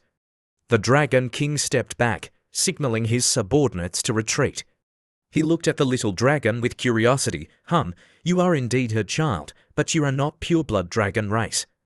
"Who is your father?" The little dragon, now free, slowly stood up, stretching his limbs. Hearing the question about his father, he recalled his mother's words. "I never met my father, but mother said, my father is a goblin." Hearing this, everyone was thunderstruck. What? Did I hear wrong? They exchanged bewildered glances, their faces frozen in shock. A goblin? What the hell? Did I hear wrong? The dragon, who had attacked him earlier, hearing goblin, was enraged and kicked him again, sending him sprawling to the ground. He gritted his teeth, his eyes filled with fury, roaring, "A goblin's son! What a disgrace to the dragon race! Dragon King, let me eat this hybrid." The Dragon King, hearing and seeing the fury in his subordinate's eyes, didn't stop him, remaining silent, as if pondering something. "Wait, this child is indeed the dragon mother's son, of the Dragon King's bloodline. If we kill him now, this little one, after all, is also the grandson of the former Dragon King. But the former Dragon King is dead now. The entire dragon race only has this crystal bloodline left. But he is, after all, the son of a human. If he wants to stay here, he must pass a test." He knew that if he just accepted him, his subordinates would not be convinced, and they might cause trouble for the little dragon later. Seeing the little dragon's resilience and fearlessness, he felt his decision was the best course of action at this time. It was also for the little dragon's own good he spoke. looking at the little dragon. "Little one, if you want to save your mother, then you must survive first. The condition is to defeat the dragon beside you." Hearing his words, the little dragon was still dazed, as if not yet understanding what he had said, until a sinister laugh echoed above him. "Thank you, Dragon King. Finally, I have some fun." The little dragon looked up warily at the dragon above him, his jaw clenched. This dragon's expression was sinister, and facing such a powerful opponent, he felt immense pressure. He saw the dragon open his mouth and charge towards him. Everything was etched into the little dragon's mind at that moment. In a flash, the large dragon used its skill to swallow the young dragon whole. He smirked smugly at his two companions behind him. Everything happened so quickly. So, the son of a goblin and a dragon mother is dead. Suddenly, the dragon who had swallowed the young dragon grimaced in discomfort. He gritted his teeth, struggling as if trying to hold back the food he had just consumed. A long blast of fire erupted from his mouth. He looked pained, his mouth torn open, his eyes bloodshot. He screamed in agony to his companions. "Oh, it hurts. This guy is gnawing at my insides. Help, help me." The other two dragons, seeing this, wanted to help, but they couldn't, due to the Dragon King's previous order. The purple dragon said, "This is the king's decision. You must overcome this yourself. We cannot help." Just as he finished speaking, the young dragon burst out from the other dragon's stomach at breakneck speed, leaving behind only the corpse of the arrogant dragon with a gaping hole. The young dragon, having escaped, was overjoyed. He flew around, shouting, "I survived, I won, I can save mother now." He then landed, slowly approaching the Dragon King. The Dragon King remained calm, saying, "From now on, you will be a member of the dragon lair. You will be called Nidhogg." The young dragon, having just devoured the flesh of the larger dragon, had a new appearance. He was overjoyed to hear the Dragon King's words. "Great. So, how will you revive my mother?" Hearing this, the Dragon King turned his head and said, "Bring Filbus's head to the world tree." Nidhogg listened attentively. The Dragon King continued, "Graft the head and the roots of the world tree to create a wooden dragon. This is the only way to revive your mother." Cut to Linchia, who was in his system space, reading the new notifications. Summary: you have utilized the terrain advantage of the cave, setting traps and defenses. With the help of the elves and vampires, you have successively repelled the invasions of adventurers. However, due to this, you have lost many subordinates, but in the end, you achieved a resounding victory. Score: 81/100. Reward: life points by 80. Life simulation ended. Time progression: 1 day. After reading, Lin Xie pondered. To deal with hundreds of adventurers, I was well prepared. Now I just need to speed up the progress to the day of glorious success. The system panel displayed a notification. Do you want to skip to the defense progress? Lin Xie pressed yes. The opening scene after skipping showed the frenzied goblin and his companions lying on a pile of loot, shouting, "Boss is mighty! Boss is mighty! Boss is mighty!" Lin Xie, sitting on his throne, stroked his chin, saying to himself, "Many high-level goblins have died. Hundreds of corpses are enough for the remaining high-level goblins to quickly evolve into hero class, enhancing overall combat power." The system continued to notify.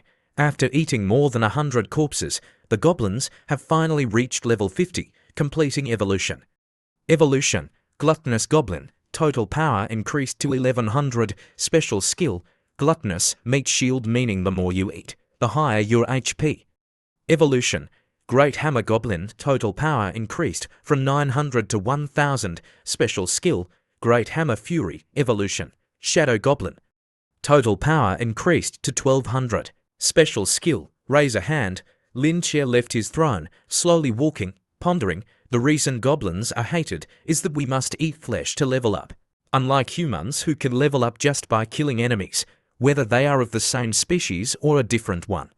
Meanwhile, Loa was still tied up, having witnessed the entire slaughter process of Lin Xian's tribe, terrified and panicked. Suddenly, someone's hand touched his shoulder, accompanied by a voice. "I didn't expect you to be so resourceful." It was the Countess. She licked her hand, continuing, "It's been a long time since I've been so satisfied, sucking human blood." Then she approached him, saying, "To repay you, I will have someone help you investigate the Sword Saint." Lin Che, hearing Sword Saint, was curious, but he remained aloof, saying, "Oh, tell me." The Countess happily recalled and replied, "I heard that after learning that hundreds of adventurers didn't survive, she rode a flesh-eating horse and left Bright Town, planning to summon the legendary hunting squad to deal with you." Then, she seriously reminded him, "You must be careful. They were once the Sword Saint's comrades." Lin Che grasped the key point, left the town. "Isn't that a good opportunity? I can finally go outside and breathe." After the time skip, Lin Che thought the Sword Saint would keep attacking him until she succeeded. Who knew she would seek outside help when things got too tough? The Countess, seeing Lin Che still so calm, was surprised, asking, "You don't seem afraid at all, you can even smile." Before their conversation could continue, a Goblin subordinate rushed in, urgently reporting, Boss, trouble." Lin Che and the Countess exchanged glances. The subordinate, catching his breath, quickly said, "Not far from here, a Goblin squad from another tribe is approaching our cave." Lin Che asked seriously, "Are they targeting us?" The Countess was also surprised. "What? Are you serious?" Lin Che pondered. "There are no other Goblin tribes within 100 miles.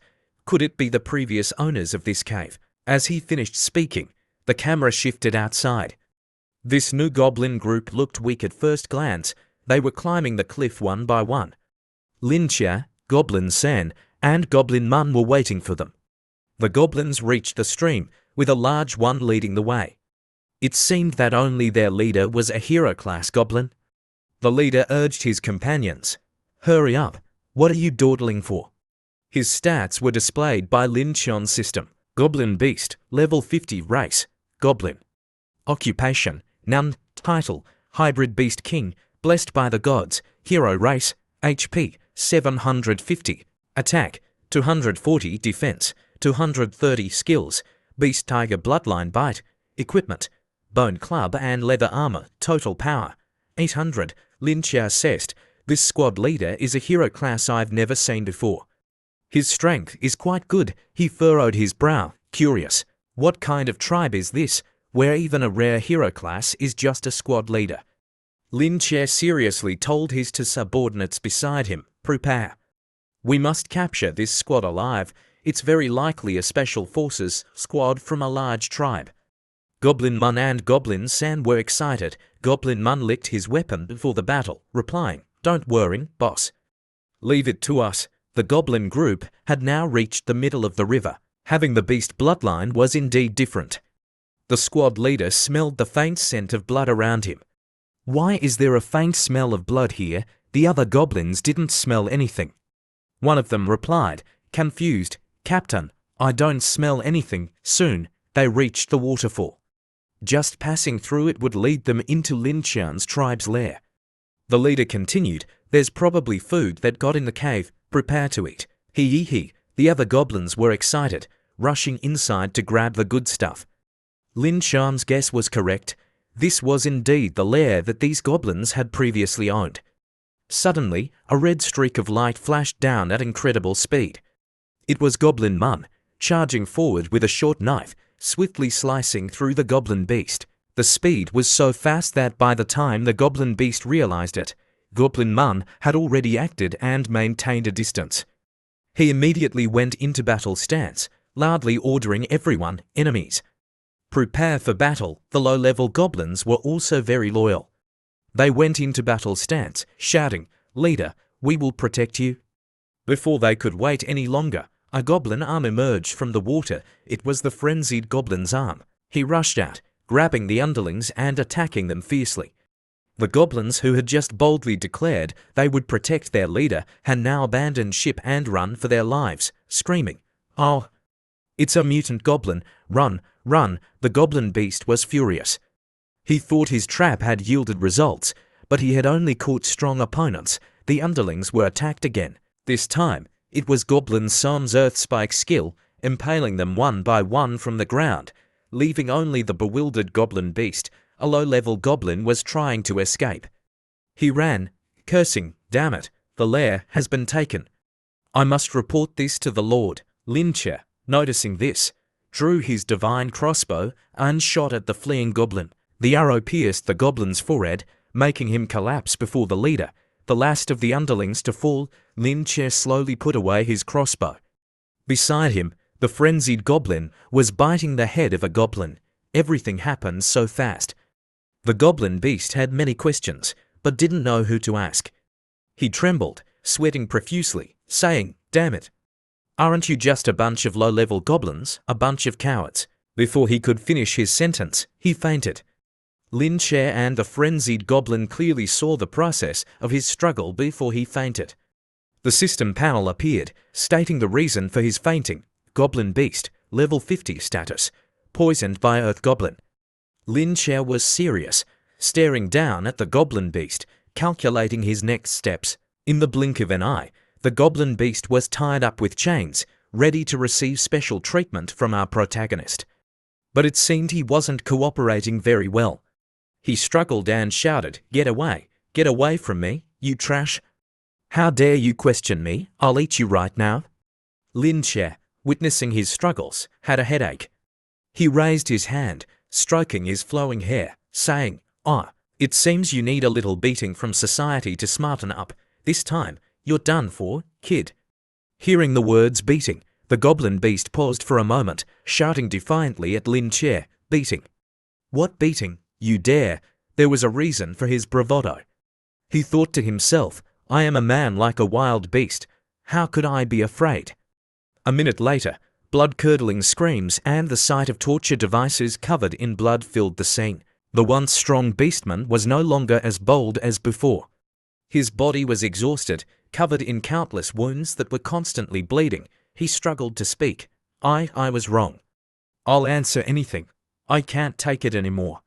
Lin Che, seeing that the Goblin Beast had smartened up, stopped. He slowly turned around, walking away while wiping the blood from his hands. Then, he turned back, smiling as if nothing had happened. "That's more like it. Now, tell me, which tribe do you belong to? Where is your tribe? Why did you come here?" The Goblin Beast, terrified, hugged his head, revealing everything. "I belong to the Beast King tribe in the Demon Forest to the west. This place used to be my leader's lair. He told me to come back and get something. I didn't expect to encounter you." Lin Che listened attentively, his subordinate beside him, ready to use the tools on the beastman at any moment. Lin Che continued to ask, "What level is the leader of your tribe?" The Goblin Beast continued to cry and confess, "Our leader is currently a Goblin Lord, but he's about to evolve into an Overlord." Hearing this, Lin Che was startled. Since transmigrating into a goblin, he had never encountered a Goblin Lord. And now, this one was about to level up. The Goblin Beast, seeing Lin Che standing still, was terrified and continued to confess without being asked, "Oh, right? The thing we came to get is a treasure, very important to the Lord. If you don't believe me, you can look for it." At this, Lin Che looked up at him, asking, "What did you say, a treasure?" Soon after, his subordinates found the item the Goblin Beast had mentioned. As soon as Lin Che opened the box, a mystical green smoke wafted out. Knowing the viewers were curious, the system displayed information about the item: Abyssal Artifact, Level B, a ring created by the leader of the Ghoul tribe.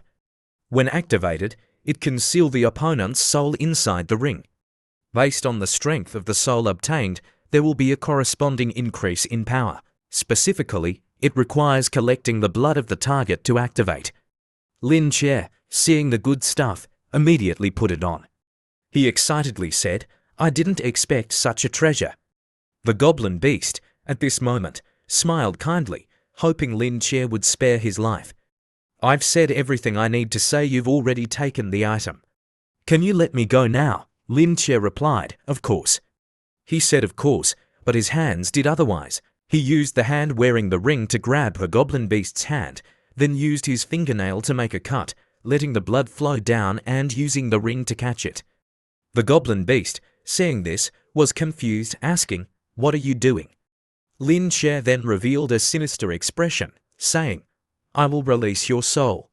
With the target's blood, the ring performed its duty. Lin Che sat down, slowly testing the new item, looking like a death god claiming lives. From the ring, a stream of green spiritual energy in the shape of a hand flew out, pouncing on the goblin beast. He retreated in fear.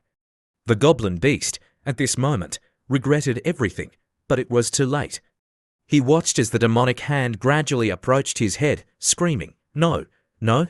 In the blink of an eye, the green spiritual energy enveloped the goblin beast, slowly dragging his soul out of his body and merging it into the ring on Lin Chon's hand. As the goblin beast's body fell, Lin Che gained power. His body was enveloped in the green aura, which slowly merged into him. The system sent a notification. Total power increased by 200. Finally finished testing the new toy, he said excitedly. Although it only increased by 200, if it's a stronger soul, it will be different.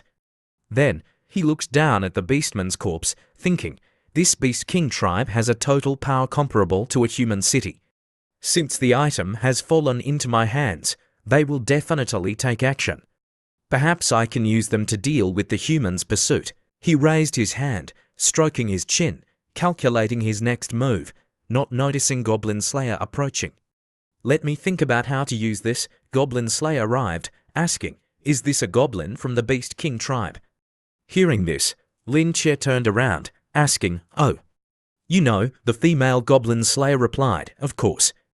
Then, she looked down at the corpse seriously, continuing, you can't touch them. Hearing this, Lin Che frowned at her. He was planning to make a big move, but what did she mean by that? Goblin Slayer began to explain, the Beast King tribe is a subordinate of the Great Tomb.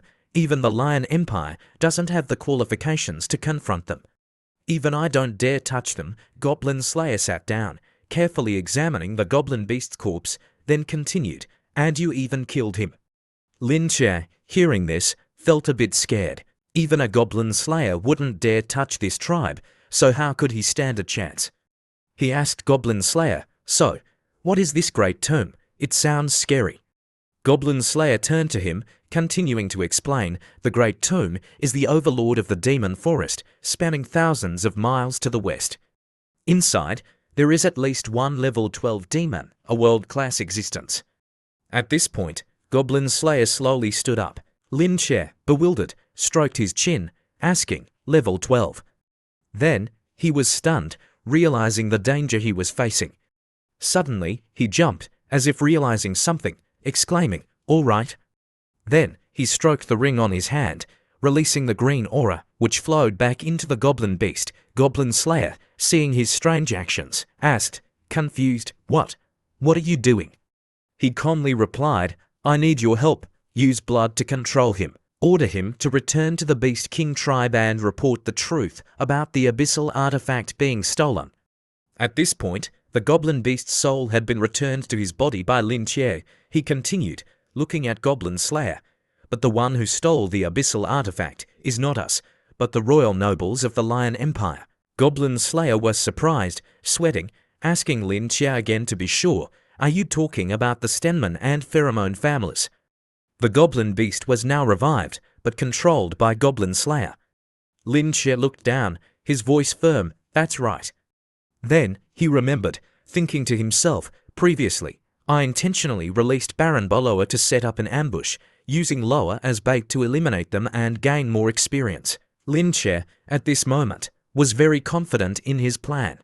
He furrowed his brow, smirking with delight, continuing, let the snipe and clam grapple, and the fisherman will benefit. The scene shifted to a vast kingdom. It was clear that the people living here were not ordinary. This was the capital of the Lion King. Inside the kingdom's main hall, it was bustling with activity.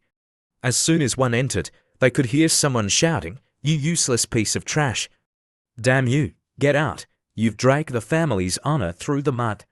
It turned out to be Baron Bala's father, scolding him. Baron Baloa was kneeling in the middle of the room, trying to explain himself. Father, listen to my explanation.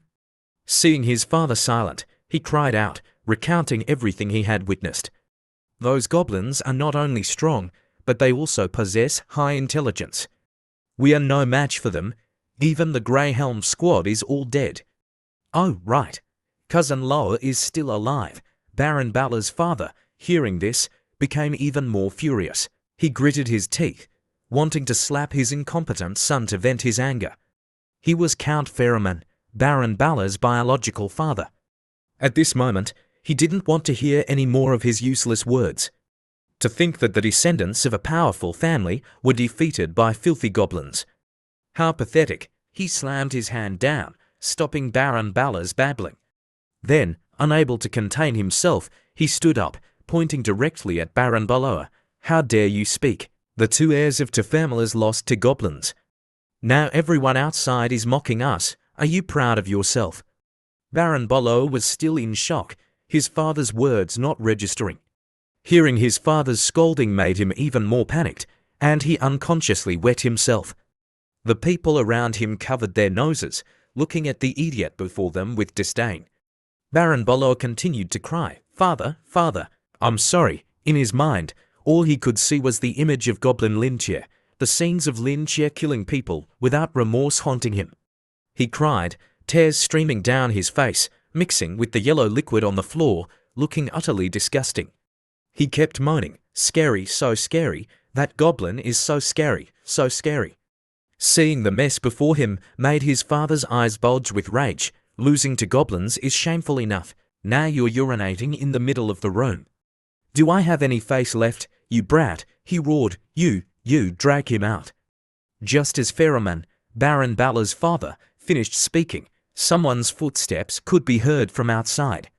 Before the person could be seen, his voice was heard. "Pheromon, don't be so angry."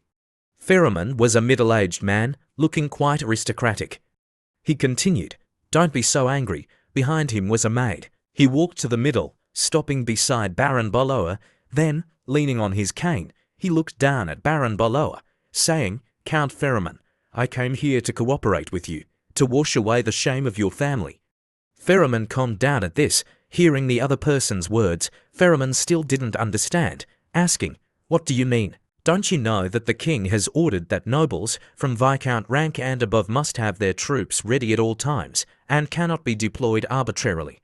Pheromon looked directly at the newly arrived man, continuing, "Moreover, the king has already sent a letter to the Sword Saint. What else do we need to do?"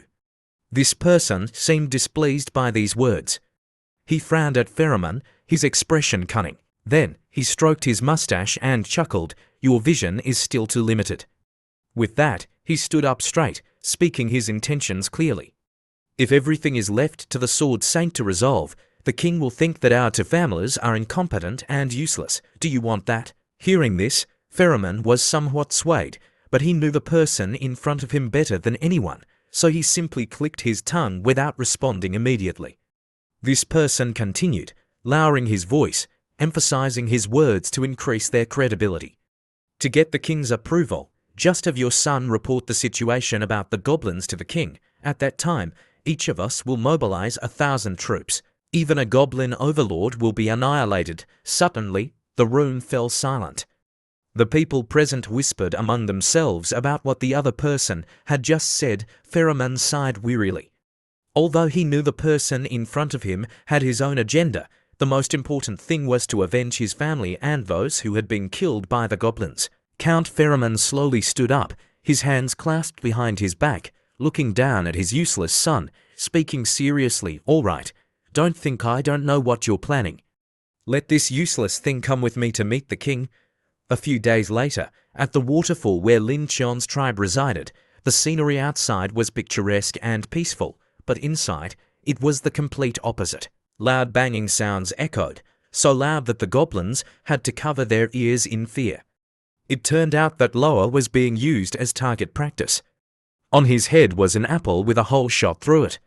He still had that crazed look on his face, looking up and saying, "Hit it." It turned out that Lin Chia had acquired a new toy. He held a pistol in his hand, smiling with satisfaction at his handiwork. Loa, on the other hand, was trembling, muttering, monster. After testing it, Lin Chia examined the pistol, exclaiming, "I didn't expect this self-made pistol to work so well. It's just a bit wasteful on gunpowder." The tribe mother's daughter, Kasana, seeing his talent, couldn't help but be amazed, looking at the pistol and exclaiming, "Leader, you're so amazing. I want to shoot too." Then she took the opportunity to hug him tightly, whining, "Teach me, teach me." Lin Chia, suddenly feeling a woman's breasts pressed against him, was somewhat aroused. He closed his eyes, enjoying the sensation and the gift before him, replying to Kasana, all right, I'll teach you." Just as he was about to teach the elf to hold a gun, a subordinate's voice called out from afar, "Boss, boss," it was Goblin Mun. He rushed over, urgently reporting, "Bright Town is gathering a large number of human troops, and they are all fully equipped with weapons." Lin Che and Kasana stopped, focusing their attention on listening. Behind Goblin Mun, goblins and also rushed over, reporting, "Boss, I also detected many goblins approaching. It seems they are from the Beast King tribe." Hearing this, Goblin Mun was surprised, looking back. "What? At the same time, are we going to die just like that?" Contrary to everyone's fear, Lin Che was thrilled to hear this information. He hugged Kasana tightly, smiling. It seems the show is about to begin. Kasana, seeing her foster father so cool, was filled with admiration. Enemies were attacking from all sides, yet he was still confident and smiling, even talking about a show. "I have to learn to hold a gun quickly, or I won't be able to go into battle with father." A few days earlier, in a dark cave, a voice echoed, "Hey, leader.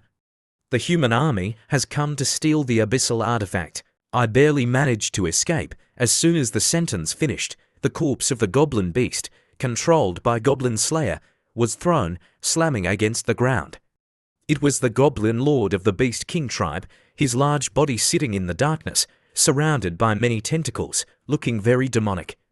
It seemed he was a goblin-octopus hybrid. A flick of his hand caused the goblin beast to die instantly. He growled, "Useless trash." Then he opened his slimy mouth wide, taking a deep breath, signaling all his subordinates, "Gather everyone, follow me to attack the humans and reclaim the abyssal artifact." All the goblin subordinates of the Beast King's leader, from inside and out, were surprised by the order. They still didn't understand why, when everything was peaceful, they were suddenly ordered to attack humans. Back to the present, in Bright Town, flags with the image of two lions holding swords fluttered in the moonlight. The city walls were heavily guarded by soldiers, all fully equipped with armor and weapons. Below, the delegation of the two counts had arrived. In front of them were the bartender and a few other townspeople, welcoming them.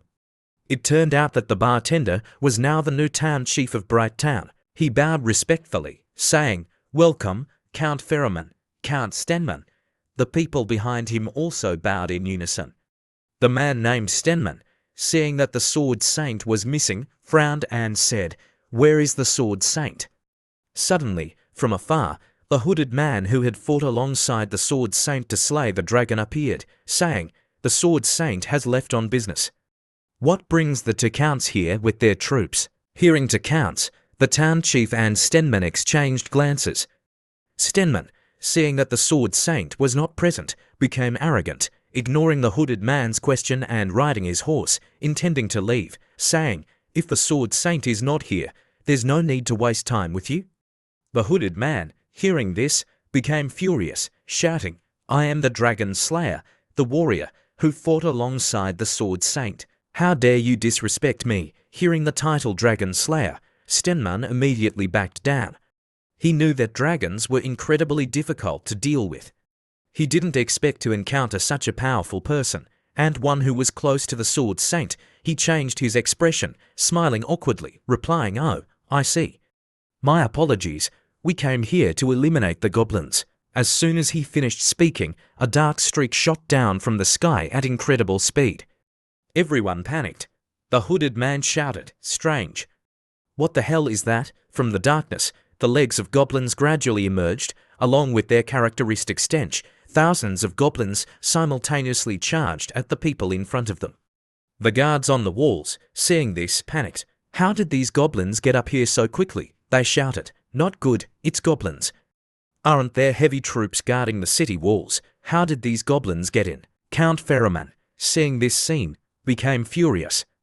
"I haven't even attacked you yet. How dare you ambush us?" He gritted his teeth, shouting angrily, "Damn goblins. You've walked right into a trap." He charged towards the goblins. "Lion army of the Empire, destroy them for me." As soon as Count Ferriman finished speaking, he and his cavalry, wielding spears, charged forward, full of determination. not retreating until victory was achieved. This time, they had to get back both the principal and the interest. Then, a bloody scene unfolded between humanity and goblins. These low-level goblins were no match for Pheromon's troops. Count Pheromon simply swiped left and right, easily taking a few lives.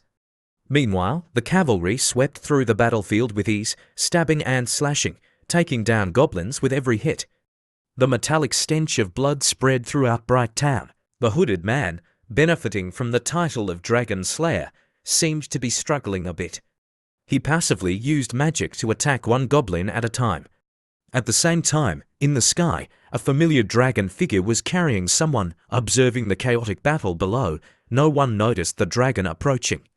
Lin Che, looking down at the scene below, exclaimed, "The scene is more lively than I imagined." Cut to below. It seemed the battle was drawing to a close. Someone's sword stopped, dripping blood.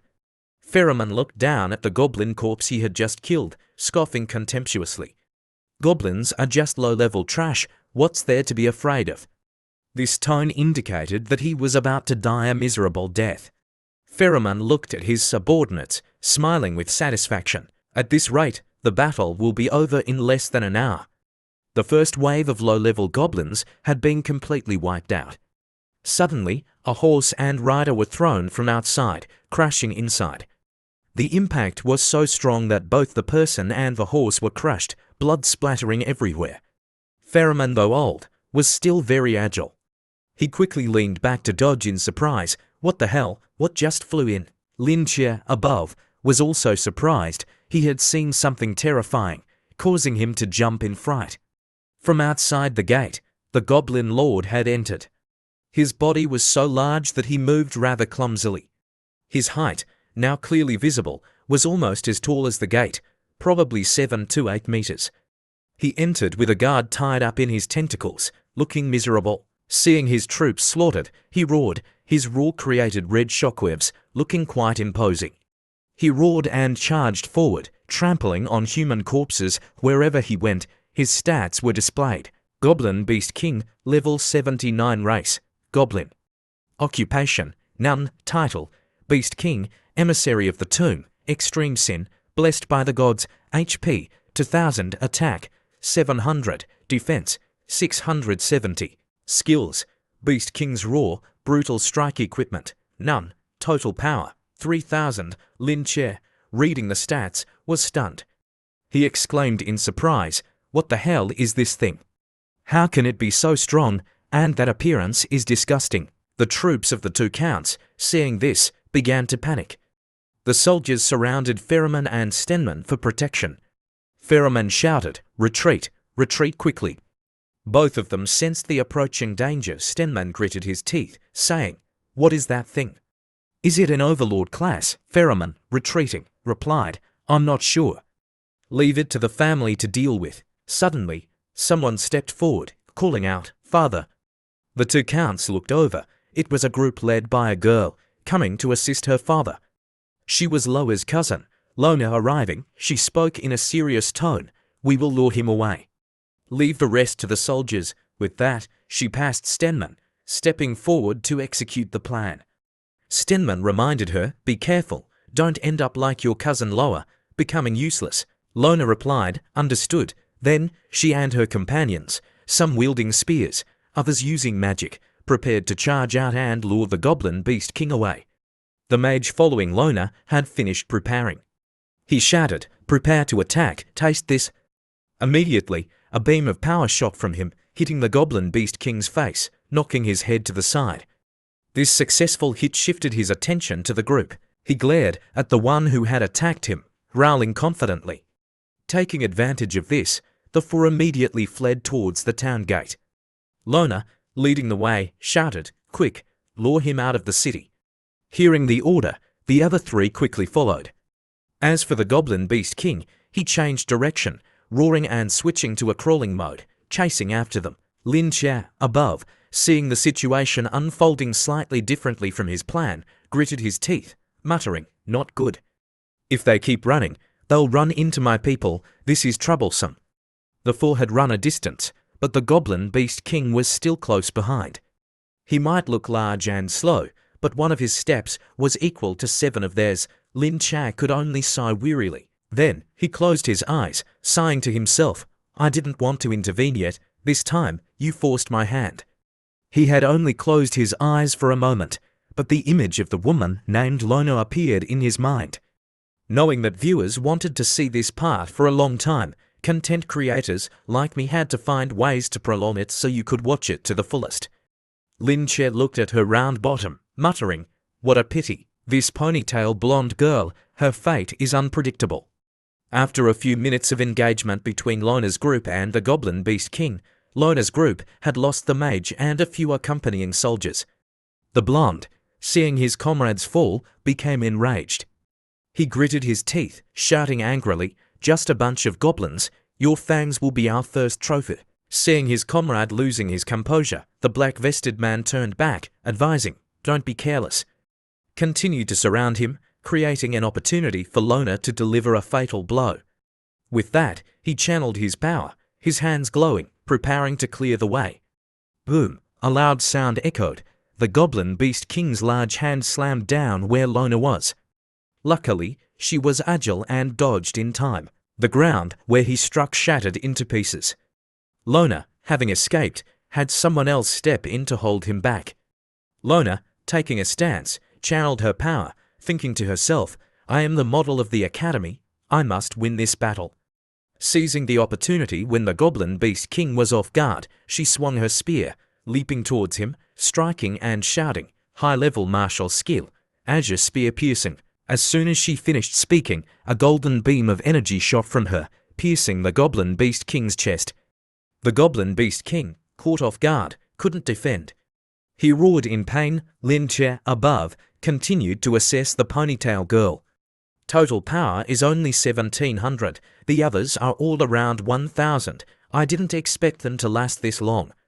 Quite interesting, the Goblin Beast King, after fighting for hours, finally spoke. He roared furiously, his mouth full of sharp teeth, "You stinking woman! How dare you sneak attack me?" With that, he looked up at the sky, opening his mouth to gather energy. Mystical purple auras gradually merged into his body.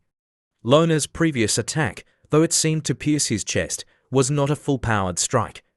It only took a bit of flesh from his side. Lin Che above continued to be amazed. He widened his eyes in surprise, seeing the skill.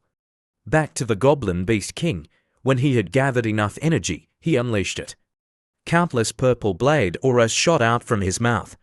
This skill was called Beast King's Roar. It was not only a wide-area attack, but also a strong defensive shield.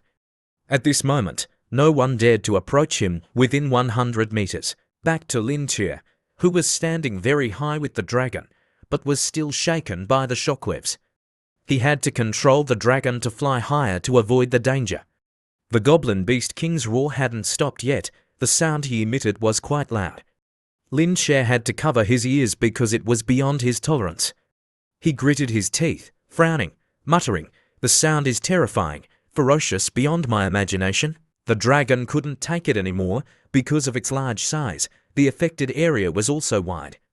It kept flapping its wings, crying out in pain. Lin Che, seeing it agitated, shouted, "Calm down." After a few minutes of sound torture, the Goblin Beast King finally stopped. He had seen that he had defeated person in front of him. One by one, they fell after his previous attack. The swordsman and the spearman, who were very aggressive before, had now lost their ability to fight and lay motionless on the ground. Attacked at such close range, even if they survived, their hearing would likely be permanently damaged. A once elite, well-trained group was now down to just Lona. Her body was torn and tattered, unable to stand. She trembled, looking at the monster before her, muttering, "Why is this happening? How can there be such a strong goblin?" Lona was now terrified, sweating profusely, realizing she was about to die here. She continued helplessly, completely unable to deal with it. Her legs were frozen, wanting to stand up and run, but unable to lift them. She began to cry for help in vain. "Father, teacher, help, save me." In the blink of an eye, the Goblin Beast King stood before Lona, his body filled with killing intent. The wound on his side had already healed. He glared at Lona, who looked like a trapped mouse, unable to escape or survive. She was just like Baron Boloa before, so terrified that she wet herself without realizing it. The saying "scared shitless" was indeed true. Tears and snot streamed down her face as she cried out in vain, "Help! Help me!" Then, a blood-curdling scream from Lona echoed, so loud that it could be heard miles away. Back to the Counts. They also heard the scream and said to each other, "Lona's group. They must be in trouble, Count. We are now in command. We can't afford to have any accidents. Please calm down." While the two Counts were arguing, the hooded man saw something. He pointed ahead, stammering, Look over there." From afar, it was none other than the Goblin Beast King, his body filled with killing intent, taking step after step towards Bright Town. The hooded man, seeing the huge figure, was terrified, his body trembling involuntarily, asking, What is that?" This Goblin Beast King looked like a gorilla, but had a lion's mane and octopus tentacles, looking very bizarre. He didn't kill Lona immediately, but tied her up with his tentacles, bringing her to Bright Town as a trophy. The girl was now tattered, her body limp, with no strength to struggle, tears streaming down her face, looking utterly miserable. Count Stenman, seeing his daughter in such a state, became enraged. He gritted his teeth, his eyes widening as if he wanted to tear the filthy goblin in front of him into 100 pieces. Immediately, Stenman turned red-eyed, grabbing his sword and shield, charging forward to save his daughter. He roared furiously, "Damn goblins, give me back my daughter." Seeing his brother-in-arms losing his composure, Ferriman advised, "Count Stenman, go back. We're about to win." The Goblin Beast King, on the other hand, saw the reaction. He was very confident in his abilities, smirking contemptuously, truly unafraid of guns. He saw a bright streak rushing towards him from the town gate. Stenman, his speed was quite something. In the blink of an eye, he stood before the Goblin Beast King, swinging his sword to attack. He roared, "Thai, give me back my daughter." The Goblin Beast King was no pushover. He met the attack head-on. He channeled his power, his body glowing red. Then, he swung his giant hand, simultaneously laughing with delight, saying, "Seeking death." A punch as fast as the wind struck Count Stenman. The Goblin Beast King's attack looked gentle, like swatting a mosquito, but to Stenman, it was like a huge boulder falling from the sky. The force of the punch was so strong that Stenman's body was immediately smashed to the ground, too predictable. Count Stenman had lost his ability to fight, his head stuck in the ground, his eyes rolled back as if he had ascended to heaven. Truly, he didn't know his own limits. Immediately, the soldiers used spears to stab the Goblin Beast King, trying to stop him from continuing his rampage. He shifted his attention to the group of soldiers, his eyes now like those of a death god. The soldiers didn't flinch, using shields and spears to form a formation, surrounding him. Meanwhile, Ferriman, seeing that the time was right, shouted to the hooded man, "Sir Warrior, deliver a fatal blow to him." This guy would normally have run away by now, but standing in front of so many people and being urged on, he had to act. He conjured a golden ball of light, surrounded by small sparks, simultaneously muttering, "Gotta risk it." With that, he used his other hand to cast a spell, making the ball grow larger. Seeing that it was enough, he ran towards the Goblin Beast King, taking a leap, stepping on a shield to jump, simultaneously shouting, "High-level magic skill." He flew up, propelled by the force of the person below, the ball still accumulating power, growing larger and larger.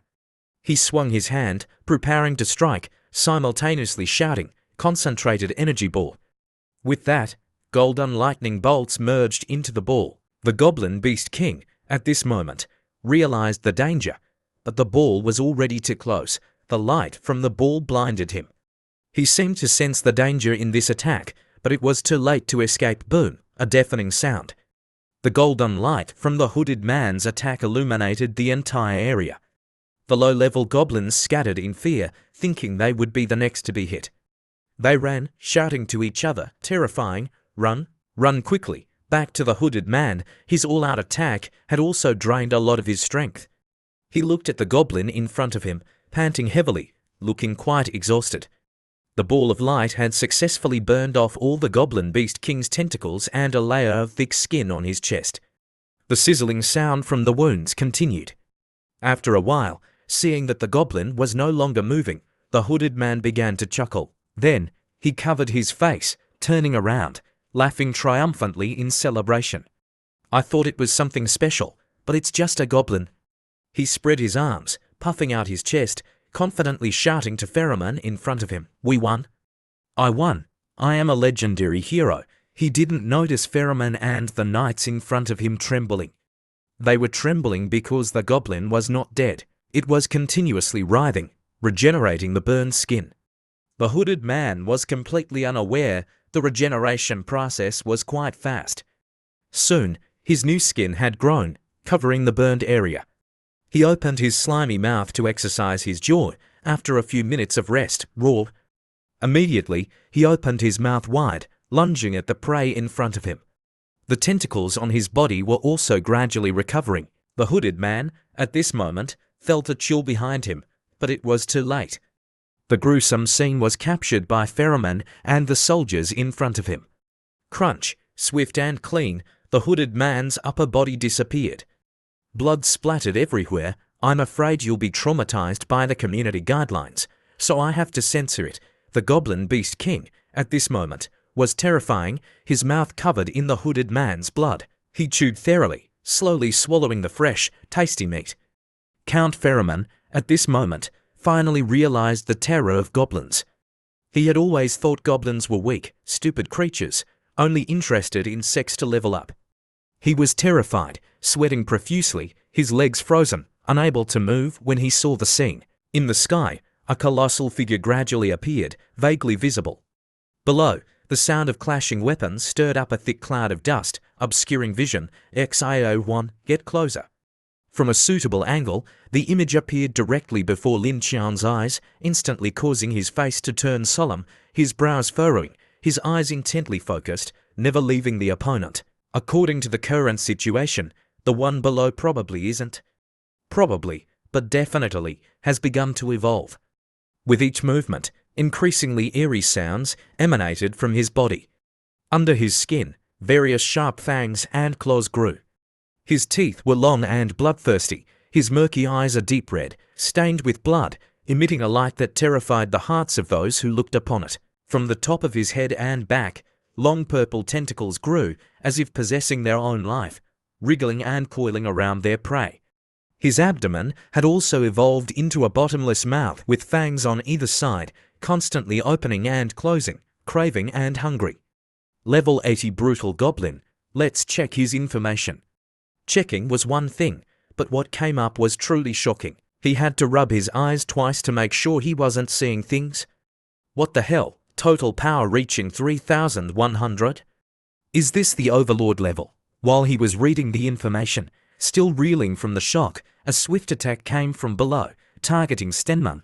The colossal hand grabbed his head, and with a lift, easily lifted his entire body. Stenman struggled, his hands clawing and striking repeatedly in the air, his head feeling as if it was being crushed, his throat burning, his eyes turning white, his consciousness fading, only able to make guttural sounds.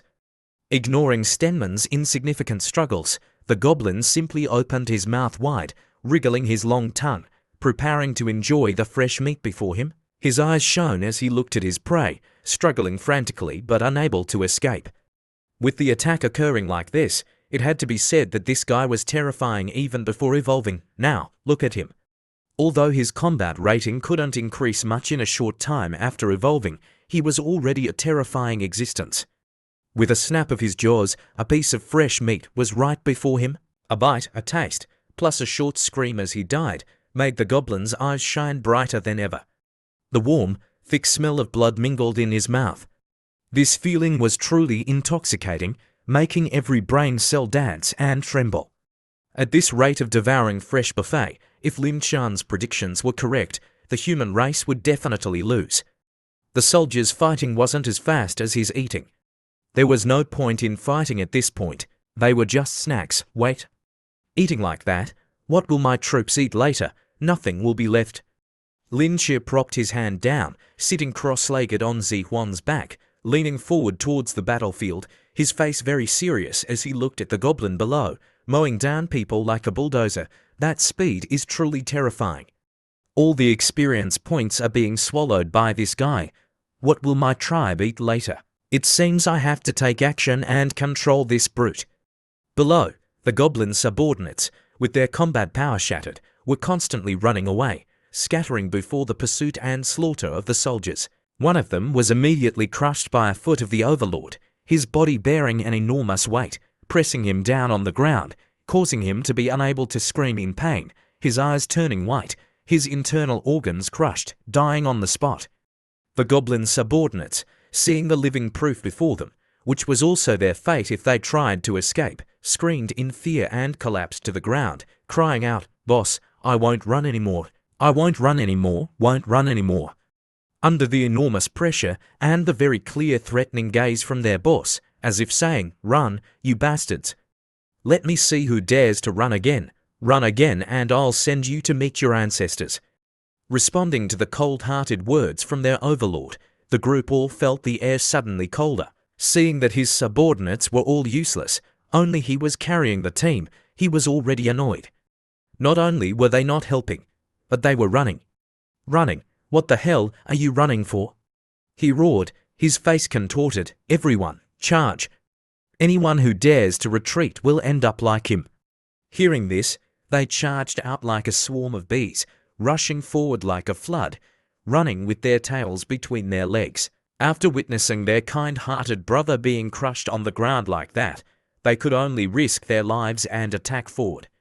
Because trying to retreat, no one dared to try. Retreating would be faster than disconnecting from the server. The 500 brothers charged forward.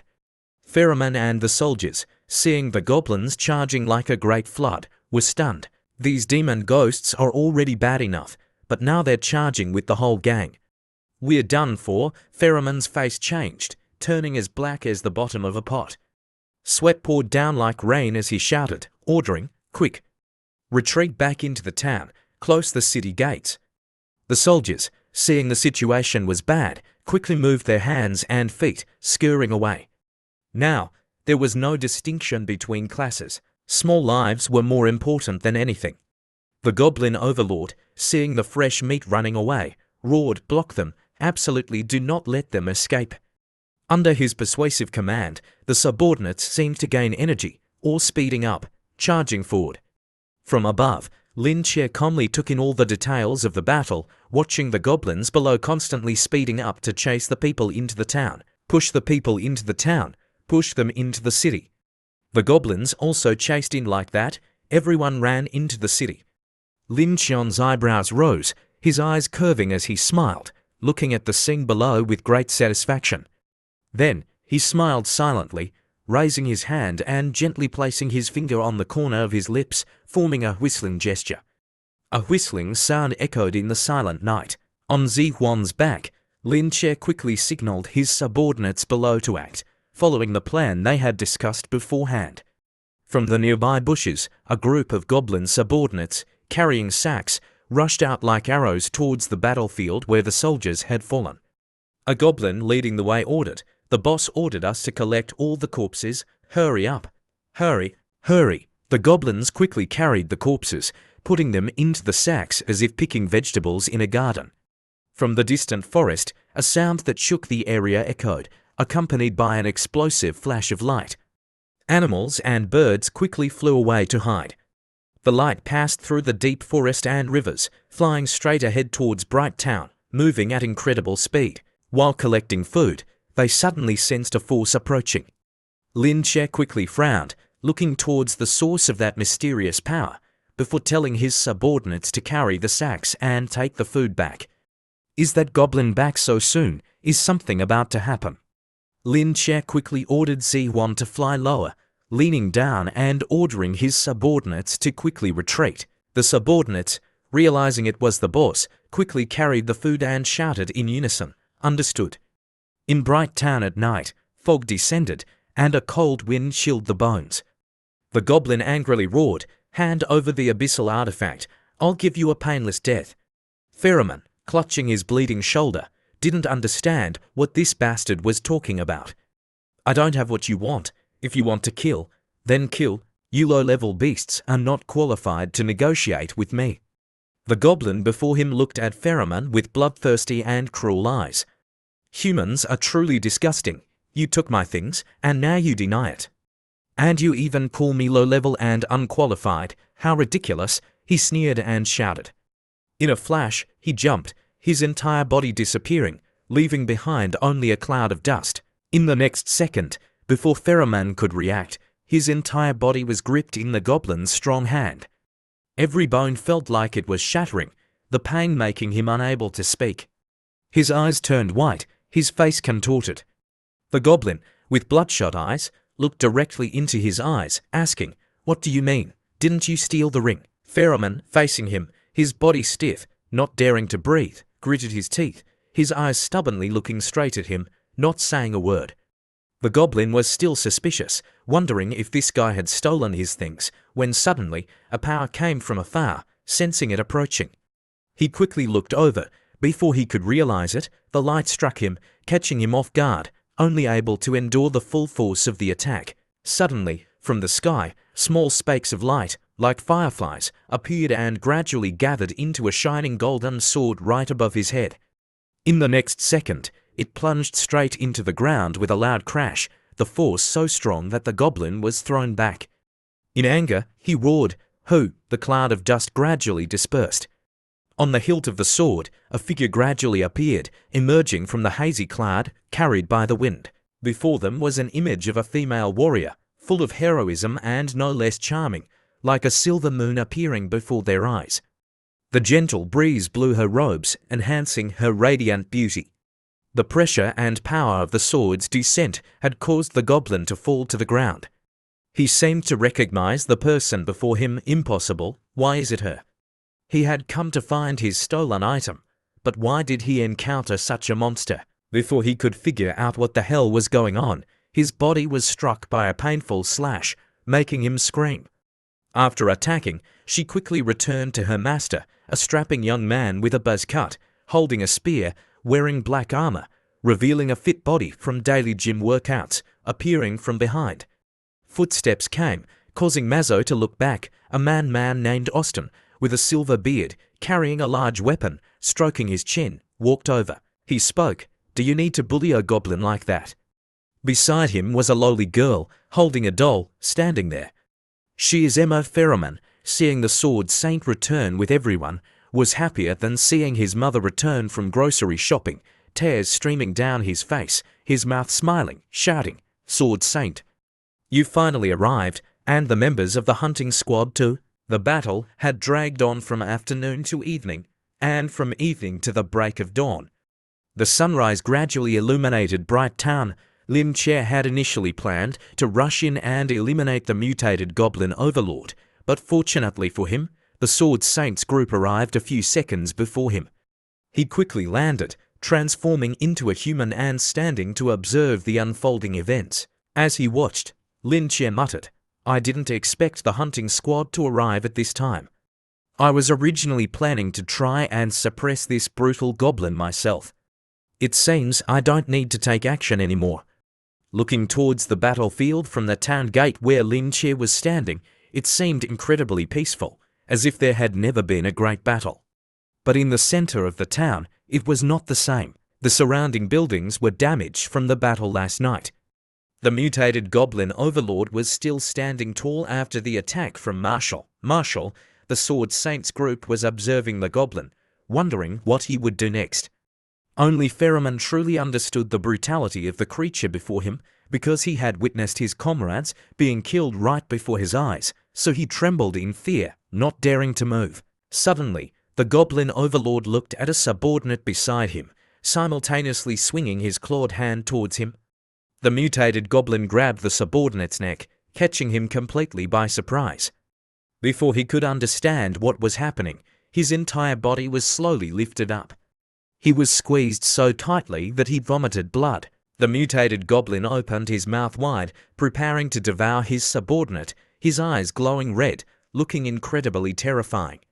His abdomen had a hole due to the attack from Marshall. He shoved the entire body of the goblin subordinate into his mouth, chewing and swallowing, ignoring his screams.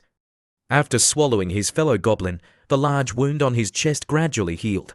Lin Chuan's system displayed a notification, informing him that the skill the mutated goblin had just used had been activated. Brutal Devour. Devouring a fellow goblin can achieve a healing effect. Lin Chuan was somewhat surprised. He crossed his arms, looking down at the mutated goblin, marveling he even has this kind of innate skill. He thought, if he wants the wound to heal completely, it will probably take some time. Thinking this, he smiled. It seemed everything was still going according to his plan. That's even better.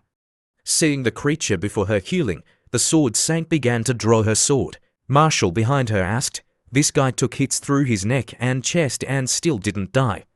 The sword saint replied confidently, "He's an overlord class, after all. But now, just one more finishing blow is all it will take." Suddenly, the mutated goblin flinched. He saw the sword saint draw her sword and was somewhat afraid.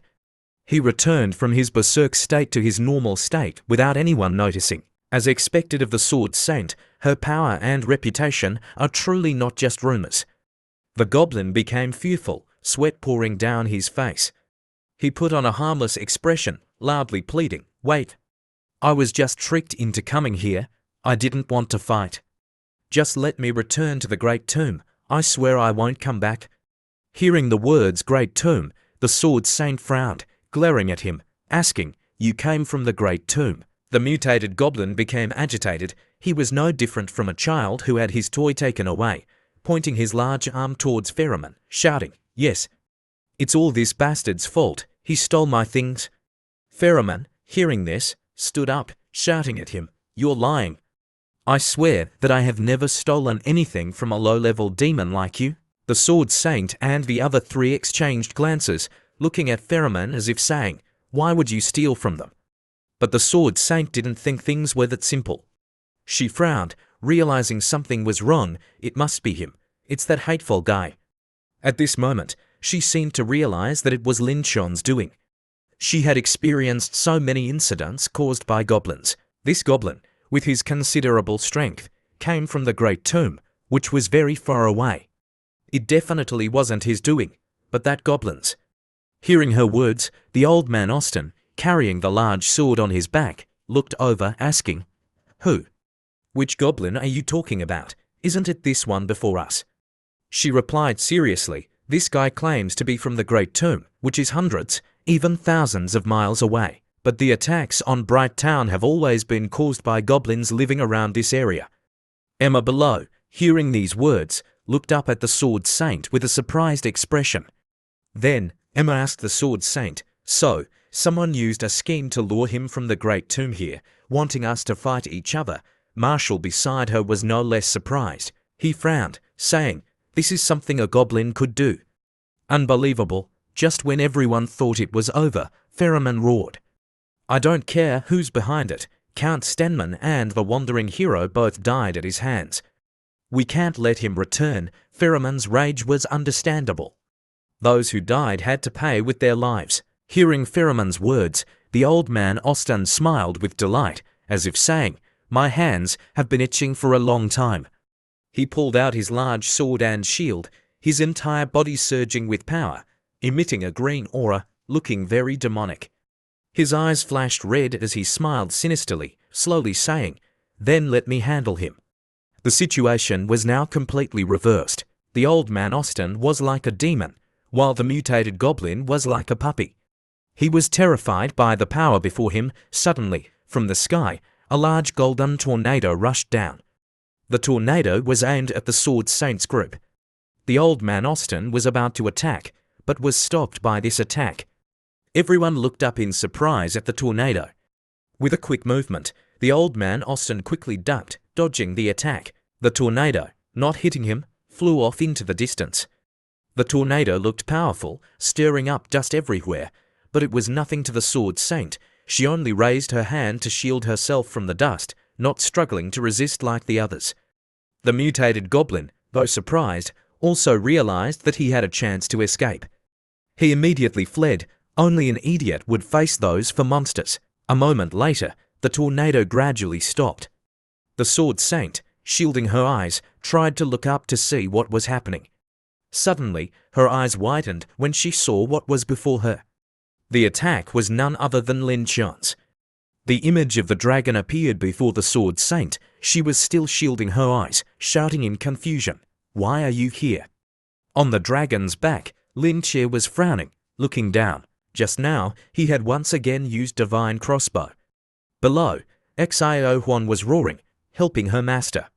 In reality, everything was still within his calculations. He looked down at the people below, thinking, this brutal goblin still has use for me, especially his ability to devour. Letting him die at the hands of these guys would be a waste. Create some trouble to help him escape, then I'll find an opportunity to strike when he's weak. With that, he ordered the dragon Zihuan, let's go pursue that brutal goblin. Obeying his order, Zihuan turned, flapping her wings and flying away. A goblin and a dragon left, leaving the Sword Saints group still confused below. As he turned away, the winds he had created gradually dissipated. The Sword Saint looked up unhappily, frowning, saying, I won't let you escape. It seemed she still hadn't realized that the attack was created by Lin Qian. She probably thought some dragon had lost its home and came to seek revenge on her. She immediately used a skill, creating a gust of wind under her feet, helping her body slowly fly up. Lin Qian, seeing her chasing after him, jumped in fright, shouting, what the hell? She can even control the wind. Something so difficult, she can do it. Truly worthy of the famous Sword Saint, the Sword Saint, below, was fully charging up, swinging her sword, preparing to attack. This time, it might be more bad than good. Suddenly, the Sword Saint froze. She was once again surprised. Impossible. Why is there a small goblin up there? The Sword Saint was now certain of her guess. She might be lenient with a dragon, but not with a goblin. She swung her sword, gathering countless streams of green energy, her face dark, glaring, saying, so it's you? Steel Tempest, the skill she shouted, was also the moment she swung her sword. 7 streams of azure sword energy rushed towards the goblin and his dragon. Lin Qian, seeing that he was about to be hit, was shocked. Immediately after, he shouted, ordering the dragon Xiao Huan, Zihuan. Dodge. Zihuan, though large, was not inflexible. She quickly dodged all the Sword Saint's sword energy. The sword energy crashed down on the hill below, splitting it in two, looking incredibly powerful. If Lin Qian had been hit by this attack, it would have been the end. The dragon Zihuan continued to fly as fast as she could.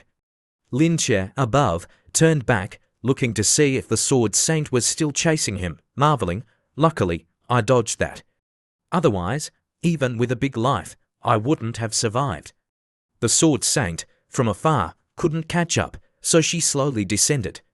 Then, she lightly landed. The Sword Saint was once again helpless. She stood below, watching the dragon and goblin run away, feeling incredibly frustrated.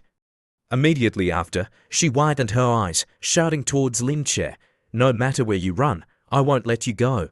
I will kill you with my own hands. Lin Qian, on the other hand, heard those promises.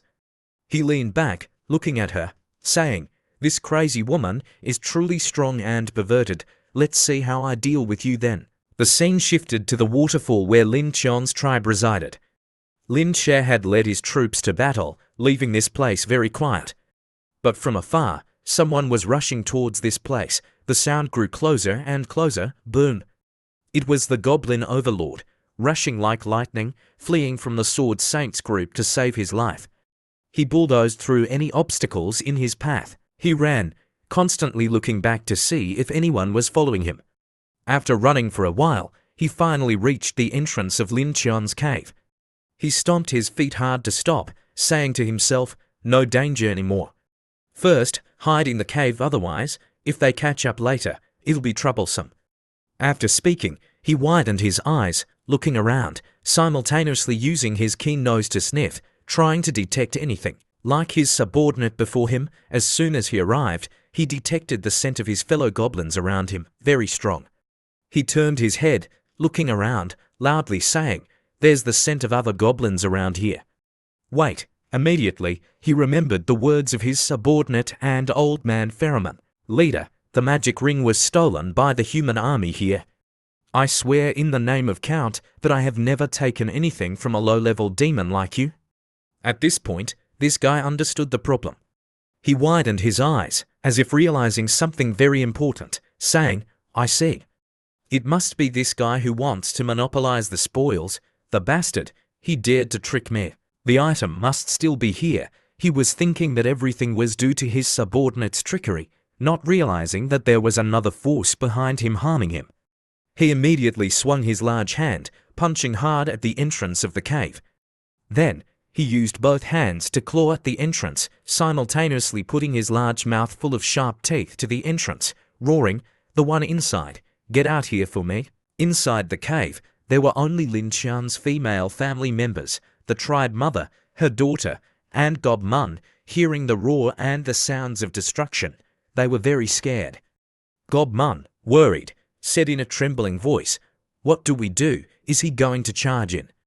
Kasana said fiercely, at worst, we'll go out and deal with him. Hearing this, the tribe mother turned around, sternly saying, the leader has ordered us to never reveal ourselves and never go outside. Hearing the loud noise outside, Goblin Slayer also went out to see what was happening. As soon as she came out, she said, rest assured. Hearing this, the elf mother and daughter turned to look at her. Goblin Slayer smiled, continuing, I believe Lin Tie, he definitely won't let anything happen to you. Just as Goblin Slayer finished speaking, a loud explosion rang out outside. The Goblin Overlord, hearing the sound, turned around, narrowing his eyes, loudly asking, who is it? Seeing the enemy, he stopped destroying the cave entrance and turned around, jumping into the stream. His body was so large that as soon as he jumped in, it created a large column of water shooting straight up. Opposite him was none other than Lin Tie. He had finally caught up to him, riding the dragon. Lin Tie, looking down from above, praised, as expected, you ran here. As expected of a Goblin Overlord, you run fast. But don't even think about escaping my hunt. He changed his expression, frowning, lowering his voice, looking down at him, saying.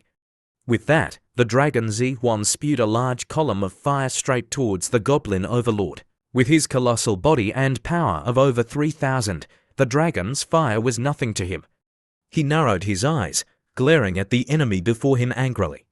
Lin Tie, taking advantage of his loss of vision, pulled out his crossbow. He looked down at him, preparing to attack. Seeing what Lin Tie was holding, this guy was somewhat surprised, his pupils constricting, staring at Lin Tie. Don't think just because I'm big, I'm slow. He showed himself, leaping and jumping around to dodge the attacks from Lin Tie, simultaneously charging towards him.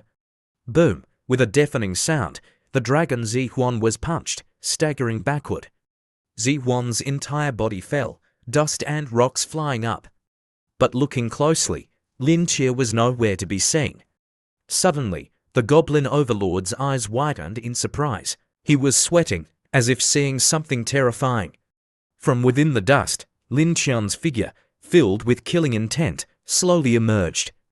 The ring on his hand emitted a mysterious blue light. What made the Goblin Overlord surprised and panicked was not just his killing intent, but also the ring he was wearing. This guy widened his eyes in confusion, saying to himself, the spoils, how is it on this guy's hand?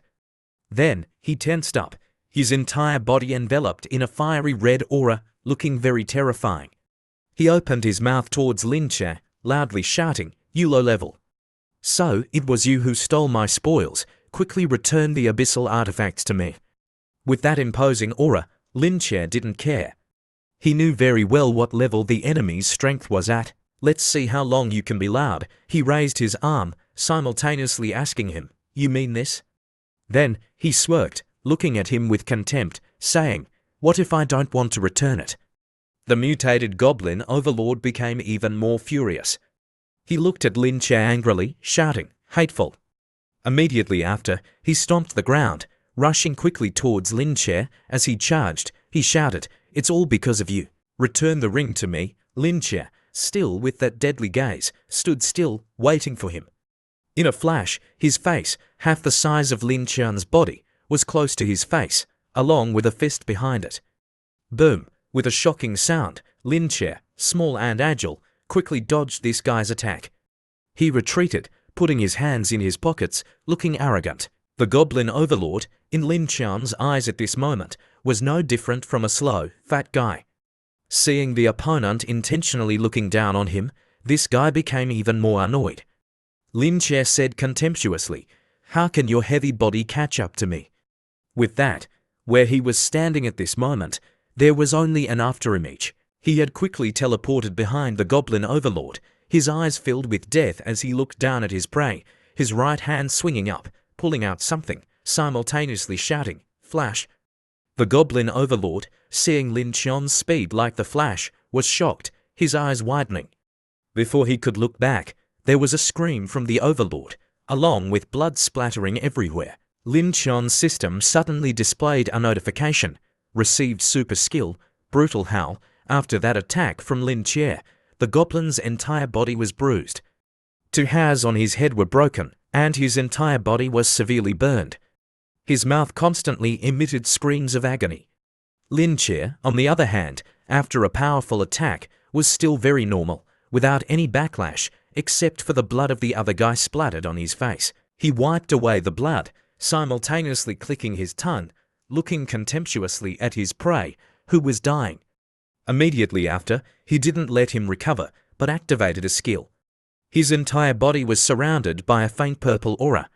He looked up, tensing his body, preparing to swing the next attack, Brutal Howl. The skill he had just spoken was also the moment a purple energy, like fire, rushed to burn the Goblin Overlord. Although he had a weaker total power, he didn't lack skills. Plus, this guy had just fought with humans and ran 4 miles. There was no way he could beat our protagonist.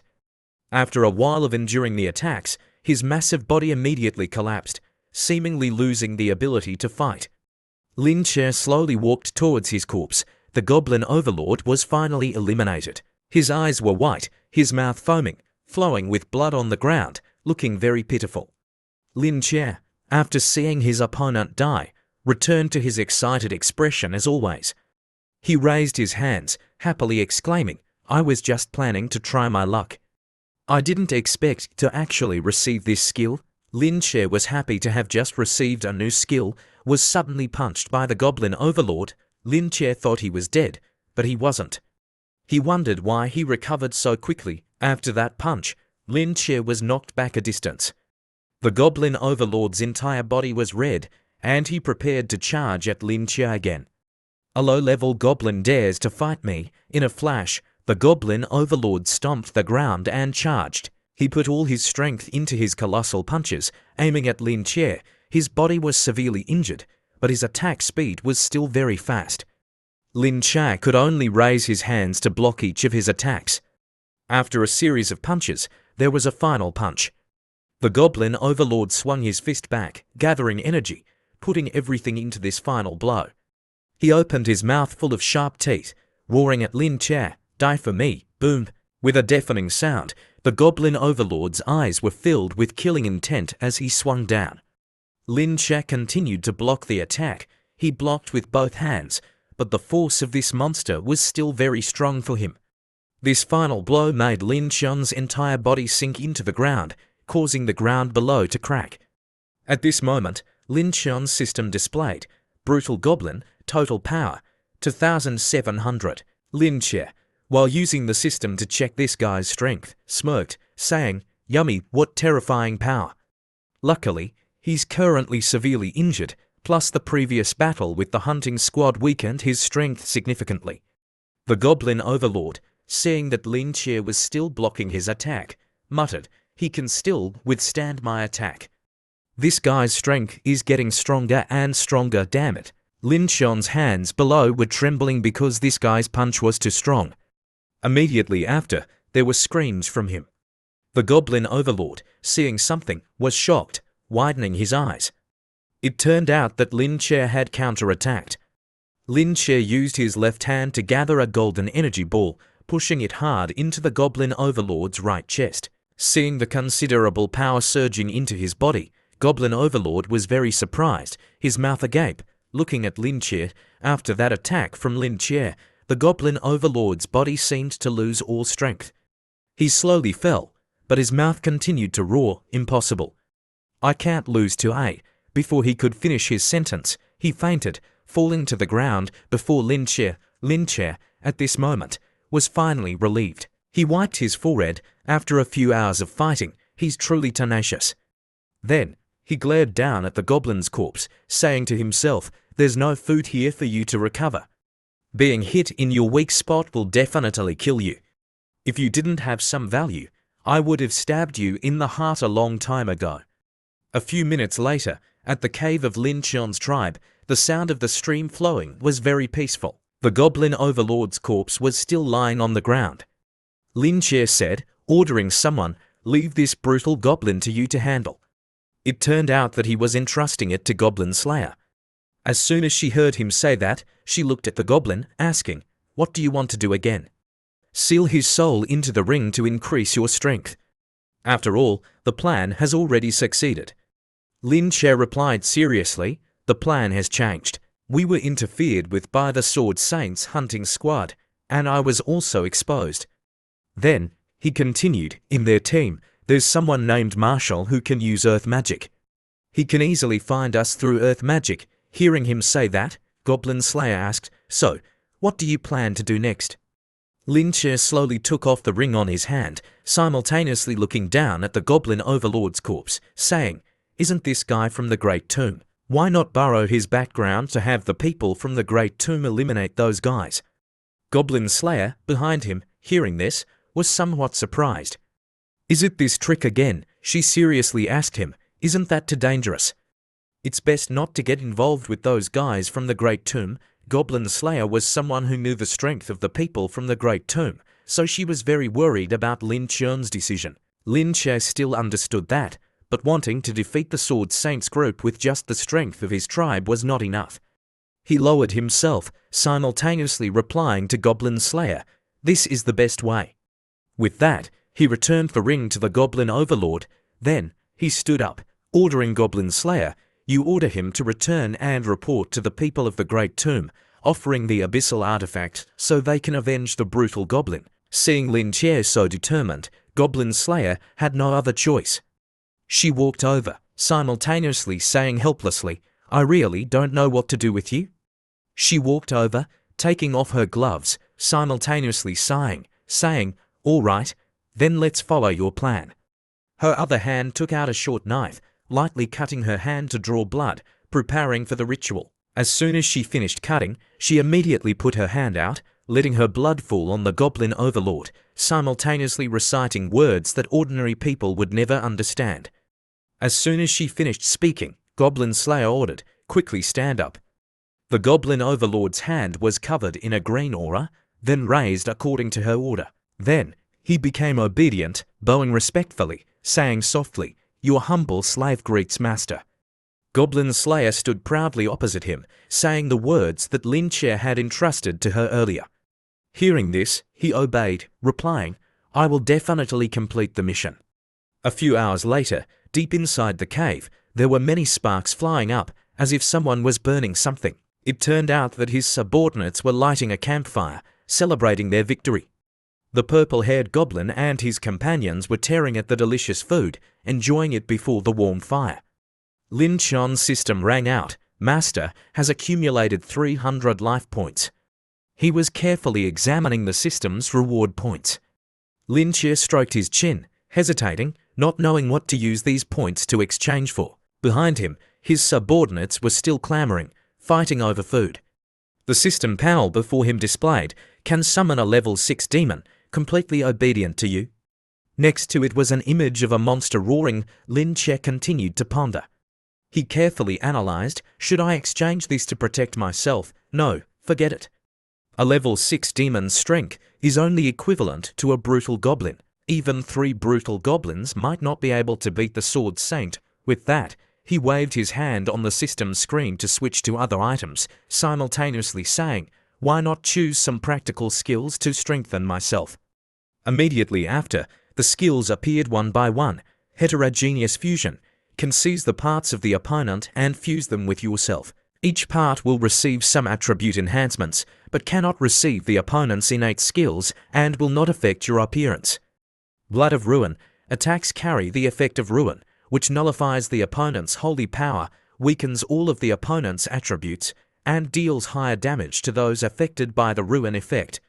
After looking at these two skills, Lin Che continued to analyze. Heterogeneous fusion doesn't seem very strong, but if combined with my ability to devour genes, it will be extremely beneficial.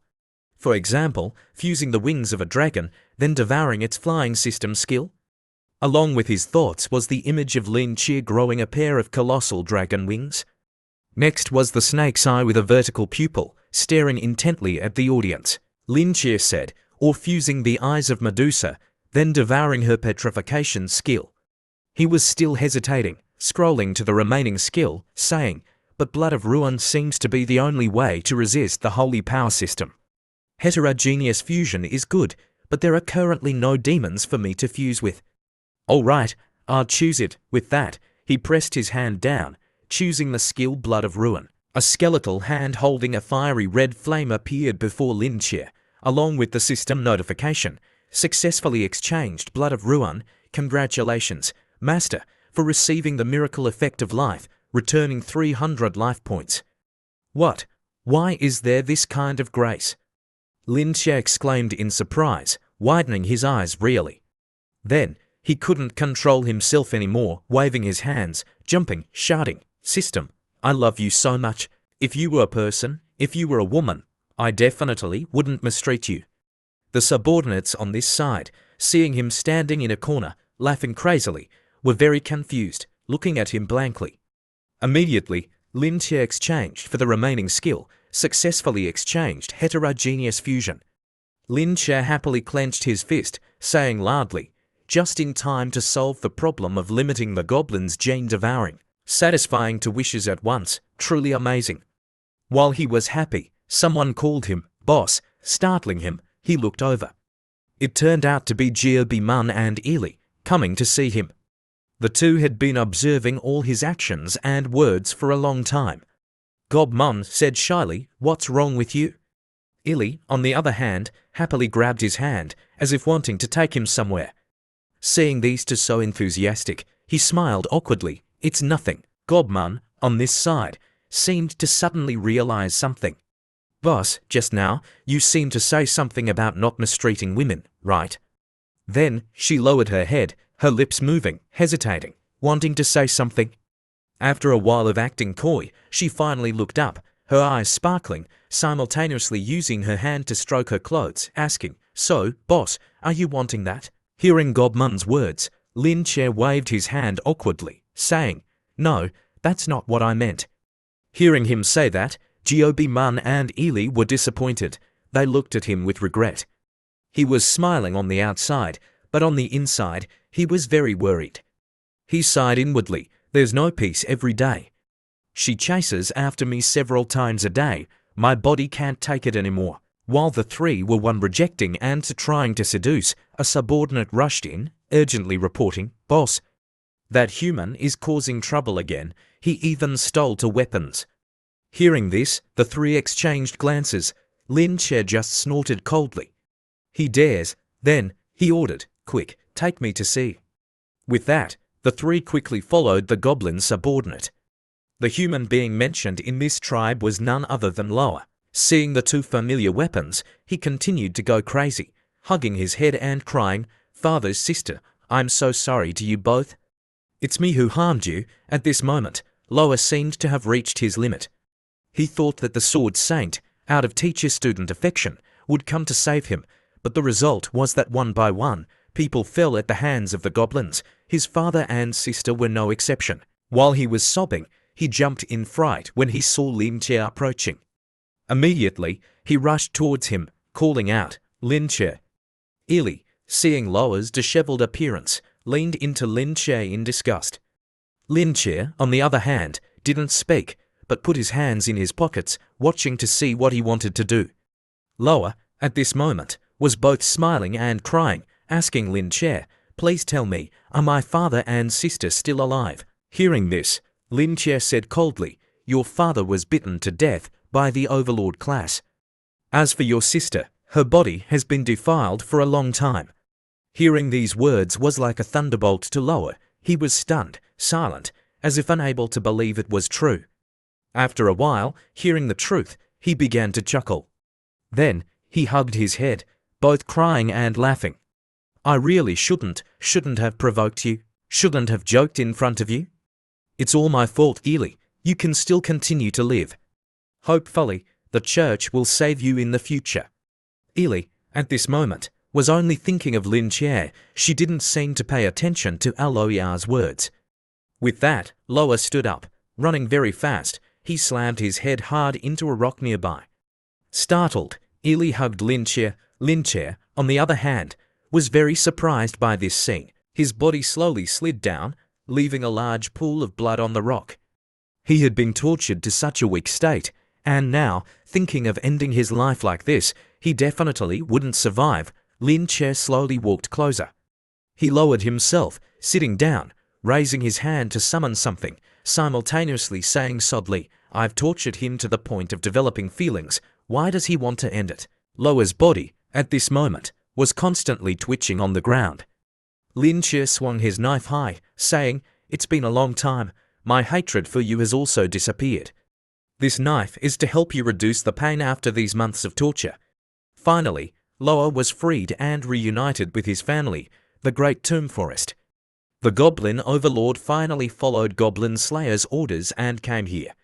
He stood outside calling out, Are you Dolly? I'm the leader of the Lost Island. Are you home? Hearing someone call him, the one named Niu Darren swung his hand, grabbing the wall and stepping out. The Goblin Overlord, seeing the person, was somewhat afraid, looking up at him. Before him was a minotaur 20 times larger than him. Playing God was already big. This Goblin Overlord was already several times larger than Lin Chia, but standing next to this minotaur, he was just a little bit. As soon as he appeared, he growled, asking, What is it? Why are you calling me? The Goblin Overlord shouted, replying, Because it's too small. I'm afraid you won't hear me clearly. I just went to retrieve what belonged to me from those guys, but they killed my entire family. Hearing this guy still didn't understand what was going on, making a confused sound. He was a man-eating minotaur, his full name being Niu Dolly. The Goblin Overlord then knelt down, respectfully offering the ring that Lin Chia had given him earlier, simultaneously saying, This is a demonic artifact made by the Ghoul tribe of the same type as you. Giving it to you is like returning it to its original owner. Hearing this, Niu Dolly lowered his colossal arm, taking it. Then, he looked at the treasure, simultaneously saying happily, Thank you, tell me, what do you want to do? Just as Lin Chia had planned, the Goblin Overlord had followed the plan and come here. He said solemnly, I want to kill them. Hearing this, Niu Dolly fell into contemplation, his entire body emitting a red aura, looking very imposing, making the Goblin Overlord retreat in fear. After a moment of silence, Niu Dolly said coldly, Do you know that I have an agreement with the God-defying church not to set foot on human territory, but I will help you ask the Lord for permission. Hearing this, the Goblin Overlord was overjoyed.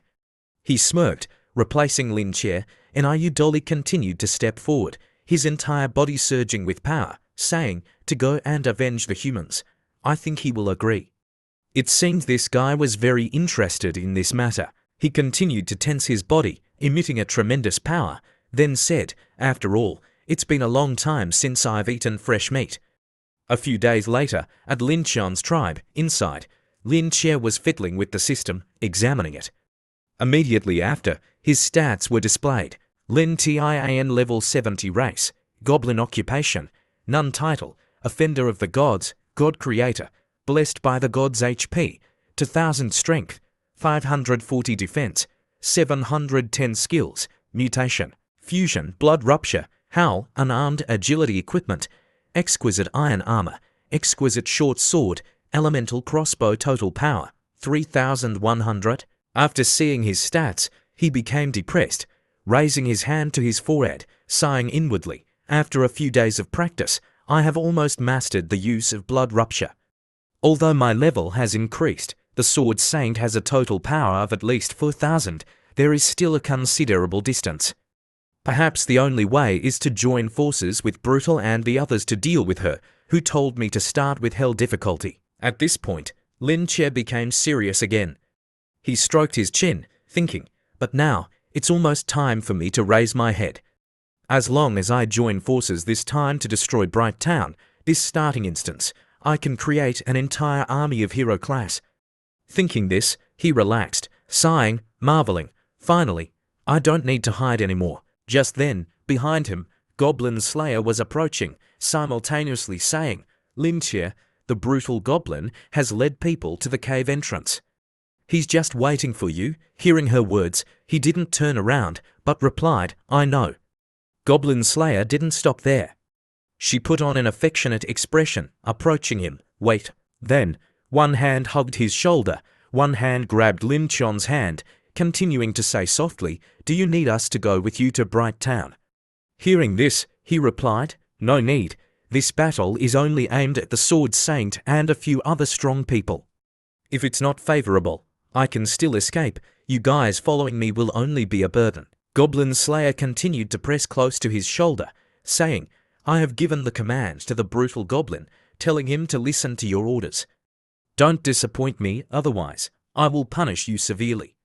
Hearing this, Lin Che coldly pushed her hand away, walking forward, saying, "Stop it. Who will punish who is still unknown? Take a shower, lie down, and wait for me to come back." Hearing this, Goblin Slayer just silently watched his retreating figure, not daring to say anything more. Then, she licked her lips greedily, snorting coldly, "He's quite cool." Lin Che momentarily stepped outside the cave, slowly treading on the cold water, heading towards the brutal goblin and his companions that he had just brought. Arriving at the place, he immediately displayed a superior attitude, putting both hands in his pockets, standing tall, looking at the people before him. The brutal goblin, seeing him appear, respectfully bowed his head. Seeing a tiny goblin like his own little finger, Inayu Dolly immediately spoke, asking the brutal goblin beside him, "You said your friend is this low-level goblin?" Without Lin Chon's control, the brutal goblin could only stand there blankly, not answering the question. Lin Che, below, was still in that pose, observing the person before him. It turned out that Inayu Dolly didn't come alone, but had brought a few subordinates of the same size as him to protect his little brother. From Lin Chon's perspective, these guys were no different from colossal titans. He was still carefully observing, not saying a word. Seeing the two sides looking at each other so affectionately, the system popped up, providing information about Inayu Dolly, NIUDALI level 80 race, Minotaur. Occupation, Berserker title, level 7 demon, man-eating ghoul, HP, 2300, strength, 660, defense, 700 skills, forceful charge, battle instinct, ghoul transformation. Equipment, none, total power, 3300. Lin Che, reading through it, found that this guy's combat power was about the same as his, so he was somewhat disappointed, saying to himself, "I thought you would bring stronger guys. Who knew you would find a bunch of Minotaur ghouls who specialize in eating people?" Inayu Dolly, seeing that the guy below still hadn't moved, continued to speak with a contemptuous tone. "I thought at least it would be a level 6 Overlord class goblin. It seems he's not even a regional leader." After boasting for a while, they began to do their main task. The brutal goblin then spoke, reassuring Inayu Dolly, "Mr. Niu, rest assured, his strength is on par with mine." Inayu Dolly didn't care, but just loudly ordered, "Don't talk too much, lead the way." Lin Che, at this moment, seeing that his plan was going in the right direction, was somewhat pleased, frowning and smirking. Cut to Bright Town, on the city tower, the soldiers were walking back and forth, observing the surroundings.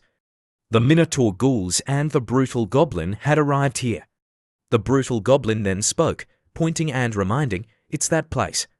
But I must tell you in advance, inside there's a woman with a sword who's extremely fierce and strong."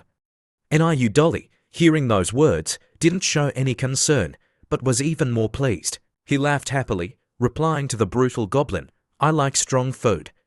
The stronger, the more delicious the meat." With that, they rushed quickly towards Bright Town without any hesitation. Their large bodies shook the mountains, loud noises, boom boom boom, were constantly being emitted. The soldiers guarding the city tower, seeing the violent shaking, were very panicked. "What's going on? Is it an earthquake?" Someone, seeing the problem, turned pale, stammering, "Quick! Look, over there, The Minotaur ghouls are getting closer and closer. Each of them was excited because they were about to have meat to eat, so they ran at full speed. The soldiers on this side continued to scream in fear, "It's the Minotaur ghouls! The Minotaur ghouls are coming! There are so many!" The appearance of the colossal Minotaur ghouls caused chaos everywhere. Lin Che also appeared at this moment. He rode the dragon, flying to observe from the sky. The Minotaur ghouls below had begun to wreak havoc. The people began to panic, screaming in fear, "They've come to eat people, run, save me." Lin Che above, hearing the screams of the villagers, frowned, saying to himself, "Are Minotaur ghouls that scary? In my opinion, goblins with intelligence are scarier than Minotaur ghouls." Below, the Minotaur ghouls were wreaking havoc together. One held an axe, one fought barehanded, constantly swinging at the sturdy buildings here, trying to find people to eat. This sudden attack put Bright Town in a dilemma. Lin Che continued his train of thought, "As long as I occupy Bright Town, this place will sooner or later become my city." After a while of wreaking havoc, one Minotaur ghoul had eaten quite a few people. He raised the small human in his hand high, laughing happily, saying, "So delicious, continue, fresh and delicious." With that, he opened his mouth full of sharp teeth and saliva, preparing to devour the unfortunate man. Suddenly, from somewhere, a golden sword aura rushed over. Boom! A long line ran from the top of the Minotaur ghoul's head down to his back. The attack was too strong and sudden, causing him to fall forward, simultaneously releasing the man in his hand. It seemed that the Minotaur ghoul could withstand that attack, but no. After a second of enduring the attack, his entire colossal body fell to the ground, along with his mouth that hadn't had time to close. The man who had just escaped was the town chief of Bright Town. He had just escaped death and was still trembling, looking behind him to see who had saved him. It was none other than the Sword Saint and her companions. They had heard the noise and had rushed to rescue him in time. Seeing the Sword Saint, the town chief shouted, "Sword Saint Darren!"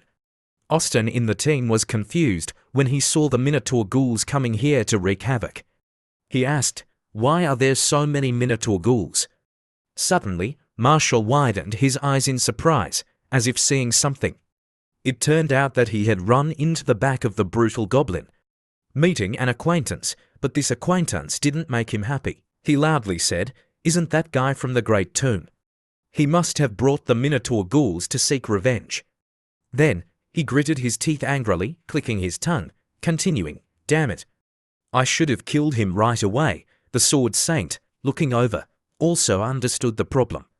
She said softly, "This is my mistake from last time. I shouldn't have chased after that goblin." She was saying this while gathering energy into the sword in her hand. The blue aura, full of pressure, gradually transferred from her hand, covering the entire sword. This mistake. Then, her eyes filled with killing intent, and her willow eyebrows frowned, staring at the group of Minotaur ghouls, continuing, "I will correct."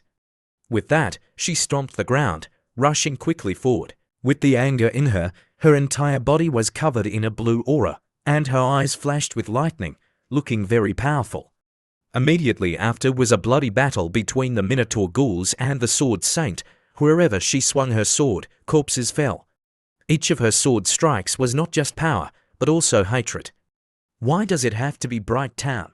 Why does it have to be me? 3 or 4 Minotaur ghouls combined still couldn't touch a hair on her head. With her strength, she easily jumped around, taking down each one. Seeing her easily taking down his subordinates like that, Niu Dolly became furious. His entire body was burning with anger, swinging his fist full of veins, not paying attention to her, preparing to strike down. Immediately, the Sword Saint sensed the danger. She jumped in fright, looking towards Niu Dolly. With a powerful sound, a full-powered strike from Niu Dolly caused dust and rocks to fly up. Although Niu Dolly's body was large, his speed was not slow. The dust gradually dispersed. How amazing! As expected of Sword Saint, a Minotaur ghoul with a total power of 3,500 was nothing to her. She only needed one hand to block his punch. The dust continued to fly away, revealing the small figure of the Sword Saint. She blocked Niu Dolly's hand, simultaneously giving him a murderous look.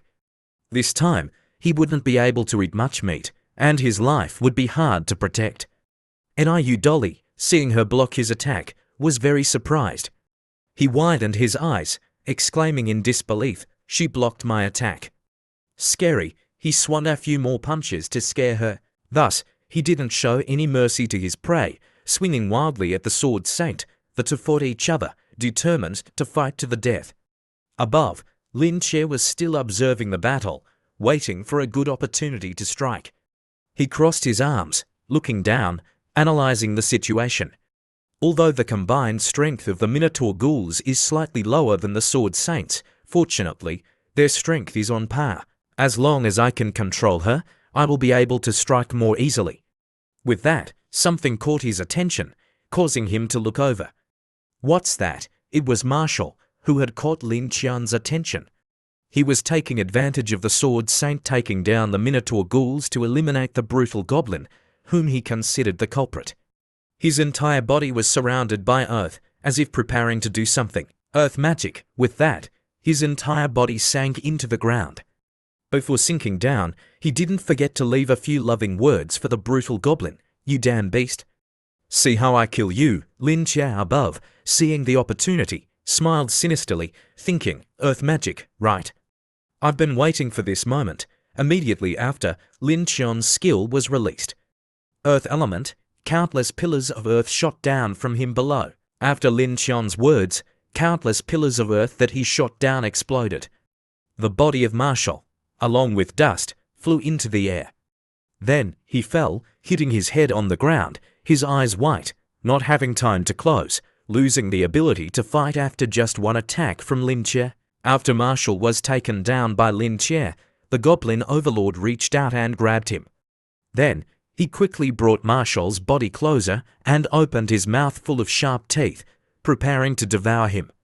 Emma, the lowly girl in the Sword Saints team, seeing the entire process of Marshall being taken down and about to be eaten, exclaimed loudly, "This is bad." Marshall, with that, she raised her bow, pulled the string, preparing to unleash her skill, Super Archery, Divine Arrow of Finction.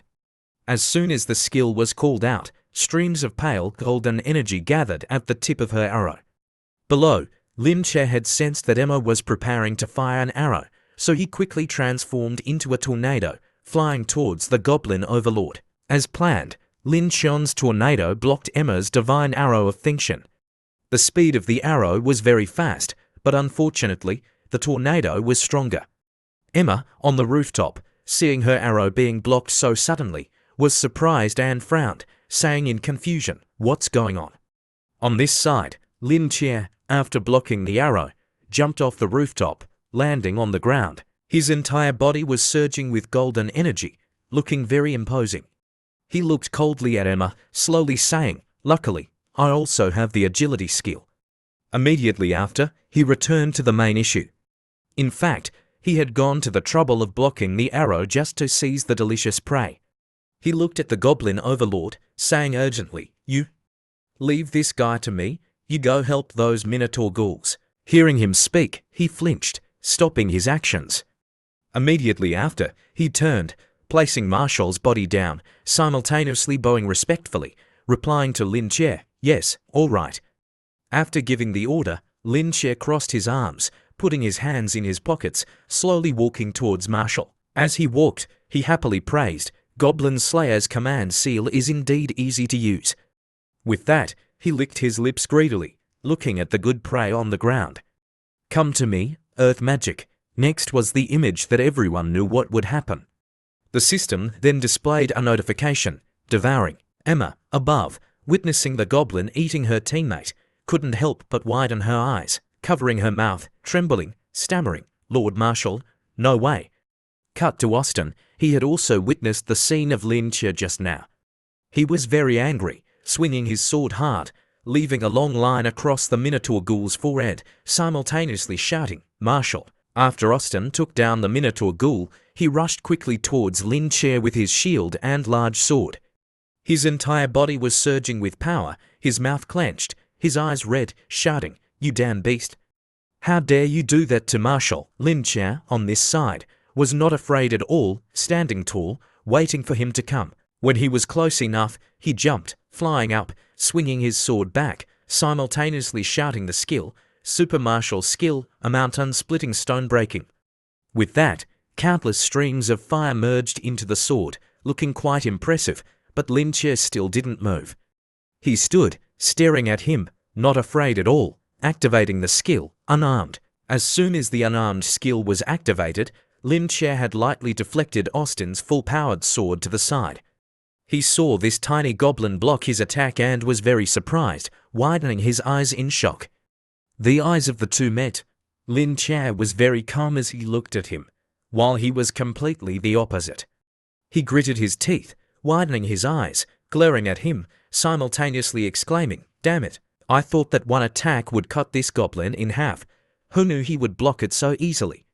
Lin Che didn't give Austin any more chances to run away. He coldly activated the skill, super demonic skill, brutal howl.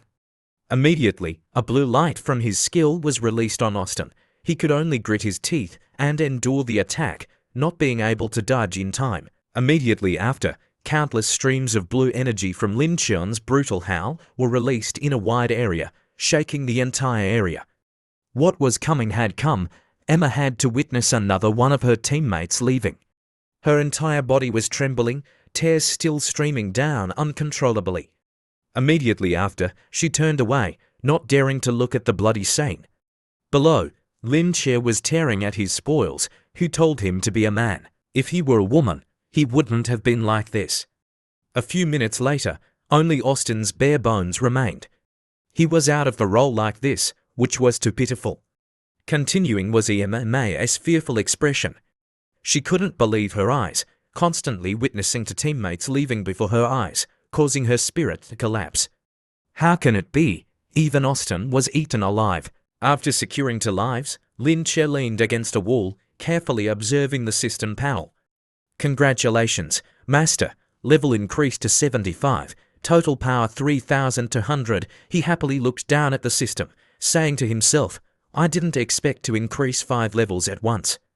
I've finally reached level 75, and my total power has also increased to 3,200. Back to Emma, she took advantage of Lin Che not paying attention and drew her bow to avenge her teammates.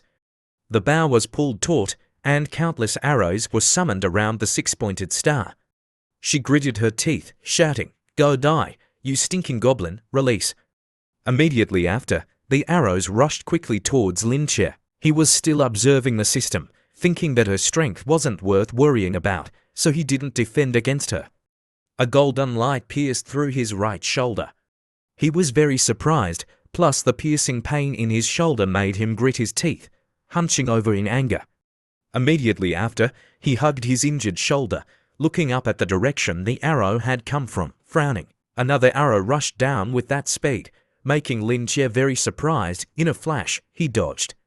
Where he had been standing before, there were not just one, but dozens more arrows of hatred shot down from Emma. Lin Che dodged to the side, frowning, thinking to himself, "Luckily, I dodged in time." Emma, above, continued to release arrows. She put all her strength and all her arrows into the goblin below. The arrows she released were covered in a golden aura, looking very powerful. Arrows rained down from Emma, and Lin Che just jumped around, dodging the attacks. He jumped, dodging, simultaneously turning his head back, muttering, "Damn it. This woman plays with arrows like a machine gun. If there weren't stone walls to slow down the speed, I wouldn't be able to dodge." Jumping, dodging the attacks, he met the brutal goblin again. He seized the opportunity and loudly ordered him immediately, "Brutal, quickly knock down that bell tower for me." The brutal goblin, hearing this, obeyed, replying loudly, "Understood." With that, he rushed out from the rubble with the speed of tearing wind. His entire body was surging with a green aura, aiming at the bell tower where Emma was standing. Emma, above, also sensed the situation and stopped firing. Using his body to block, with his height of 2 meters, the brutal goblin crashed hard into the bell tower, causing it to break and prepare to fall down. Emma, above, although she saw the enemy rushing towards her, couldn't dodge in time with that speed. She fell to the tile floor, gritting her teeth, clicking her tongue, "Damn it." Lin Che, below, seeing that the opportunity had come, once again pulled out his divine crossbow, smiling happily, thinking to himself, taking advantage of this moment. 3 or 4 arrows from the divine crossbow were aimed accurately and shot quickly towards Emma. Emma, seeing Lin Qian's arrows rushing towards her, was startled, gritting her teeth, saying, "You despicable bastard, you ambushed me when I was off guard." With that, she quickly jumped down, dodging each arrow that Lin Qian shot, then landed lightly, but her expression at this moment looked quite haggard. Lin Qian, on this side, seeing Emma dodge all his arrows, frowned, smirking, saying, "She can even dodge this. It seems I have to wait for her skill to be in the process of recovering before I have a chance to attack." After calculating his strategy, he ran away, trying to bait Emma's skills. Emma, on this side, seeing him cowardly running away, smirked confidently, saying, "You want to run? Let's see if my arrows are faster or your legs are faster." Immediately after, she drew her bow, gathering energy, putting it into her arrow, aiming at Lin Qian, shouting loudly, "Don't think you can escape my eyes." Boom! An arrow that I shot out exploded like a grenade. Lin Qian continued to run east and west, dodging back and forth, successfully dodging all the arrows that Emma shot. Naturally, she was fiercely attacking the enemy, determined to fight to the death. Either you die or I die and you live. But Emma suddenly knelt down, surprising Lin Qian. He looked over at her. Emma's entire body was trembling, her hands and feet limp, unable to move nimbly anymore. She was surprised, unable to believe that she was exhausted at this critical moment, saying to herself, "This is bad. My stamina is all used up." Her entire body was covered in sweat. She tried to look towards Lin Qian, gritting her teeth, telling herself, "Try a little more. I can definitely." Before she could finish her sentence, she collapsed to the ground, unconscious. Thus, Lin Qian's plan had succeeded. The elf's agility helped Emma react quickly, so Lin Qian had to keep his distance, using up all her strength before starting to act. He and the brutal goblin, seeing Emma collapse, slowly walked over. The brutal goblin approached, his entire body surging with a green aura, and his eyes filled with killing intent as he looked down at Emma, looking very terrifying.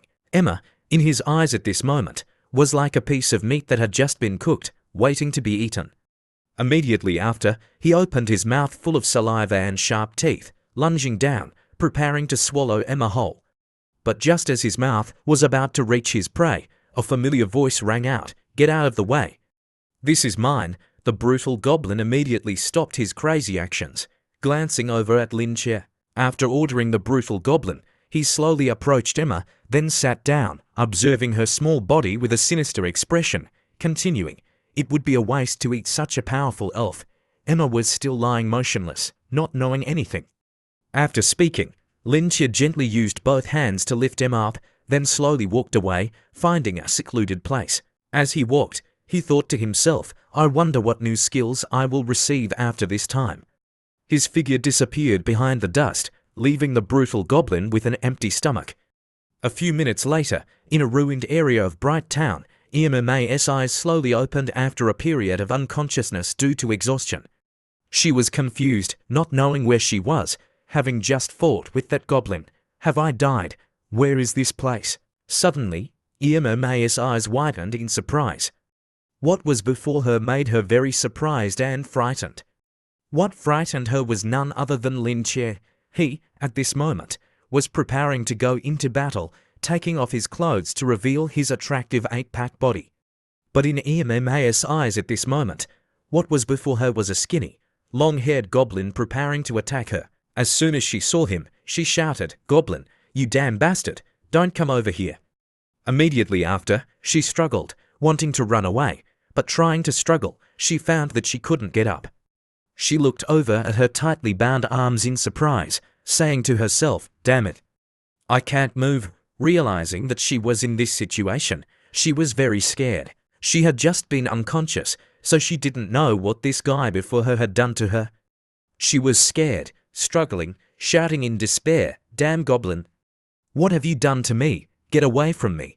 Lin Qian didn't pay attention to Emma's words.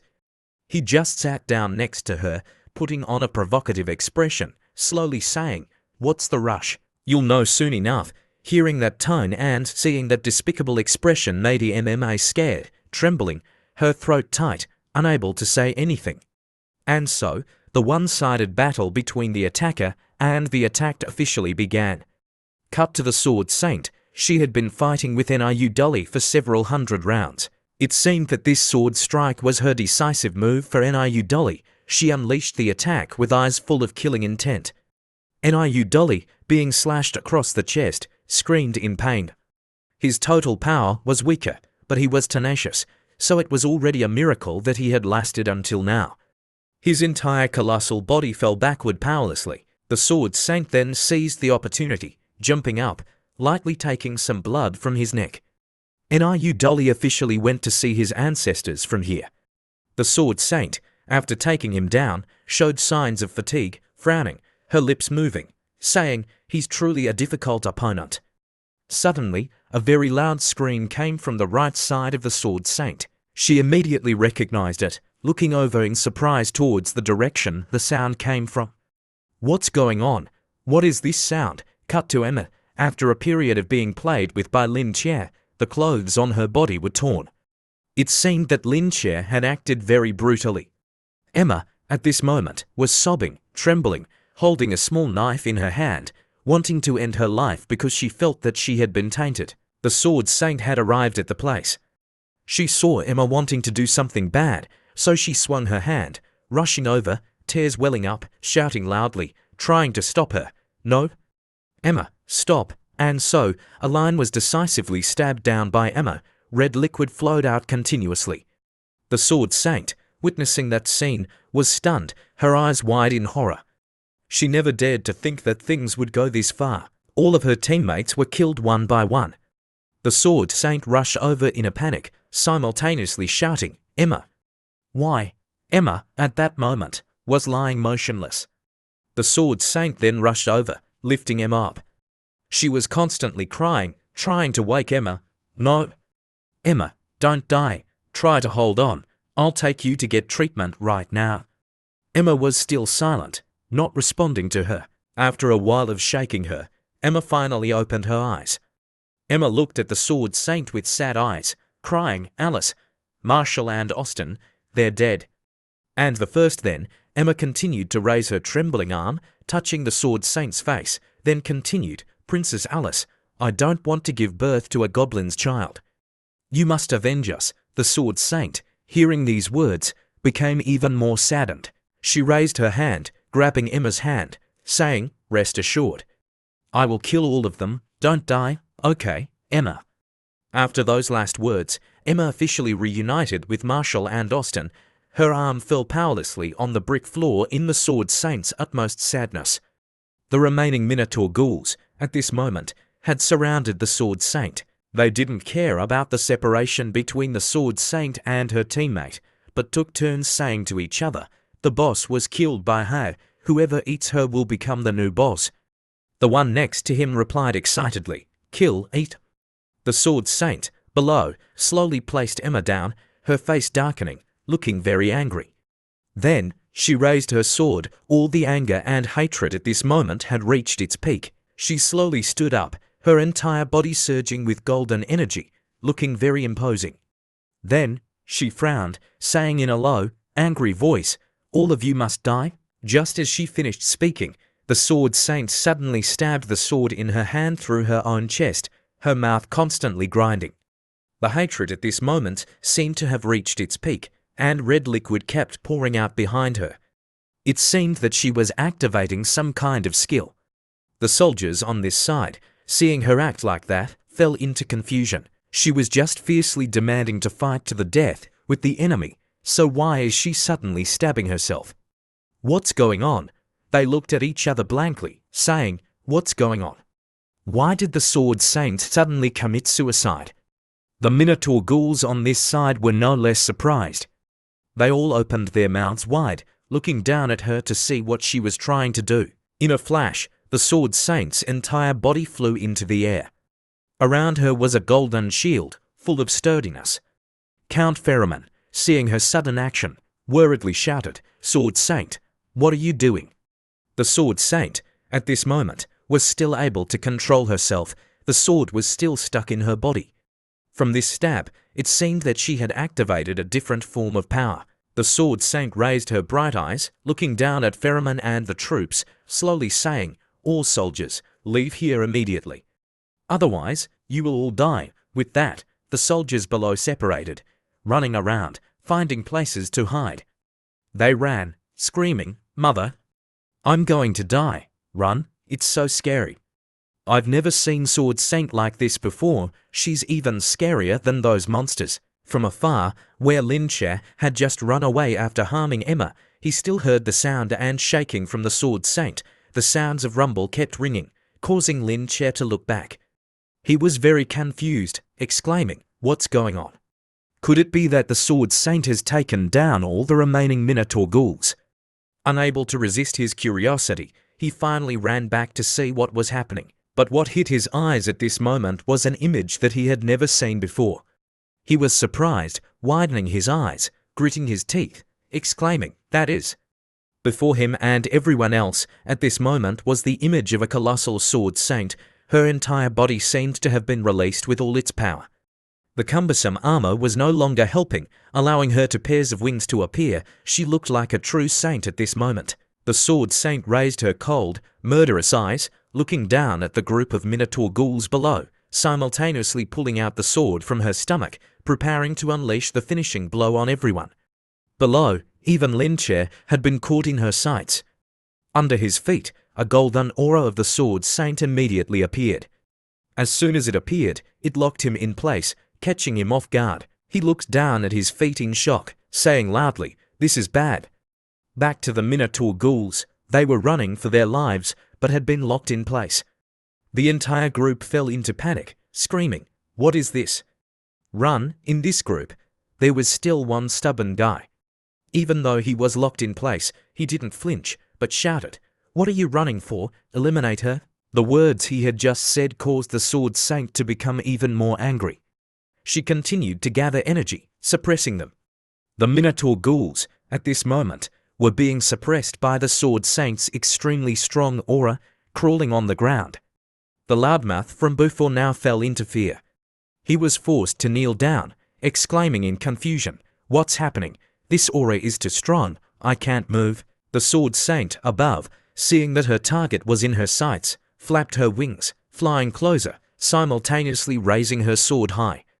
Then, she put all her energy into the holy sword, simultaneously shouting the skill, Super Sword Technique.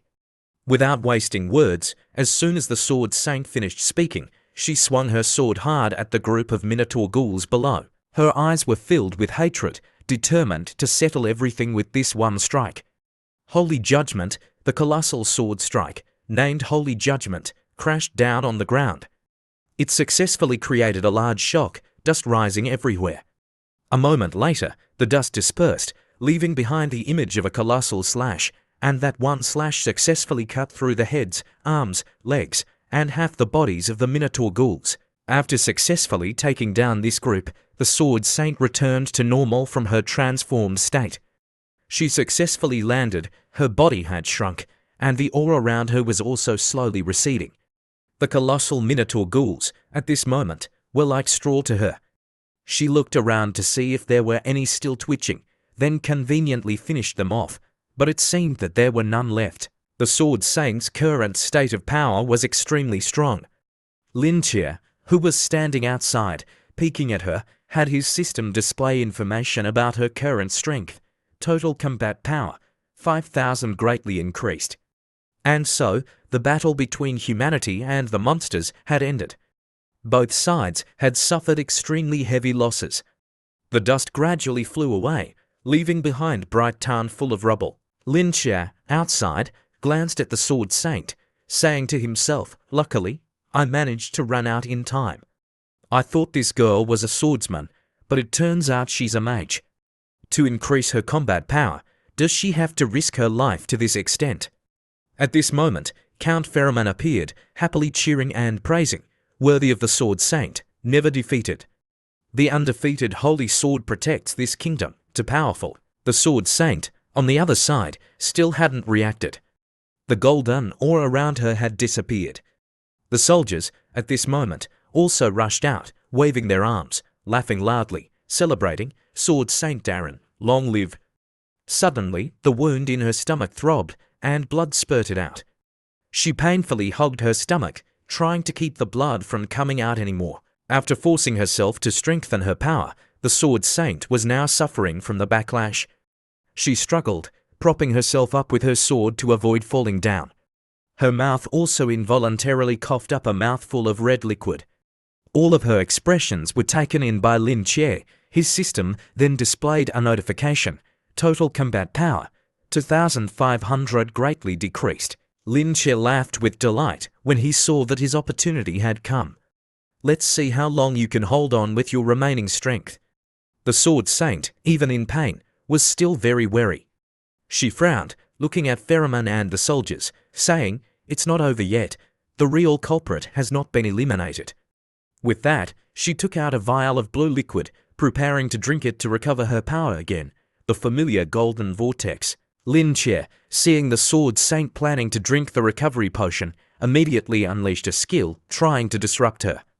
A powerful strike hit the Sword Saint's wound, and her entire body was knocked back. Her armor, along with the vial of potion, was shattered. The Sword Saint screamed in pain. The vial of potion fell to the ground, and the Sword Saint's back slammed hard on the ground. She was in pain, unable to get up. Pheromone and the soldiers, seeing this, panicked. "Sword Saint, are you all right?" Lin Che had confidently appeared above. Currently, no one could stand against him.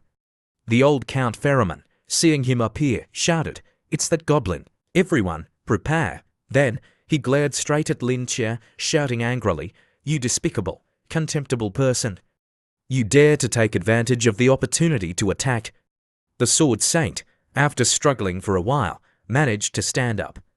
Her entire body was torn. Just after one attack from Lin Che, Pheromone stood in front, trying to protect her, simultaneously saying loudly, "Sword Saint Darren, please focus on recovering your injuries. Leave this guy to us to handle." Lin Che, hearing him mention him, darkened his face, smirking strangely, asking, "What did you just call me?"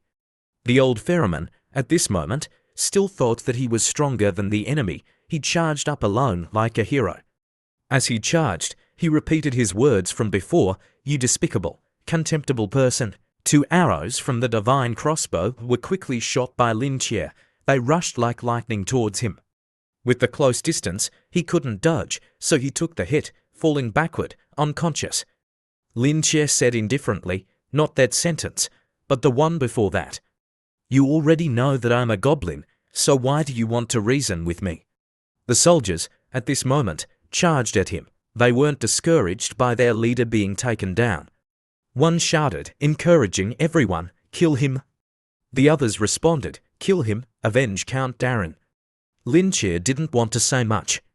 He pulled out the short knife from his pants, smiling happily, saying, "Come swim in here, everyone." And so, each line was drawn by him very smoothly on the necks of each soldier. They were very helpless before his speed. On this side, a soldier who looked like a squad leader turned to the remaining group, shouting, encouraging their spirits, "Don't retreat. Buy time for Sword Saint Darren to recover." Then, he looked at the goblin before him, continuing to shout, "Offer your hearts." The space suddenly became silent after a stab through the armor from Lin Che. One stab from him successfully took the heart of the one who had just been loud. The speed was too fast, making him unable to react in time. He coughed, then stammered, "You." He widened his eyes, looking down at his chest. The pain made him unable to say any more words. Lin Che was still holding his arm in place. He said coldly, marveling, "The courage of that guy. Not bad, you are free now. I will take your heart." The Sword Saint, seeing Lin Che's brutal scene, swung her sword, shouting, "Raging sword aura." Immediately, 3 streams of blue sword aura rushed towards Lin Che. He had also sensed this, so he quickly pulled out the heart of the squad leader he had just taken down, simultaneously leaning to the side, glancing at the Sword Saint. The sword aura was moving too fast. Lin Che then pulled out the squad leader he had just taken down, using him as a shield to block the Sword Saint's attack. The Sword Saint, seeing the goblin block her attack in that way, was surprised, widening her eyes, gritting her teeth in anger. Immediately after, she rushed quickly forward, swinging her sword hard towards him. But immediately, he reacted quickly, dodging to the side, taking advantage of the sword saint's swing. Losing her balance, leaning forward, Lin Che rushed quickly to attack from behind her neck. Seeing the intention of the despicable goblin rushing towards her, the sword saint immediately leaned to the side, raising her leg high, preparing to block him. Lin Che, just as he rushed over, had to raise his hand to block the sword saint's attack. He frowned, seriously looking at her, as if thinking about something. Even after fighting hundreds of rounds with the Minotaur ghouls, stabbing herself to increase her power, and suffering the backlash immediately after, the sword saint still looked very healthy. After taking a kick, Lin Che was knocked back. He propped his hand down on the brick floor, trying to keep himself from being pushed back any further. Then, he frowned, looking at the sword saint, thinking that kick was really difficult to deal with. Clearly, her combat power has decreased to 2,500, but she's still so powerful. With that, he turned on serious mode, standing up straight, giving the sword saint the gaze of a predator, simultaneously activating the skill, superclass demonic skill. Immediately, a familiar green aura radiated around him. Brutal howl, his hand slammed hard on the brick floor. Immediately, countless streams of green aura, full of pressure, radiated around. This shockwave was too strong, causing the soldiers on this side to fall to the ground, losing the ability to fight. The sword saint was also made to lose consciousness by it. Her eyes turned white after his aura passed by, but immediately after, she woke up. It seemed that this attack from Lin Che was still not enough for her. Taking this attack made the sword saint even more annoyed. She frowned, glaring at Lin Che. Immediately, the sword saint swung her sword hard towards Lin Che, simultaneously shouting the skill, body-cleaving sword intent. As soon as the sword was swung down, the earth and rocks were sent flying. Countless golden sword auras rushed towards Lin Che, but again, Lin Che dodged very smoothly. It was just that his hair was a bit long from not being cut for a long time, so he conveniently had the sword saint trim it a bit. He looked over at the sword saint's skill, thinking, it seems that using demon skills to deal with her is not very effective. If this continues, we might both be injured. I might even lose because the sword saint, who is of the holy system, restrains me. Just as his train of thought ended, his hair fell to the brick floor.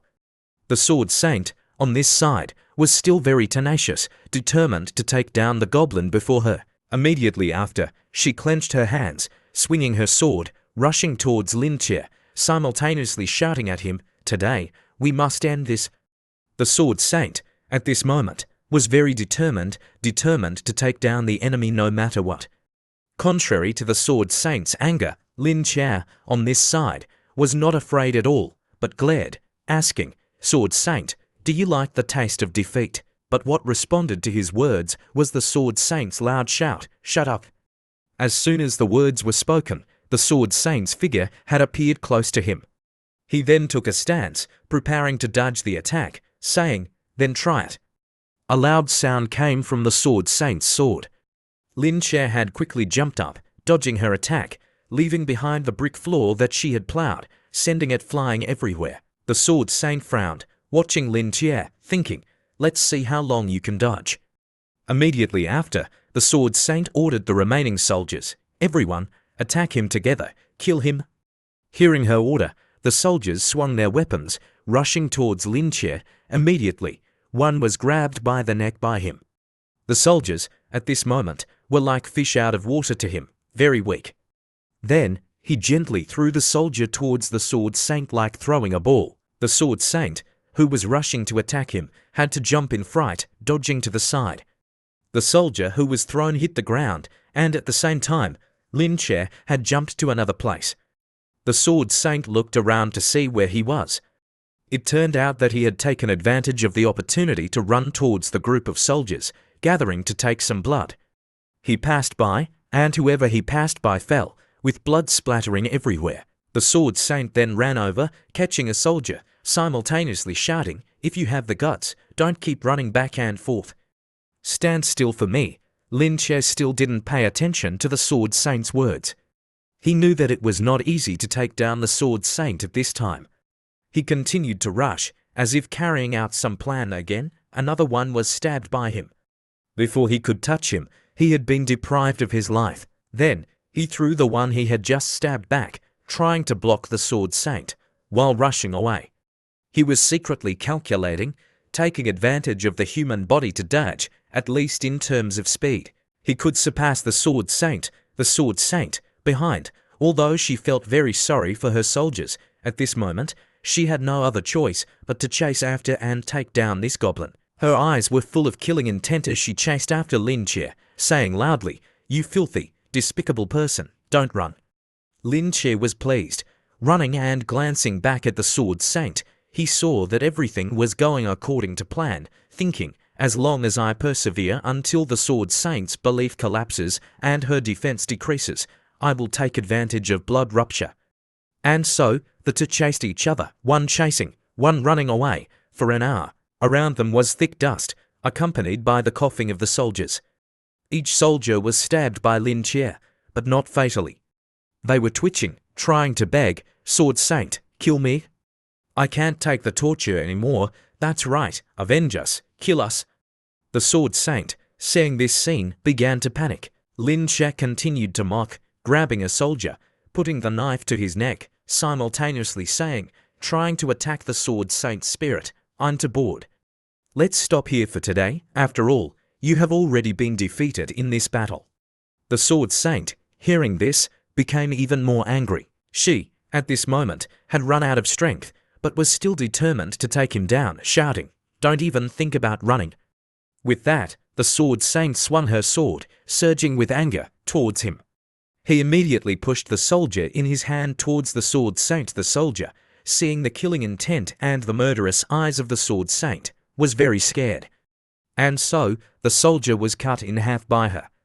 Blood spurted out, and he fell powerlessly. Lin Che, at this moment, jumped back, trying to keep his distance from her. Then, he put on a satisfied expression, thinking, "All right. If this continues like this, she will completely go crazy." Just as he had planned, the Sword Saint, at this moment, had gone crazy. She rushed up, slashing all the remaining soldiers. Wherever she went, people fell. "I must kill you." Lin Che, at this moment, had jumped out of the battlefield for the Sword Saint. He watched the Sword Saint's actions, smirking, praising her. "Well done, Sword Saint. You're better at killing people than killing monsters." A moment later, the Sword Saint seemed to wake up. Her entire body, at this moment, was covered in human blood. She widened her eyes, as if unable to believe what she had just done. Behind her, at this moment, were rows of soldiers lying scattered. All of Bright Town, at this moment, seemed to be dyed a dark red of death. The Sword Saint stood frozen, her entire body stiff, still unable to believe that she had done this. Why? The sword in her hand also fell powerlessly to the ground, making a clink sound, breaking the silent atmosphere. The Sword Saint raised her hands, covered in blood, trembling, stammering, "I have killed so many people. The people I was supposed to protect." Saying this, the Sword Saint hugged her head, screaming, "No, impossible." Lin Che, at this moment, had slowly approached her. He raised his short knife, smiling sinisterly, looking at her with delight, thinking, "Now is the opportunity." Then he bit his finger, smearing his blood on the tip of the knife, trying to activate the blood rupture skill. Without hesitating any further, he launched his short knife towards the Sword Saint. The short knife stabbed hard into the Sword Saint's shoulder, making her scream in pain.